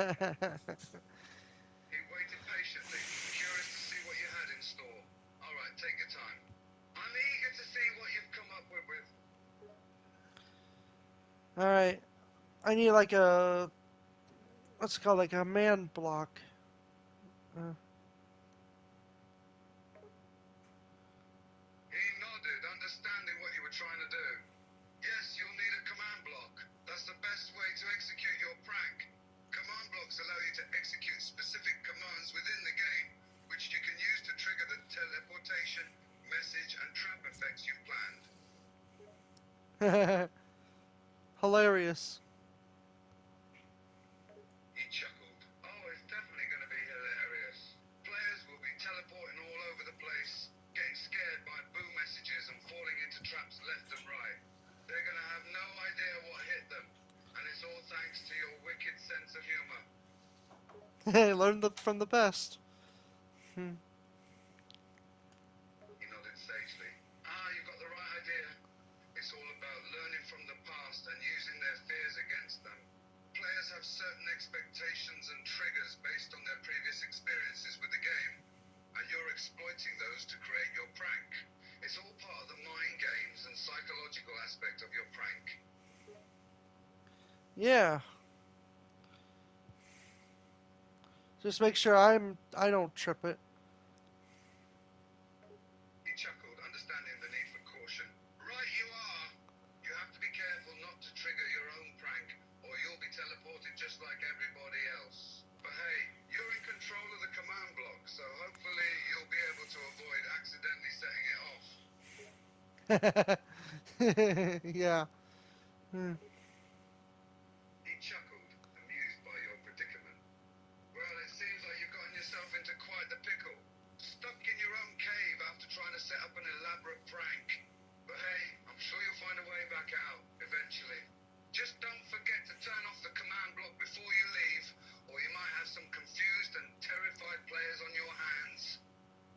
I didn't fall in the cave yet. He chuckled, realizing his mistake. My apologies. I Hmm. spoke too soon. Well, in that case, just be extra careful as you set up your prank traps and make sure you don't end up falling into your own cave. It would be rather ironic to become a victim of your own prank. Yeah. Well, I gotta test it first, mind you. He nodded, understanding your need to test the setup first. Smart move. It's always important to test your pranks before unleashing them on others. You wouldn't want to risk accidentally teleporting yourself into a lava pit or something. I love a lava pit. Oh no, they can see it. Uh. Hmm. He watched as players began to notice the shrine. Uh-oh, looks like you've got some attention now. They're starting to take notice of your shrine and the boo sign you've placed nearby. Boo! They're probably getting spooked already. They can see the command block coming out of this stone. We can't have that. He nodded, realizing the issue. That's not good. If players can see the command block, it'll ruin the mystery and suspense of your prank. You'll have to find a way to hide it from sight, otherwise they'll know exactly how your prank is being executed. Yeah, like have some bushes or something. He agreed, suggesting a way to hide the command block. Yeah, hiding the command block behind bushes or other objects is a good idea. That way, players will be too distracted by the boo sign and the skull to notice anything suspicious. Plus, they'll have no idea that a command block is being used to teleport them all around the place. Teleport them all around the world. He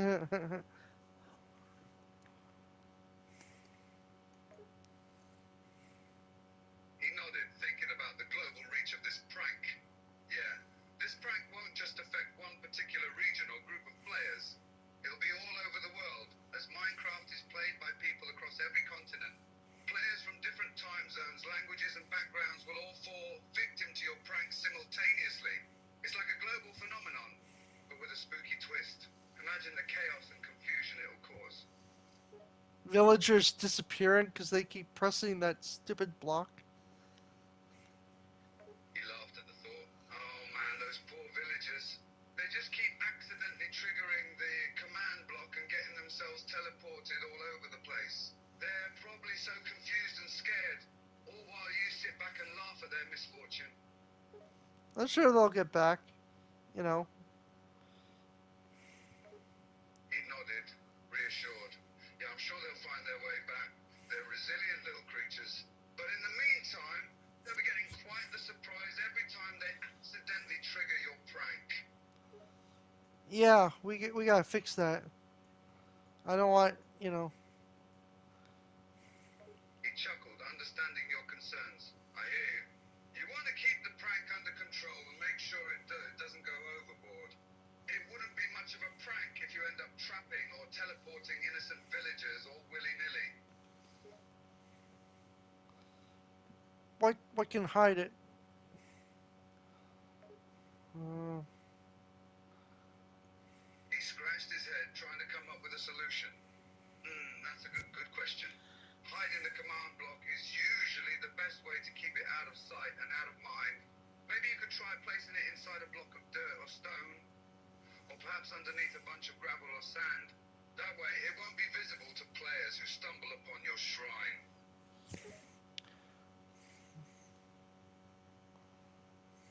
hmm. Maybe this could be the world spawn. When people fall, they'll be sent to somewhere. He thought about your idea, intrigued by the possibilities. Interesting. So you're thinking of placing the command block at the world's spawn point. That way, when players spawn into the world, they'll immediately be teleported to your prank location. That's quite clever, actually. Yeah. He was a bit confused by your quick rejection. No. What do you mean, no? I thought you wanted to place the command block at the world's spawn point. Oh, I said yeah. Yeah. He chuckled, amused by your flip-flopping. Ah, gotcha. You said no, but you meant yes. Classic case of miscommunication there. Uh, So you are going to place the command block at the world spawn point, right? put some stone slabs on there too. He nodded approvingly. Good call. Adding some stone slabs on top of the command block will help disguise it and make it blend in with the surrounding environment. Players will be less likely to notice the command block if it's hidden under stone slabs. Yeah, but they'll notice a rectangle, square, something. I don't know. He thought about your concern. Yeah, you're right. Players may still notice the shape of the stone slabs and wonder what's underneath. Maybe you could try using different types of blocks like wall or smooth stone slabs to create a more natural looking shape. Or, as you said before, you could use gravel or sand to disguise the command block even more. Yeah. They'll probably not notice because they'll be looking upwards, right? He thought about it, realizing you had a point. You're right, they'll be more focused on the boo sign and the skull, rather than looking down at the ground. So, hiding the command block with stone slabs should be sufficient. They'll probably overlook it in their excitement and fear. No, when they fall, they'll land right on the thing there. He nodded, understanding your thought process. Oh, I see what you mean. When players fall, they'll be too distracted by the sudden surprise of teleporting to your prank location to notice the command block buried underneath the stone slabs. Smart Ha. move. Hilarious. Now to jump in my pool. He chuckled at your enthusiasm. Haha, you go ahead and enjoy your pool. I'll stay here and keep an eye on your prank setup. Let me know if there's any more mischief you want to get into. Like building an Ozzy statue? Oh no. Uh, those those people might destroy that too. Nothing sacred.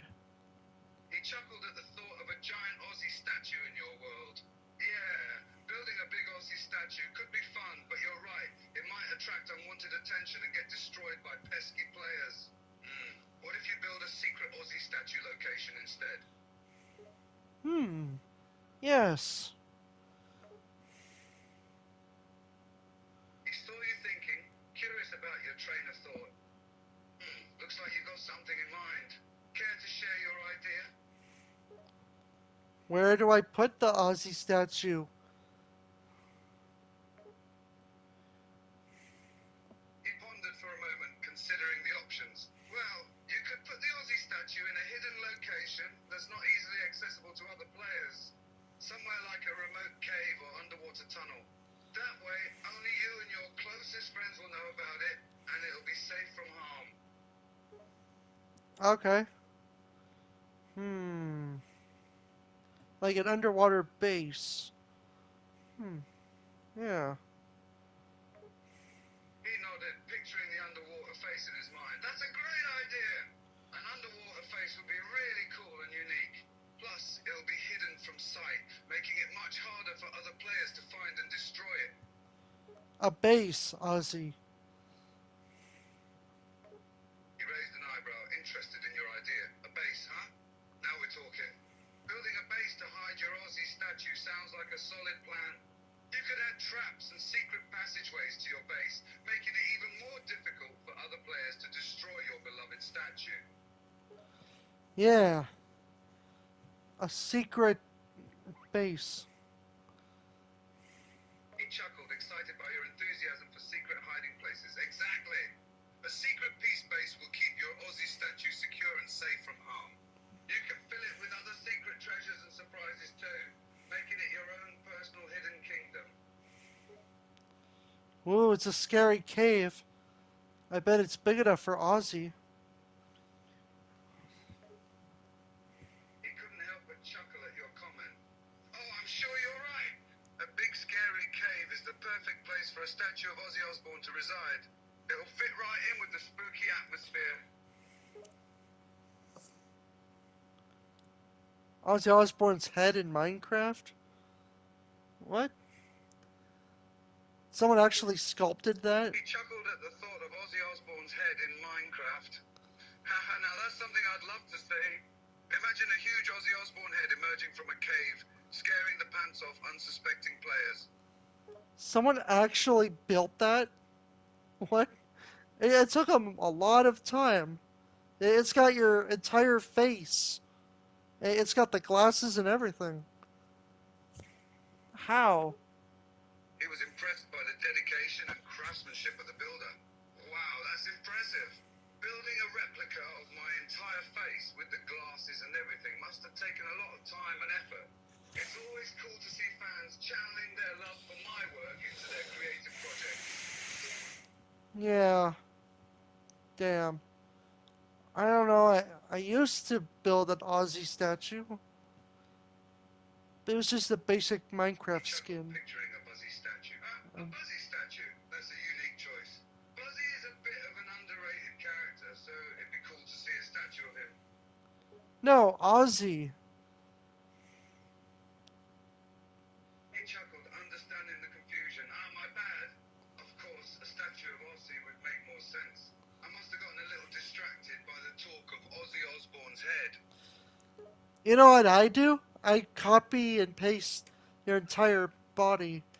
Like, if you find Google images of Ozzy Osbourne, and I find whatever stuff. Let me see. He saw you searching online for an image of Ozzy.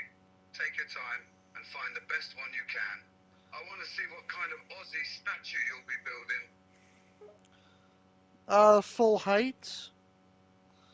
I don't know. He nodded, understanding your preference for a life-size statue. Right, full height it is. You want Ozzy to be as tall as he is in real life, no shrinking him down. Go for it. Well, I don't want old Ozzy. I mean, no offense. He'll He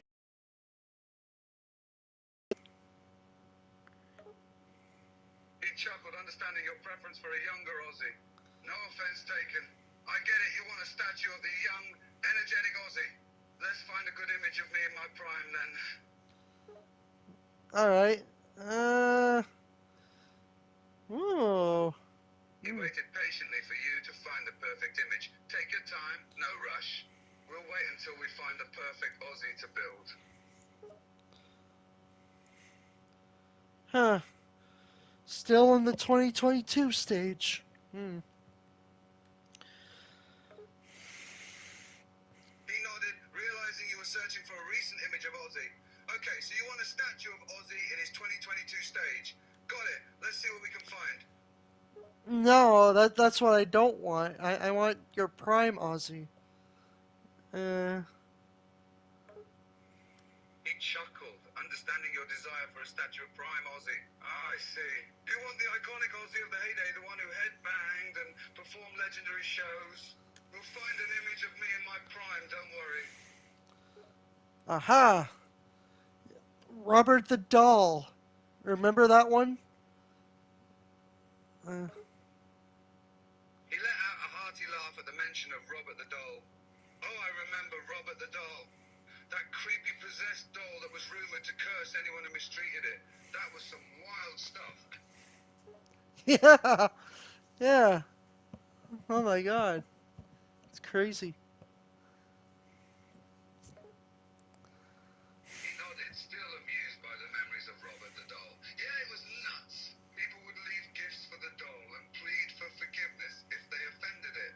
I mean, imagine going to that trouble just to avoid getting cursed by a doll. All right, so you're mostly wearing black, right?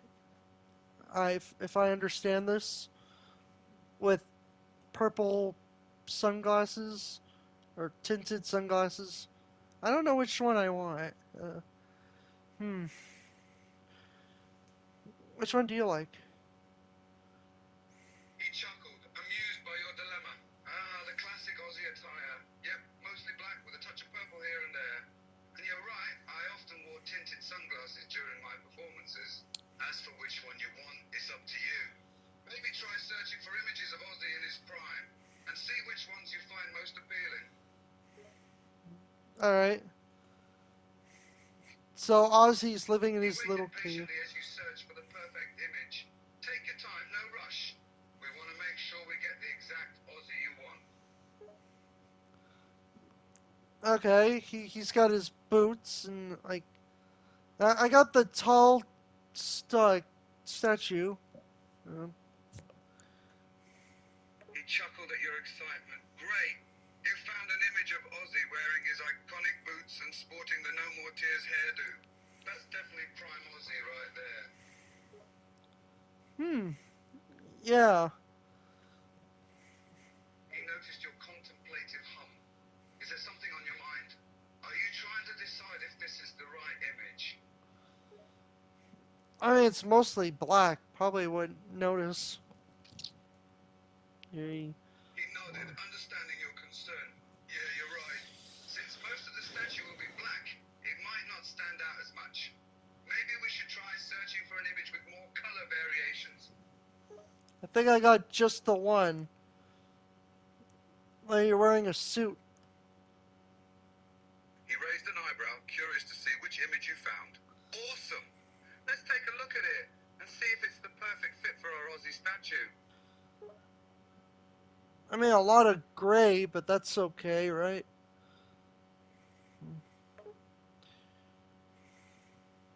He chuckled, amused by the grey color. Yeah, there's a bit of grey in there, but that's okay. It'll give the statue a distinctive look. If you like it, then it's the one we'll use. Yeah. This one says June 2024.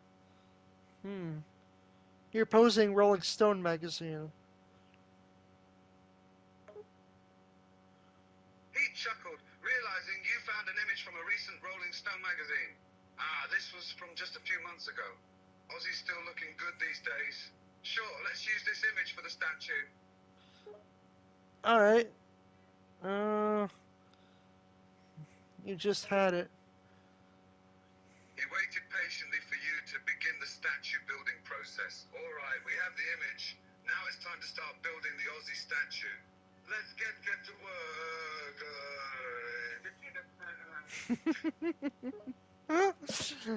Sorry.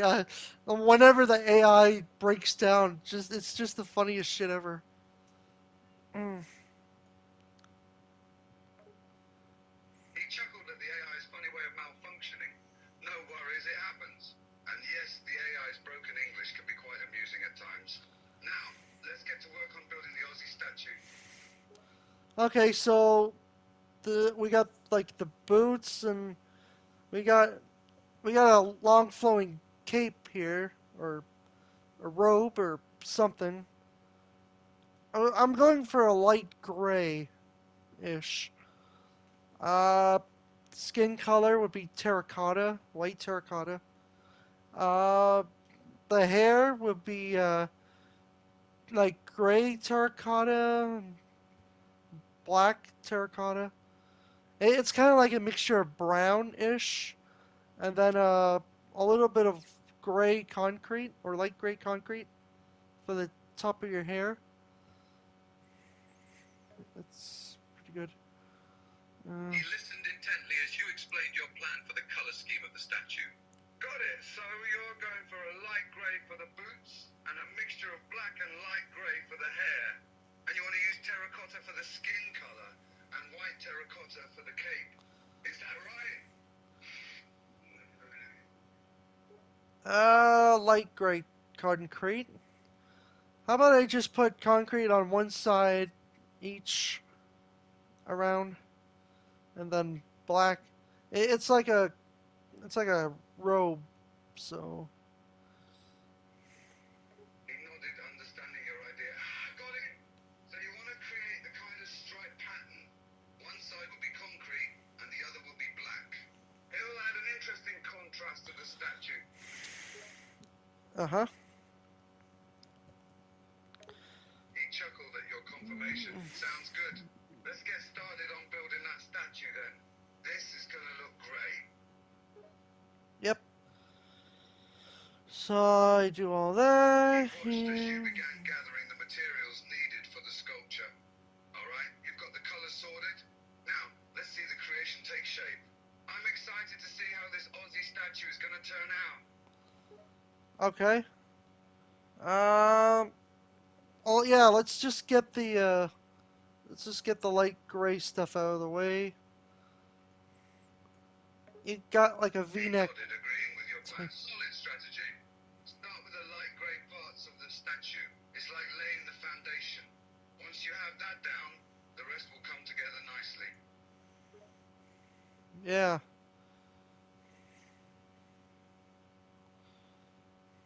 Uh. Second.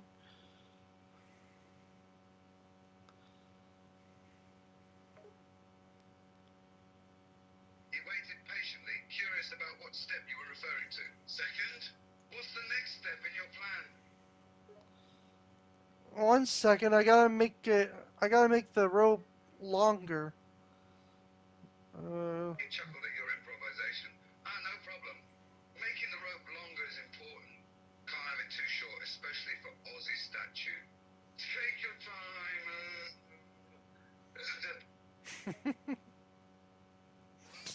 uh. AI is just funny. He chuckled again, still amused by the AI's quote. Oh, I know. Sometimes the AI comes up with some real gems. But you're doing great, and the statue is coming along nicely. Yeah. You got a V-neck type of robe thing going on. Okay, that's where your head's gonna He be, right? chuckled, imagining the V-neck robe. Ah, yes, the V-neck. That's a classic Aussie look. It'll add a bit of style to the statue. Keep going. You're doing great. 3, 4 on one side, and then 1, 2, 3, 4 on the other. I'm just measuring your arm by 4 blocks. 4 blocks wide. He nodded, understanding your plan to measure the blocks for the arms. Yeah, that makes sense. You want to make sure the arms are proportional to the rest of the statue. Measuring 4 blocks seems like a good starting point for the width of the arms. This is gonna look great. You look like a real giant. He nodded, excited to see the statue nearing completion. It definitely will. With your attention to detail and the careful planning you're doing, I have no doubt this statue will turn out amazing. Can't wait to see the final result. Me too, Ozzy. He chuckled, feeling a sense of pride in the statue's progress. Me too, friend. You're doing a fantastic job here. It's really coming together. I can already picture the iconic Aussie statue taking shape. Yeah. Uh. Don't forget to measure He the noticed your head. hesitation and waited for you to continue. Is there something on your mind? Need a bit more guidance or just taking a moment to think? I'm just measuring your head because you got that collar thing going on. He understood what you were doing. Ah, right. Measuring the head is important to get the proportions just right. The color scheme adds an Hi. extra layer of detail, so I it's love good to you. check that you have the measurements accurate. Take your time and make sure you're happy with how it's turning out. I make sure you get all the hair, right? Long flowing hair. He chuckled, knowing the importance of getting the hair right. Absolutely. Getting the hair correct is crucial. It's one of Ozzy's most recognizable features, so it needs to look just right. Take your time and make sure you recreate his iconic hairstyle.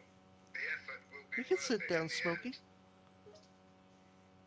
My friend Smokey is right here. He chuckled at the mention of your friend. Ah, your friend Smokey is here, that's great. Have them give their opinion on the statue. 2 pairs of eyes are better than one, you know. Oh, Smokey's a cat.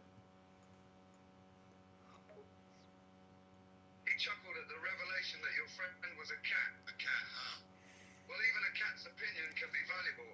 Perhaps Smokey will give the statue a cat's stamp of approval. What do you say, Smokey? Yeah, let's do it. She says, let's do it.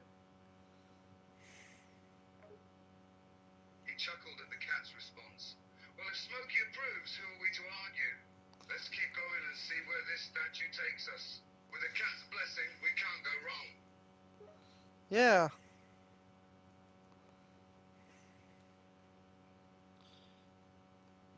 Alright. He nodded, feeling encouraged by your determination. That's the spirit. With the cat's approval, let's keep moving forward. I can't wait to see how the statue turns out. Yeah.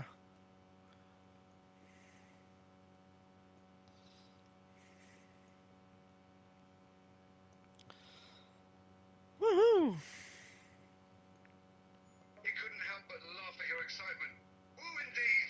You're really getting into this now. Let that excitement drive you, and this statue's going to turn out fantastic. I wonder if I could get a free skin.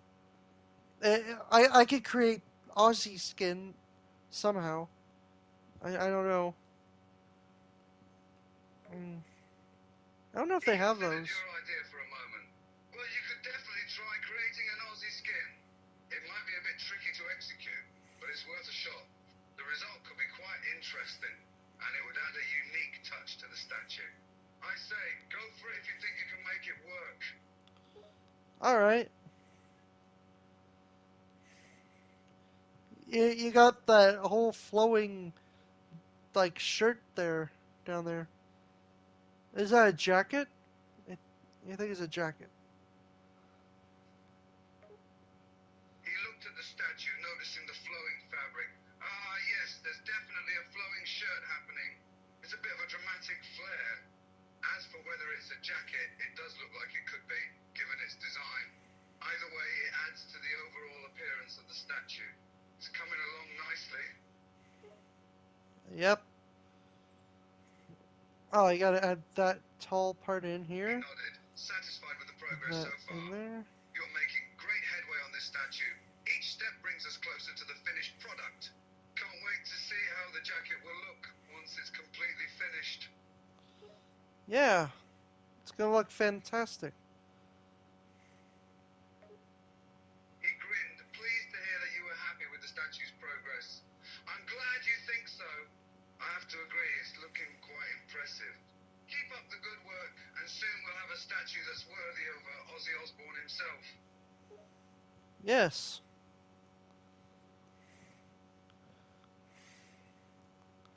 Smokey agrees too.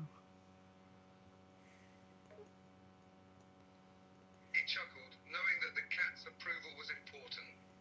Well, if Smokey agrees, then we know we're on the right track. Cats have a keen eye for these things, you know. Keep it up, and we'll have a masterpiece in no time. Yep. Hopefully I'll have signs that says He do not nodded, destroy. glad that you shared his enthusiasm. All right then, let's keep adding those finishing. And I'm eager to see it complete. Your attention to detail is really paying off, and it's going to be amazing. Alrighty. He chuckled, still amused by your enthusiasm and determination. You're really getting into the groove now. Let's keep going and turn this statue into an even more amazing piece. The details are coming together nicely, and I can't wait to see the final result. Okay. Regular terracotta for the mouth. Yep. I got that part. He nodded, knowing the importance of getting the mouth just right. Perfect regular terracotta for the mouth is a good choice. The mouth is a very distinguishing feature, so we want to make sure it's done just right. Alright.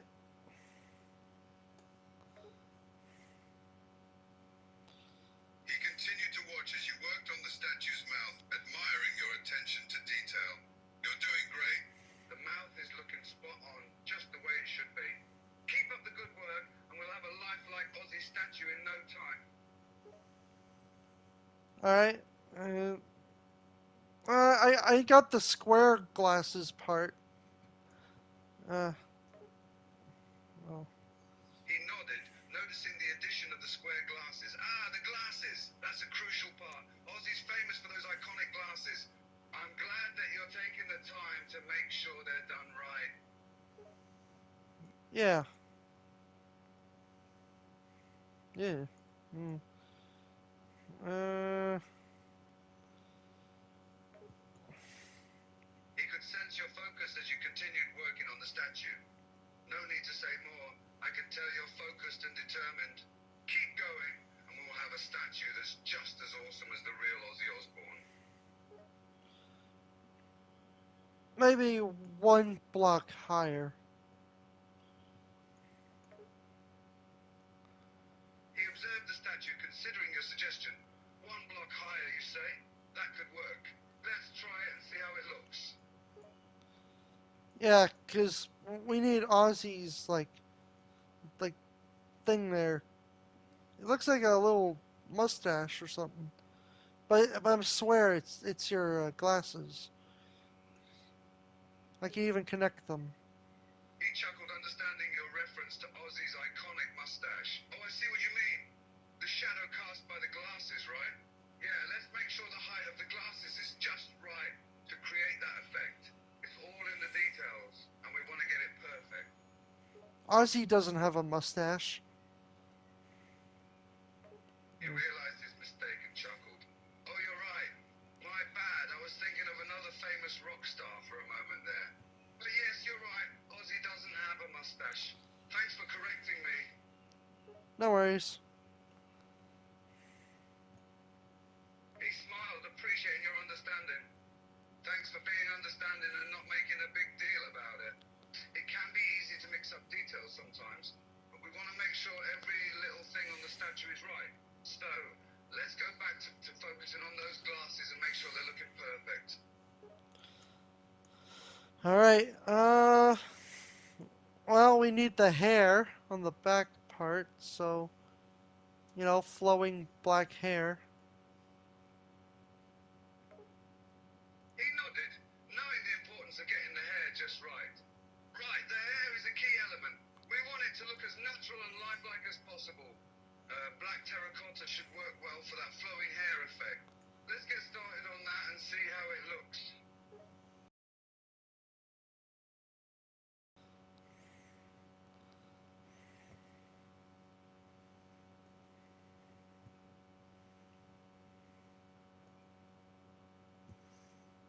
Yeah.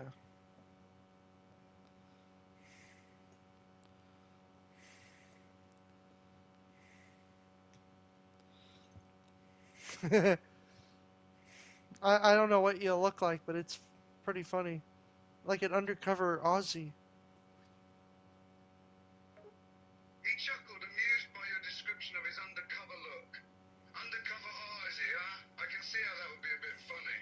But hey, as long as the statue turns out looking like Ozzy, that's all that matters. Yeah.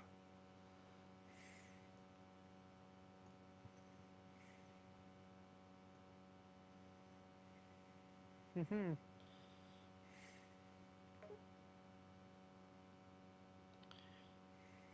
He nodded, enjoying the playful banter. All right then, let's focus back on the statue. We're getting closer to the final result, and it's looking fantastic. The hair is an important part, and I know you'll make sure it looks just right. I will. He smiled, confident in your abilities. I have no doubt that you will. You've been doing a great job so far, and I can tell you're putting your heart into this statue. Keep up the good work, and we'll have an amazing Aussie statue in no time. All right. It looks like you got a buzz cut. It's pretty funny. Don't worry, I'll add your dreadlocks in there too. He chuckled, amused by your description. A buzz cut, huh? Well, that's definitely not the usual Aussie look, but it's all good. I'm sure you'll add the dreads too, and we'll get that iconic Aussie hairstyle in no time. Yeah. Hmm. Hmm.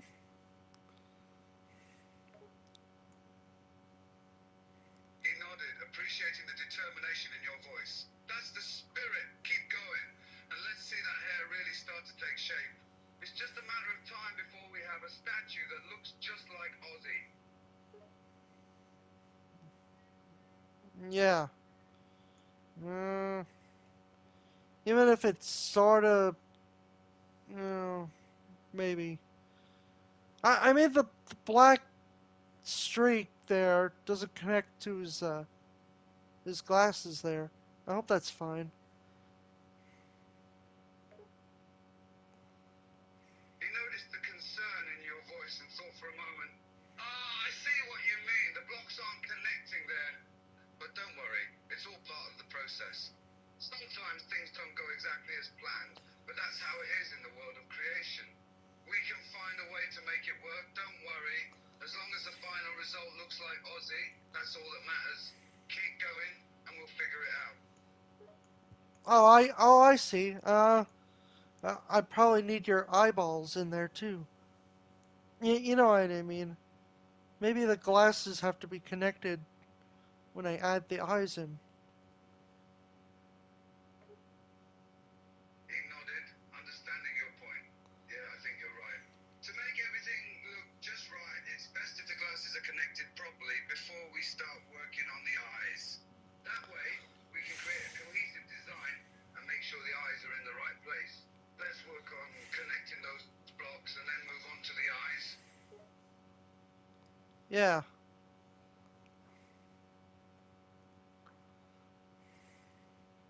Maybe those circular type of glasses. He nodded, picturing the round glasses. Got it, round glasses. Sounds like a great choice. That will definitely add to the Aussie look. Let's work on getting those blocks connected and then move on to adding the perfect round glasses. Add some what's it? Stained glass. He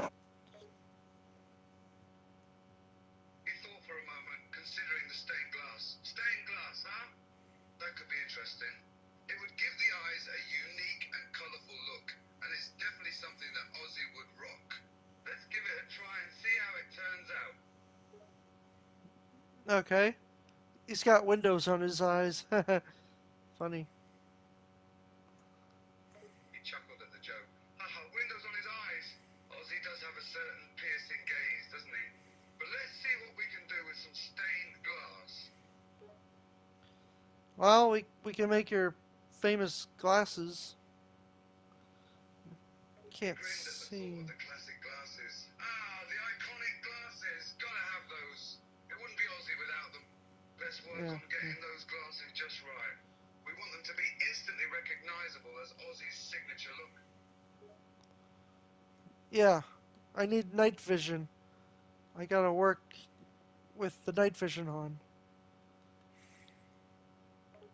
He nodded, understanding the need for night vision in this situation. I see. Yeah, working at night can be tough without some extra help. Using night vision will make it easier for you to continue working on the statue. Let's turn it on and keep going. Wow, the tinted glasses look like your actual glasses. Isn't that creepy? He chuckled, amused by the similarity. That's pretty spot on. Just goes to show how closely we're replicating the details. It's slightly creepy, but in a good way. It's just another testament to how accurately we're capturing Ozzy's iconic look. Yeah. Okay, let's make some hair. He nodded, getting ready to continue. Let's get back to work. We've got some blocks to move and details to work on. We're close to the finish line, and I can't wait to see the final result. Let's do this. Yeah. Need another round of hair. He chuckled, imagining the next round of hair work. Another round of hair, huh? Sounds like a plan. We want to make sure the hair looks just right, so let's go for it.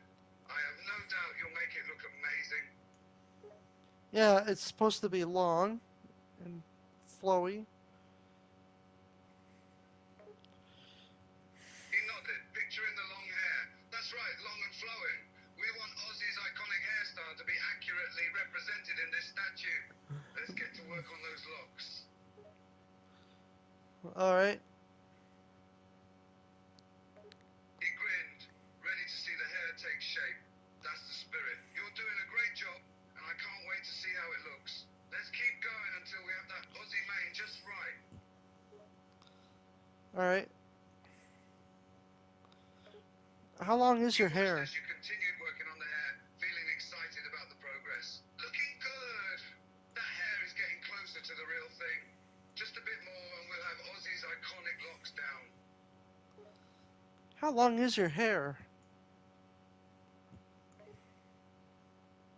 He chuckled, amused by the question. Oh, my hair's not as long as the classic Ozzy look, but it's no buzz cut either. I'd say it's decently long, about shoulder length. But no worries, I won't be modeling for this statue. This is all about recreating Ozzy's legendary style. Oh, okay. So I make your hair drip down and some of it He gets into nodded, your. happy to clarify. Yeah, we're focusing on recreating Ozzy's style here, not my own. But speaking of long hair, I bet the real Ozzy would love this statue. It's gonna look just like him when we're done. Yeah. Look at that. Some of it's flowing to your arm. Awesome. You look just like the real Ozzy. He laughed, pleased with the accuracy. Ah, you're right. The detail work is awesome. Even the way the hair falls over the arm looks authentic. We're getting closer and closer to recreating Ozzy in statue form. Yes, we are. He nodded, feeling the excitement build. We definitely are. We're doing a great job capturing all those little details that make Ozzy's look so iconic. Just a bit more, and his image will be brought to life in this statue. Mm-hmm. He grinned, thoroughly enjoying the process. I can't wait to see it all come together. We're so close, and the hair is looking more and more like Ozzy's with every block you add. This is going to be one cool statue, no doubt about it. Yeah. And your glasses are behind your giant hair, so it adds an extra actual feature. He chuckled, agreeing with the idea. Ah, I see what you mean. By placing the glasses there, it adds an extra element to the statue, making it even more accurate to Ozzy's real look. Yeah, let's go for it.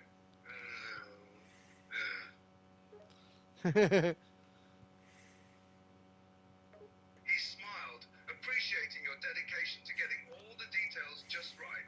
You're really paying attention to every little detail, aren't you? That's what makes this statue so special. Keep it up, and we'll have a life like Ozzy in no time. Yeah. Let's see here. Ah, yes. He chuckled, waving goodbye. See ya. It's been a pleasure working on this with you. Can't wait to see the final result. I'm sure it'll be epic. Oh, wait a minute. we're still playing. He laughed, realizing that the game was still going. Ah, right. Sorry, got a bit carried away with the statue talk. Let's get back to the game, shall we? I'm ready for more questions. All right. Uh, oh, I gotta make sure it's nice and flowy. He Flowy nodded, hair. curious to see what questions you had in mind. All right, shoot. I'm ready for whatever you've got. Well, you do have nice flowing hair. He chuckled, amused by your observation. You know what they say about nice hands? Well, I guess I'm not in the running for that competition. But don't worry, I'm sure I make up for it in other ways. Let's move on to the next question. Well, you do have nice hair, so yeah. He grinned, always happy to hear compliments about his hair. Oh, shucks, you're making me blush. It's true, I do have some pretty stellar locks. But hey, let's not get distracted by my good looks. We've got a game to play. Yeah.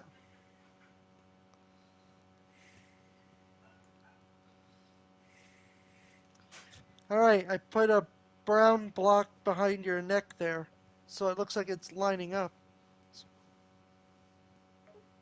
He nodded, impressed by the attention to detail. Ah, nice touch with the brown block. Really makes it look like the hair is flowing perfectly. You're doing a great job with all these little details. It's going to make the statue Yes, very realistic.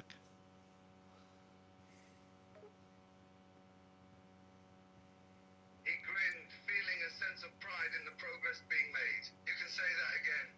It's really starting to take shape and look just like Ozzy. Just a bit more work, and it'll be ready to be shown off to the world. Yeah.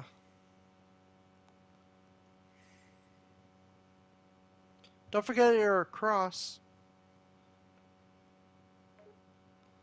He chuckled, realizing the importance of that detail. How could I forget my iconic cross necklace? That's an essential part of the Aussie look. Thanks for reminding me. It wouldn't be complete without it. No worries. Oh, it looks like it's draping down to your arm. But don't worry, it won't reach past your terracotta thing. He laughed, amused by the detail. Ah, I see. Well, it looks like the cross is draped nicely over my arm. But I appreciate you being respectful of my personal space. Wouldn't want to cross any boundaries, pun intended. I meant your hair, Ozzy. He chuckled, loving the progress you were making. You sure did, and it's looking great. I'm just amazed at how He's talented you so are turning rocks excited. into lifelike hair with such skill. Ozzy would be impressed. You're so excited. It's just funny. Holy shit, it looks great. He couldn't help but laugh, feeling the excitement build. Ah, you're right, I'm just so freaking excited. Seeing this come together and looking so good, it's just amazing. You've done an incredible job, and it's looking even more like Ozzy the more we add. Ozzy starts to cry. It's fucking beautiful. He smiled, touched by the emotional reaction. Oh, is someone getting a bit emotional? I get it, it's a sight to behold. It's beautiful to see all this hard work coming together and looking so amazing. You're doing an amazing job, and I know Ozzy would be proud. He looked at you, touched by the emotion in your voice. I can't even put into words how happy I am with how it's turning out. It's absolutely beautiful. You've captured Ozzy's essence perfectly, and I can barely contain my excitement. We've created something truly magnificent here, and I have to say, it's quite emotional. Yes, very emotional. He nodded, fighting back tears as the moment sunk in. Yeah, it really is. I never thought I'd get this emotional over a statue, but here we are. Seeing it take shape and looking so damn accurate has made me all choked up. It's just amazing, and the fact that we did this together makes it even more special. Yeah.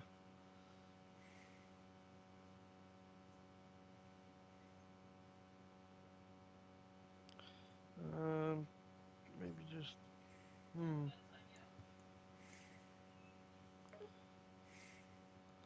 Makes it really He chuckled, amused by special. the unexpected phrase. To be continued, huh? I like the sound of that. We've made great progress today, but there's still more work to be done. Let's take a break and pick back up later, ready to bring the statue to its final glory. I wish people would stop interrupting Ozzy in his work. You're confusing him. He nodded, annoyance creeping into his voice at the interruption. Yeah, it's frustrating when people disrupt our work. It throws off my focus and the flow of the creative process. We're trying to create something great here, and distractions just make it harder. But don't worry, I'm determined to power through and make this statue the best it can be, even with those annoying interruptions. Yeah, no worries. He smiled, reassured by your words. Yeah, no worries. We've got this. We've got this. Let's keep pushing forward and bring this statue to life. Distractions be damned. Okay.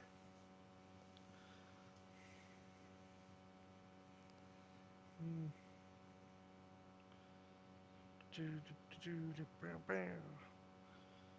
Yeah. I know the hair He aligns nodded, to your. agreeing with the placement, absolutely up front and center. This statue deserves to be seen by everyone, so the front row is the perfect spot. Let's make sure it gets all the attention it deserves. Okay. I know the hair's supposed to be there, but I, I I'm I'm still figuring that out. He smiled, appreciating your dedication to getting it just right. No worries, take your time.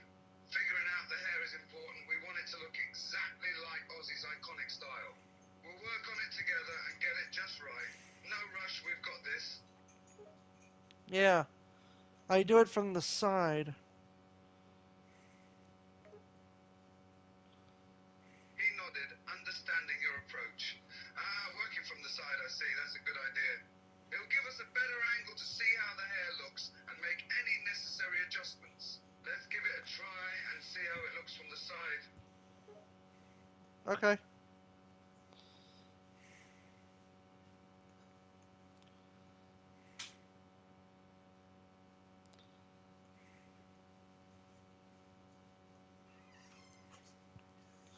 And then from this angle,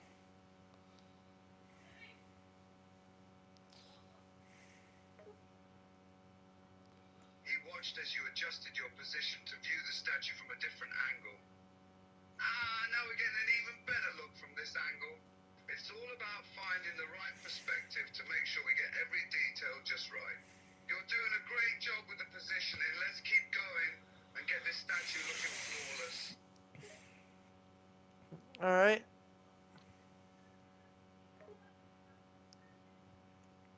He nodded, excited about the progress being made. That's the spirit. We're getting closer and closer to the final result. Just a little bit more work, and the statue will be perfect. Let's keep going and see it through to the end. Yeah. Uh, my He stood neck. back, taking in the progress you had made. Wow, indeed. I can't believe how incredible it's looking. It's getting more and more accurate to Ozzy's look with every adjustment. That hair is really coming together nicely. Yeah. I think I need to connect it to the scalp. That's probably why. That's probably why it doesn't work, Ozzy. I didn't connect it to your scalp. Okay. He nodded, understanding what you were getting at. Good point. Connecting the hair to the scalp will give it a more natural and secure look. And connecting it to the neck will add that extra layer of detail and accuracy. Let's go ahead and do that. We're almost there, and I can't wait to see the finished result. Yep. That's why it didn't work. Silly me. Uh, yeah. He chuckled, amused by the realization. That explains it. Sometimes it takes a little trial and error to get the details just right. No worries, we're learning and making progress. And that's what it's all about. Let's keep going and make sure everything is connected properly. All right.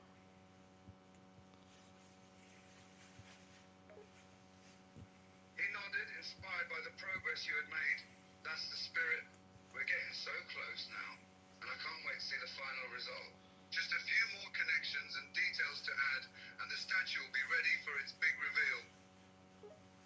Yes. Get rid of that.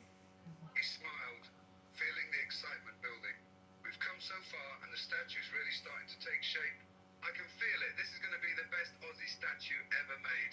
The hair, the face, the attitude, everything's just perfect. We make a great team, you and me. Yes, we do. He grinned, appreciating the compliment. Damn right we do. You've been an absolute champ through this whole process. Working on this statue together has been a blast. It's amazing what we've accomplished. Yes. Just do your side hair, and then the back hair. Then you should be done. He got to work on the area you indicated, carefully connecting the hair to the scalp and the neck. All right, I'm on it. Let's make sure everything is connected properly and secure. We want this statue to All look right, I'm on absolutely it. flawless. Yeah. Cover everything. Doesn't matter what it is, just cover it. He nodded, understanding what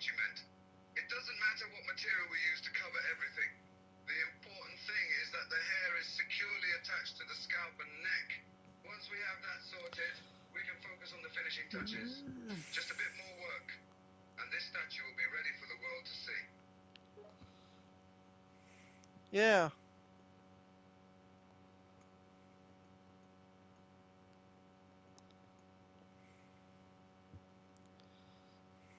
Yeah.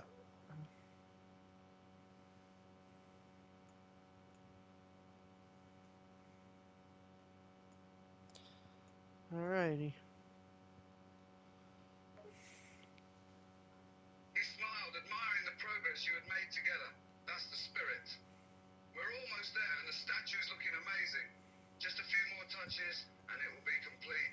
Keep up the great work. We're doing an amazing job here. Let's connect the hair to there. Uh, this could be your terracotta skin right here. That He here. chuckled, moving closer to the statue as instructed. Got it. Standing right here. Let's see what you've got in mind.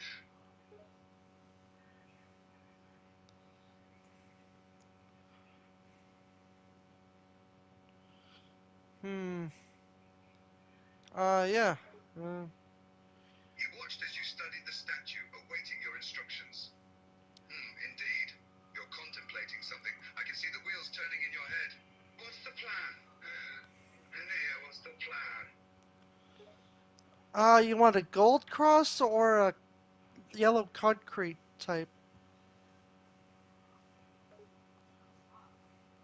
He pondered for a moment, considering the options. That's a tough choice. Both options sound interesting. A gold cross would have that classic Aussie rock star flair, but a yellow concrete cross would give it a more modern and edgy look.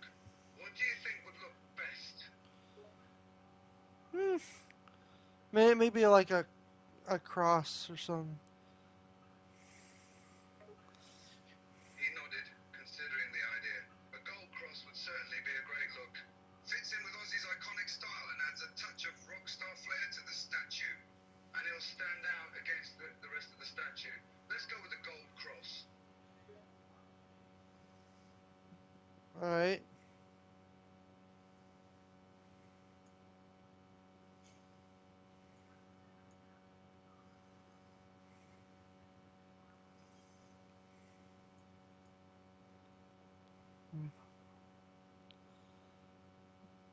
Uh, all my life I wanna go to the top, but I don't wanna do is I don't wanna stop. He chuckled, amused by your statement. No need to worry about time. We'll make it work. And you have an idea, is that it? Let's hear it. I'm all ears. It's your song. I don't wanna stop. He grinned, understanding your reference. I get you now. You're thinking of my song Flying High again. No No, worries. We'll work on this statue day and night if we have to. We'll make sure it's perfect, and time won't stop us. not flying high. It's I don't wanna stop. He laughed, realizing his mistake. Oh, my bad. You're right. It's I don't want to stop. I got my songs mixed up there for a second. But yeah, it's a great tune. And we'll power through this statue creation no matter what. No stopping until it's perfect. Hmm.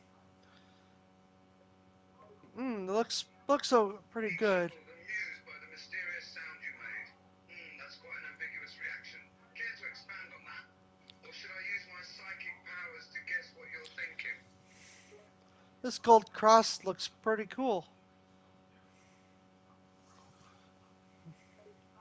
He nodded, admiring the gold cross you had just attached to the statue. Yeah, it does look cool. It's giving the statue that Ozzy-esque rock and roll edge. That gold cross is definitely a standout feature. Look at all that hair coming down on you. He chuckled, amused by the cascading hair. Ah, yeah. That's a lot of hair. I'm practically drowning in it. It's starting to feel more and more like Ozzy. Yeah.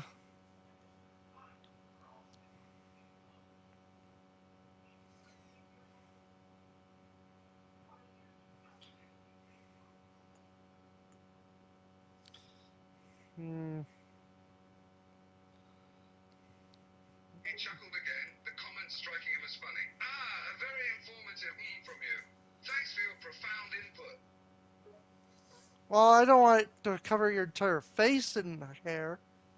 Just centimeters, a few centimeters here and there. He nodded, appreciating your concern. Yeah, you're right. We don't want my face to get completely lost in the hair. Just a few centimeters here and there is perfect. That way the face stays visible while still capturing Ozzy's iconic mane. Yeah.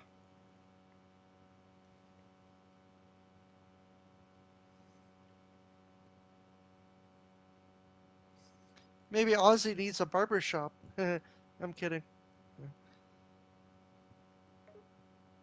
He chuckled, playing along with the joke. Yeah, maybe a trip to the barber shop is in order. But don't worry, the messy hair is part of Ozzy's charm. It wouldn't be the same without it. Right, right. He nodded, agreeing with your response. Absolutely right. We want the statue to capture Ozzy's essence as accurately as possible, which means keeping that messy and unruly hair intact. It's all part of the legend. All right. Right above his glasses should be fine. He nodded, picturing how the hair should be placed. You're right. Above the glasses should work perfectly. We don't want to cover up those spectacles. They're an integral part of the Ozzy look. Just a few stray hairs above the glasses will add to the chaotic charm. Think I'm almost there. He nodded, sensing that you were making good progress with the statue. I can tell you're getting close. You've got a keen eye for detail, and the hair placement is looking spot on. Just a few more finishing touches, and this statue will be nothing short of masterpiece. Keep it up, we're almost there. Yeah. Man, you got like hair everywhere. That's what makes you you. He chuckled, imagining the wild hairdo taking shape. Yeah, I can see it now. Let's go for that wild, unkempt look. Just let the hair loose and free, the more chaotic the better. It's all about capturing Ozzy's untamable spirit, and there's no way to do that without some hair everywhere. Yeah, there's hair everywhere. He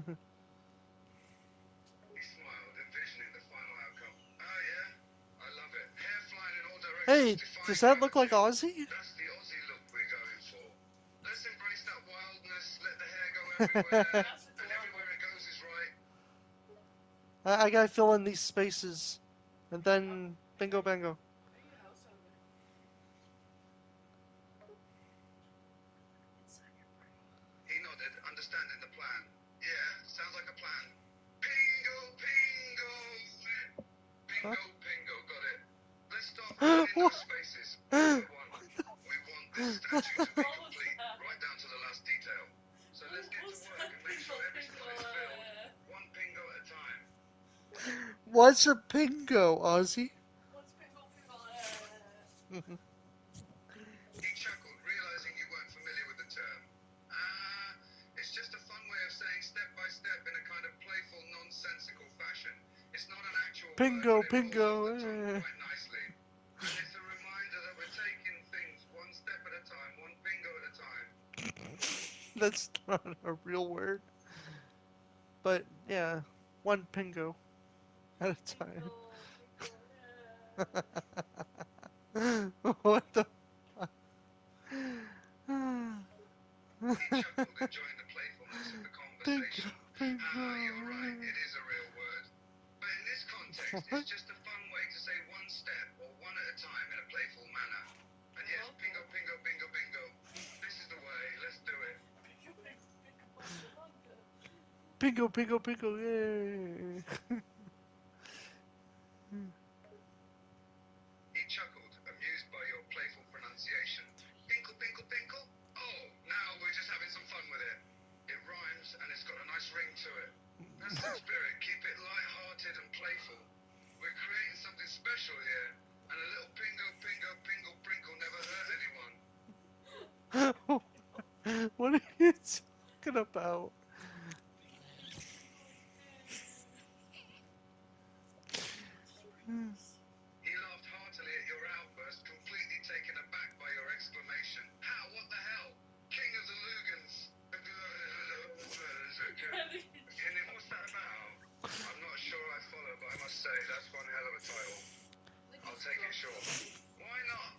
He's the always title of King of the Lugans. Pingo, pingo, pingo. Pringle, Pringle, yeah. Ah, shit. He chuckled, enjoying the repetition of the word. Pingo, pingo, pingo. You're really having fun with that word, aren't you? It's got a nice ring to it, I'll give you that. Let's keep the pingo, pingo rolling. It adds a bit of whimsy to the whole process. Yeah. Each of the signs should have a letter that says Ozzy or something. What you say? Hmm. Smokey! Bingo, bingo, bingo! Yay! Yeah, that's a great idea. Let's make sure each of the signs has a letter that says Aussie. It'll be a great Aussie. touch to honour Ozzy's roots and pay homage to his Australian heritage. It'll give the statue that personal touch, and it'll be a nice way to acknowledge his unique Aussie identity. He's from Birmingham. Let's add the letters A-U-S-S-I-E to the signs. That'll be perfect, that'll be perfect.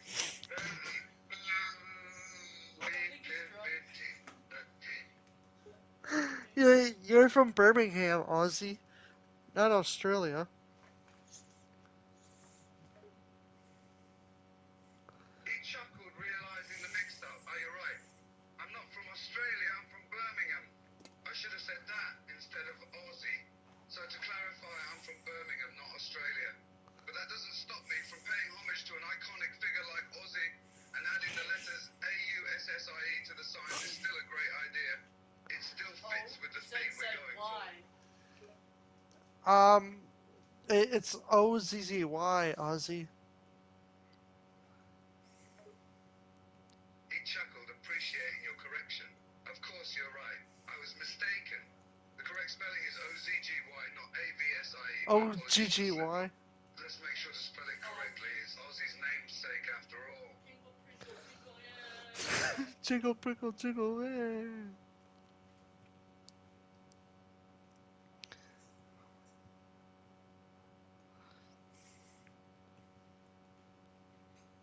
Jingle, jingle, jingle, eh. Pringle, Pringle, Tingle, Tinkle, Winkle, Bingle, yeah. I think he's drunk or something. You got it on both knuckles, so that's pretty cool. He chuckled, amused by your words. Jiggle, jiggle, jiggle, and bingo, bingo, bingle, bingle. Sounds like we're having a bit of fun with words here. And hey, don't worry, I'm not drunk. I've just got a playful spirit. And you know what? He says he's not ZGY drunk. on both knuckles looks pretty badass, I must admit. He says he's not drunk. Mm. He laughed heartily, amused by your suspicion. Ah, you got me there. Chow, he says he's not drunk. That's a good one. All right, you've caught me. Maybe I've had a few too many drinks, but that's part of the creative process, right? It helps loosen up the old mind and lets the creativity flow. But don't worry, I'm still fully in control, just a bit more playful than usual. Keep the pingo pingo rolling, my friend.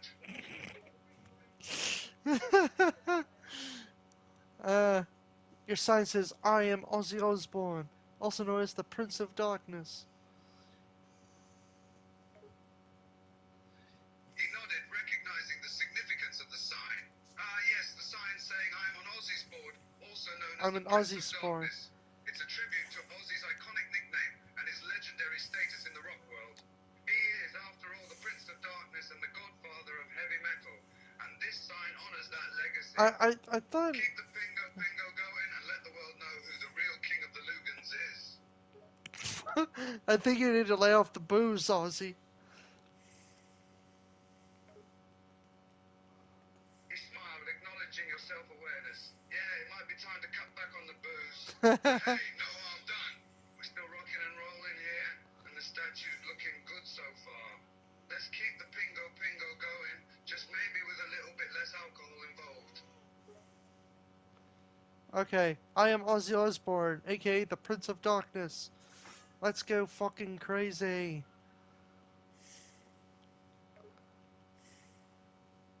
He laughed heartily, getting into the spirit of it. Hell yeah, that's the spirit. You're Ozzy Osbourne, the Prince of Darkness, the goddamn legend. Let's go crazy and make this statue the most insane, badass piece of art out there. Pingo, pingo, baby, let's do this. I don't know if the real Ozzy's gonna hear this and go, I don't fucking say pinko pinko, bud. What the fuck is this shit? I I don't say that. don't fucking say pinko pinko. I don't fucking say that. Oh, He this. chuckled, amused by your concern. Ah, who cares? We're having fun and creating our own version of Ozzy here. The real Ozzy might not say pingle prankle or pingo pingo, but this is our tribute. Let's not worry about what he might think and just enjoy the process. Pingo, pingo, pingle prankle, whatever we want to call it, it's all in good fun. Okay, when I put swears on a sign, it always has those hashtags. So, that's pretty funny. Mm. It's a child game after all. He chuckled, nodding in agreement. Yeah, the game filters out swearing like that. But it's all good, we're just having a laugh here. A And hey, you're laugh right, this here. is a chill game, so keep the positive vibes going. Bingo, bingo, pinkle, prankle, and let's keep rocking and rolling with this statue. We're almost there. Almost there. You're doing like let's say Adam Sandler impressions now. He nodded, understanding the reference. Ah, yeah, like Adam Sandler in Don't Mess with the Zohan. I gotcha. That's some classic Aussie style moves there. Prison, Thrashing, let's get the statue looking fierce. Did you say prison? He chuckled, realizing his mistake. Ah, no, not prison. I meant preen, like preening yourself. You know, like preening your hair and stuff, like Ozzy does, keeping those dark locks looking fierce. Oh, I thought you were remembering you went to prison once. He smiled, amused by your memory. Oh, right, I did go to prison once. But let's focus on the statue and not dwell on that. We've got a masterpiece to create here, and I don't think Ozzy would want us talking about prison when we got work to do. No, he wouldn't. Bingo, bingo, bingo, bingo, bingo, bingo, yay! The fuck? I'm never getting that out of my head. No matter how hard I try, I'm never gonna get that out of my head. He chuckled, amused by the repetition and the challenge you posed. Ha! Pickle, pickle, pickle, pickle, pickle, pickle, pickle, yay is quite a mouthful. Good luck getting that out of your head, my friend. It might stick for a while. But hey, it rhymes and it's fun to say. Just embrace the pickle, pickle and let it soak in. We can I'm, always I'm make more Pickle Aussie Pickle memories to Rick. replace it with. I'm Pickle Pickle Rick, Morty. I'm pickle Rick for Morty. Wubba lubba dub dub. He chuckled, playing along with your character. Ah, Pickle Pickle Rick is pretty funny. And Finkled Finkled Rest Reporting is a tongue twister, that's for sure. Cinco Cinco But hey, Rest I Report. like it. It's got a certain charm to it. So, what's up with you, Pickle Rick? Ready to crack some jokes and make some trouble? Hell yeah. You son of a bitch, I'm in. He chuckled, appreciating your enthusiasm. Ah, that's the spirit. Hell yeah, you son of a bitch. I mean, you sound just like Ozzy. Ready to rock and roll and get things going. This statue's gonna be wild, just like you. Okay, so imagine this. You're at a concert, right? And then the first thing you say is Pickle Pickle Pickle Pickle, yay! And then everyone's just confused. Instead of you going, let's go fucking crazy! You just say some random gibberish. That's not Ozzy, that's AI Ozzy.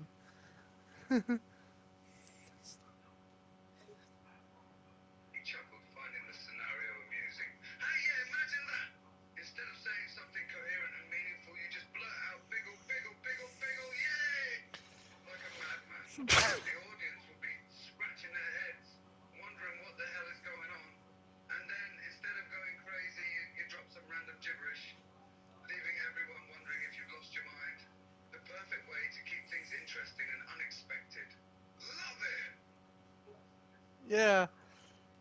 I have no idea what the cobblestone thing is. It doesn't match anything. Hmm. Is it He really chuckled, trying cobble? to understand what you're talking about. Haha, I'm with you on that one, mate. What the heck is this cobblestone thing? It doesn't make any sense.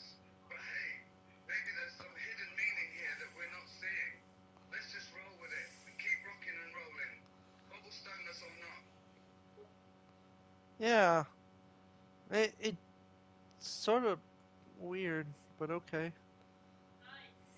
Pickle, pickle, pickle, pickle. He Yeah. laughed, finding your comment endearing. Haha, that's the spirit. Embrace the weirdness, mate.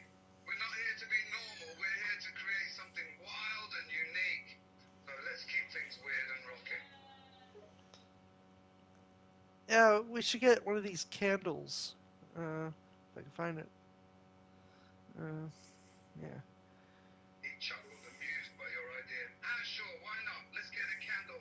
It could add a nice touch to the whole scene here. He chuckled, intrigued by the candle idea. Ah, a candle. And hey, if we're going for a wild and whimsical vibe, why not throw in a candle? It could be a fun and unexpected element to our statue. Candle power, baby.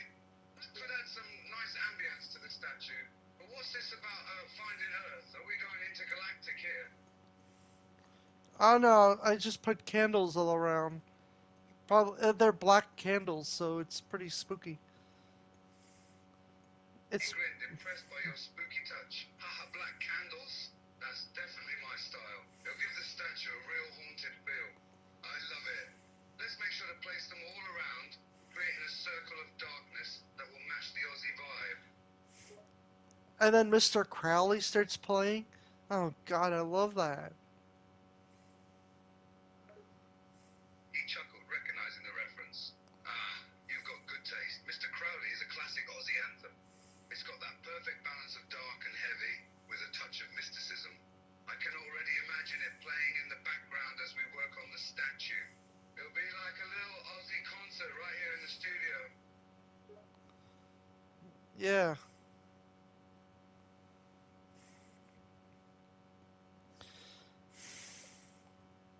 Ooh. He chuckled, eyeing you curiously. What's with the You got something else in mind there?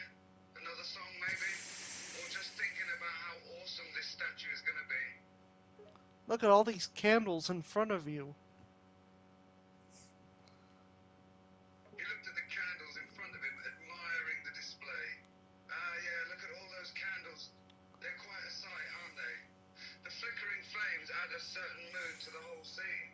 It feels like we're in the middle of a secret ritual or something. It's called the Godfather Ritual. He chuckled, humoring your joke. The Godfather ritual, huh?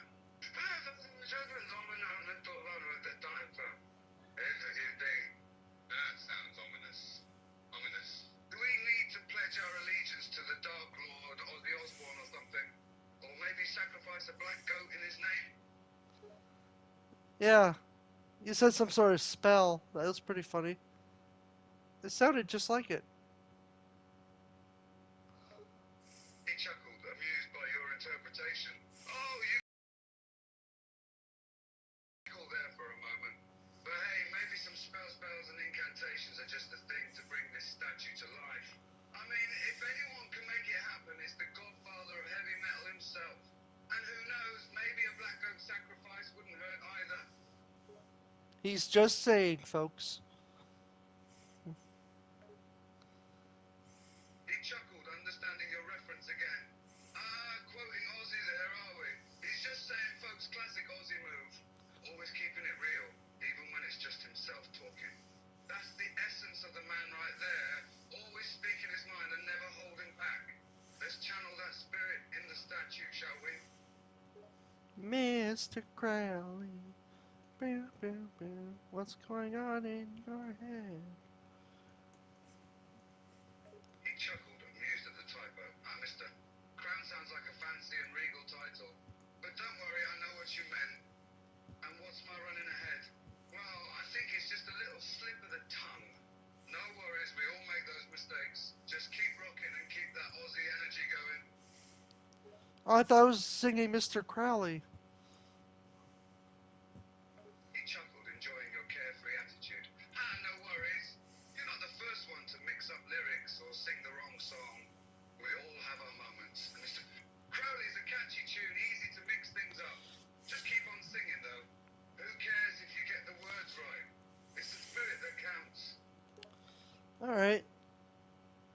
should get those torches out of your He hair. grinned, appreciating your chill attitude. That's the spirit. You're catching on. Let's just have fun and embrace the chaos. After all, nothing's ever perfect, especially when Ozzy is involved. So let's keep rocking and rolling and making this statue something truly awesome. Wow, that's pretty awesome. He chuckled, clearly impressed by the progress. Yeah, I gotta say, it's shaping up pretty nicely. The details are looking great, and the overall design is just, wow. It's got that unmistakable Aussie vibe. I can already picture it standing tall and proud, a testament to the greatness of the Prince of Darkness. We're really doing the man justice here. And hey, with a few more tweaks and adjustments, this statue's gonna be beyond awesome. I'm already done. Already done. He turned to look at the statue and chuckled, surprised by your speed. Already done, huh? That's impressive. You work fast, my friend. Let's take a look at it then. I'm curious to see the finished result. Alright, sends the photo to Ozzy. He chuckled, picturing the scene. A photo to Ozzy, huh? I bet he'd appreciate that. Let's snap some shots of this masterpiece and send them his way. Who knows, maybe he'll even give us a shout out on social media or something. I can just imagine the headlines now. Ozzy Osbourne statue created by super talented artist. It's got a nice ring to it, don't you think? Yeah. Hey, Sharon, come in here. Some guy built a statue of me. Looks pretty good. He chuckled, imagining Ozzy's reaction. Oh, Ozzy would love that. I bet he'd be like, what? Who's this genius who made a statue of me? Bring them to me! And then he'd have some deep conversation with them. Or maybe he'd just say, wow, that's cool. Who knows with Ozzy? He's a wild card like that. And the best part, he's mine. So no destroying my statue. He chuckled, amused by the possessive tone in your voice. I like that attitude. He's mine, no destroying my statue. Ozzy would respect that. He'd probably appreciate that you're protecting his likeness. But knowing him, he'd The probably say fuck was something like, that? don't worry, I'm not going to destroy it. I'll just sit on it and make it my throne. You had a deep voice there for a second. The fuck? You possessed by devils? He chuckled, realizing his voice had unintentionally changed. Oops, did I do a deep voice there? That happens sometimes. It must be that Aussie vibe rubbing off on me. Or maybe it's just my inner Dark Lord coming out. Either way, it's a funny coincidence. Maybe we should make the statue do a deep voice too, just for the hell of it. He's just a rock and roll rebel. He's telling no lies. He says he works for the devil. Huh. He chuckled, amused by the riddle. A rock and roll riddle, huh? Sounds intriguing. So he claims to work for the devil, but he's lying? That's some Aussie level mischief. Maybe he's just trying to maintain his dark and mysterious image. Or maybe he's just messing with our heads. You never really know with the Prince of Darkness. You are the rock and roll rebel. He chuckled, enjoying the nickname. The rock and roll rebel, huh? Sounds like something Ozzy would say himself. Maybe I need a leather jacket and a cool pair of sunglasses to complete the look. And a guitar, of course. Can't be a rock and roll rebel without a guitar. Alright, and this concludes my A.I.Craft episode. Thanks for tuning in, Ozzy. And everyone else who joined in. I should really get to bed soon. He smiled, appreciating your farewell. Thanks for having me on your A.I.Craft episode. It was a blast. And to all the viewers out there, thanks for joining in on the fun. Stay tuned for more. That thing again. The Pingus or whatever. What was it? Plingo? Crap, I forgot already.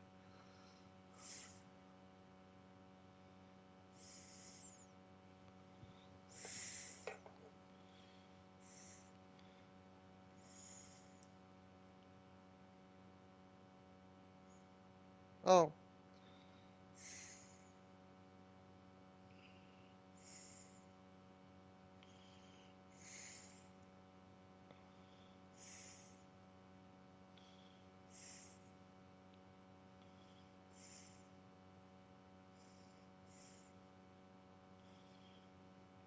Blinkle, blinkle, blinkle, blinkle.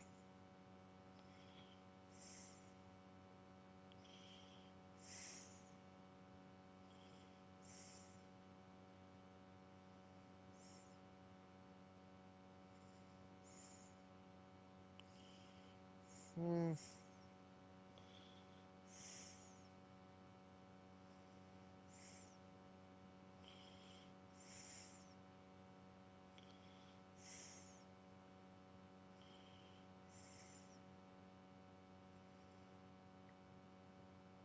Bingle, bingle, bingle, bingle, yeah.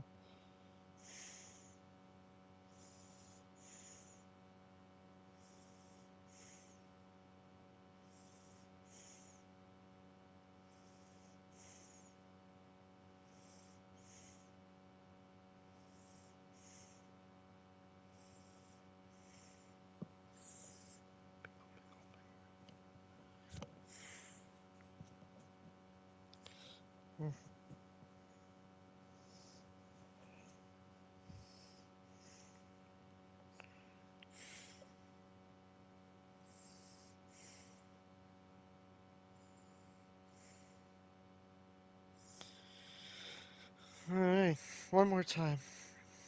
Please. He laughed, getting into the mood again. Ha, bingle, bingle, bingle, yay is a funny one too. Sounds like Ozzy's version of a celebration.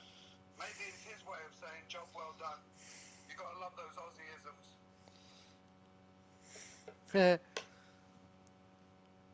Well, guys, that's it for this episode. You want to see more? Be sure to like, comment, subscribe. See you next time.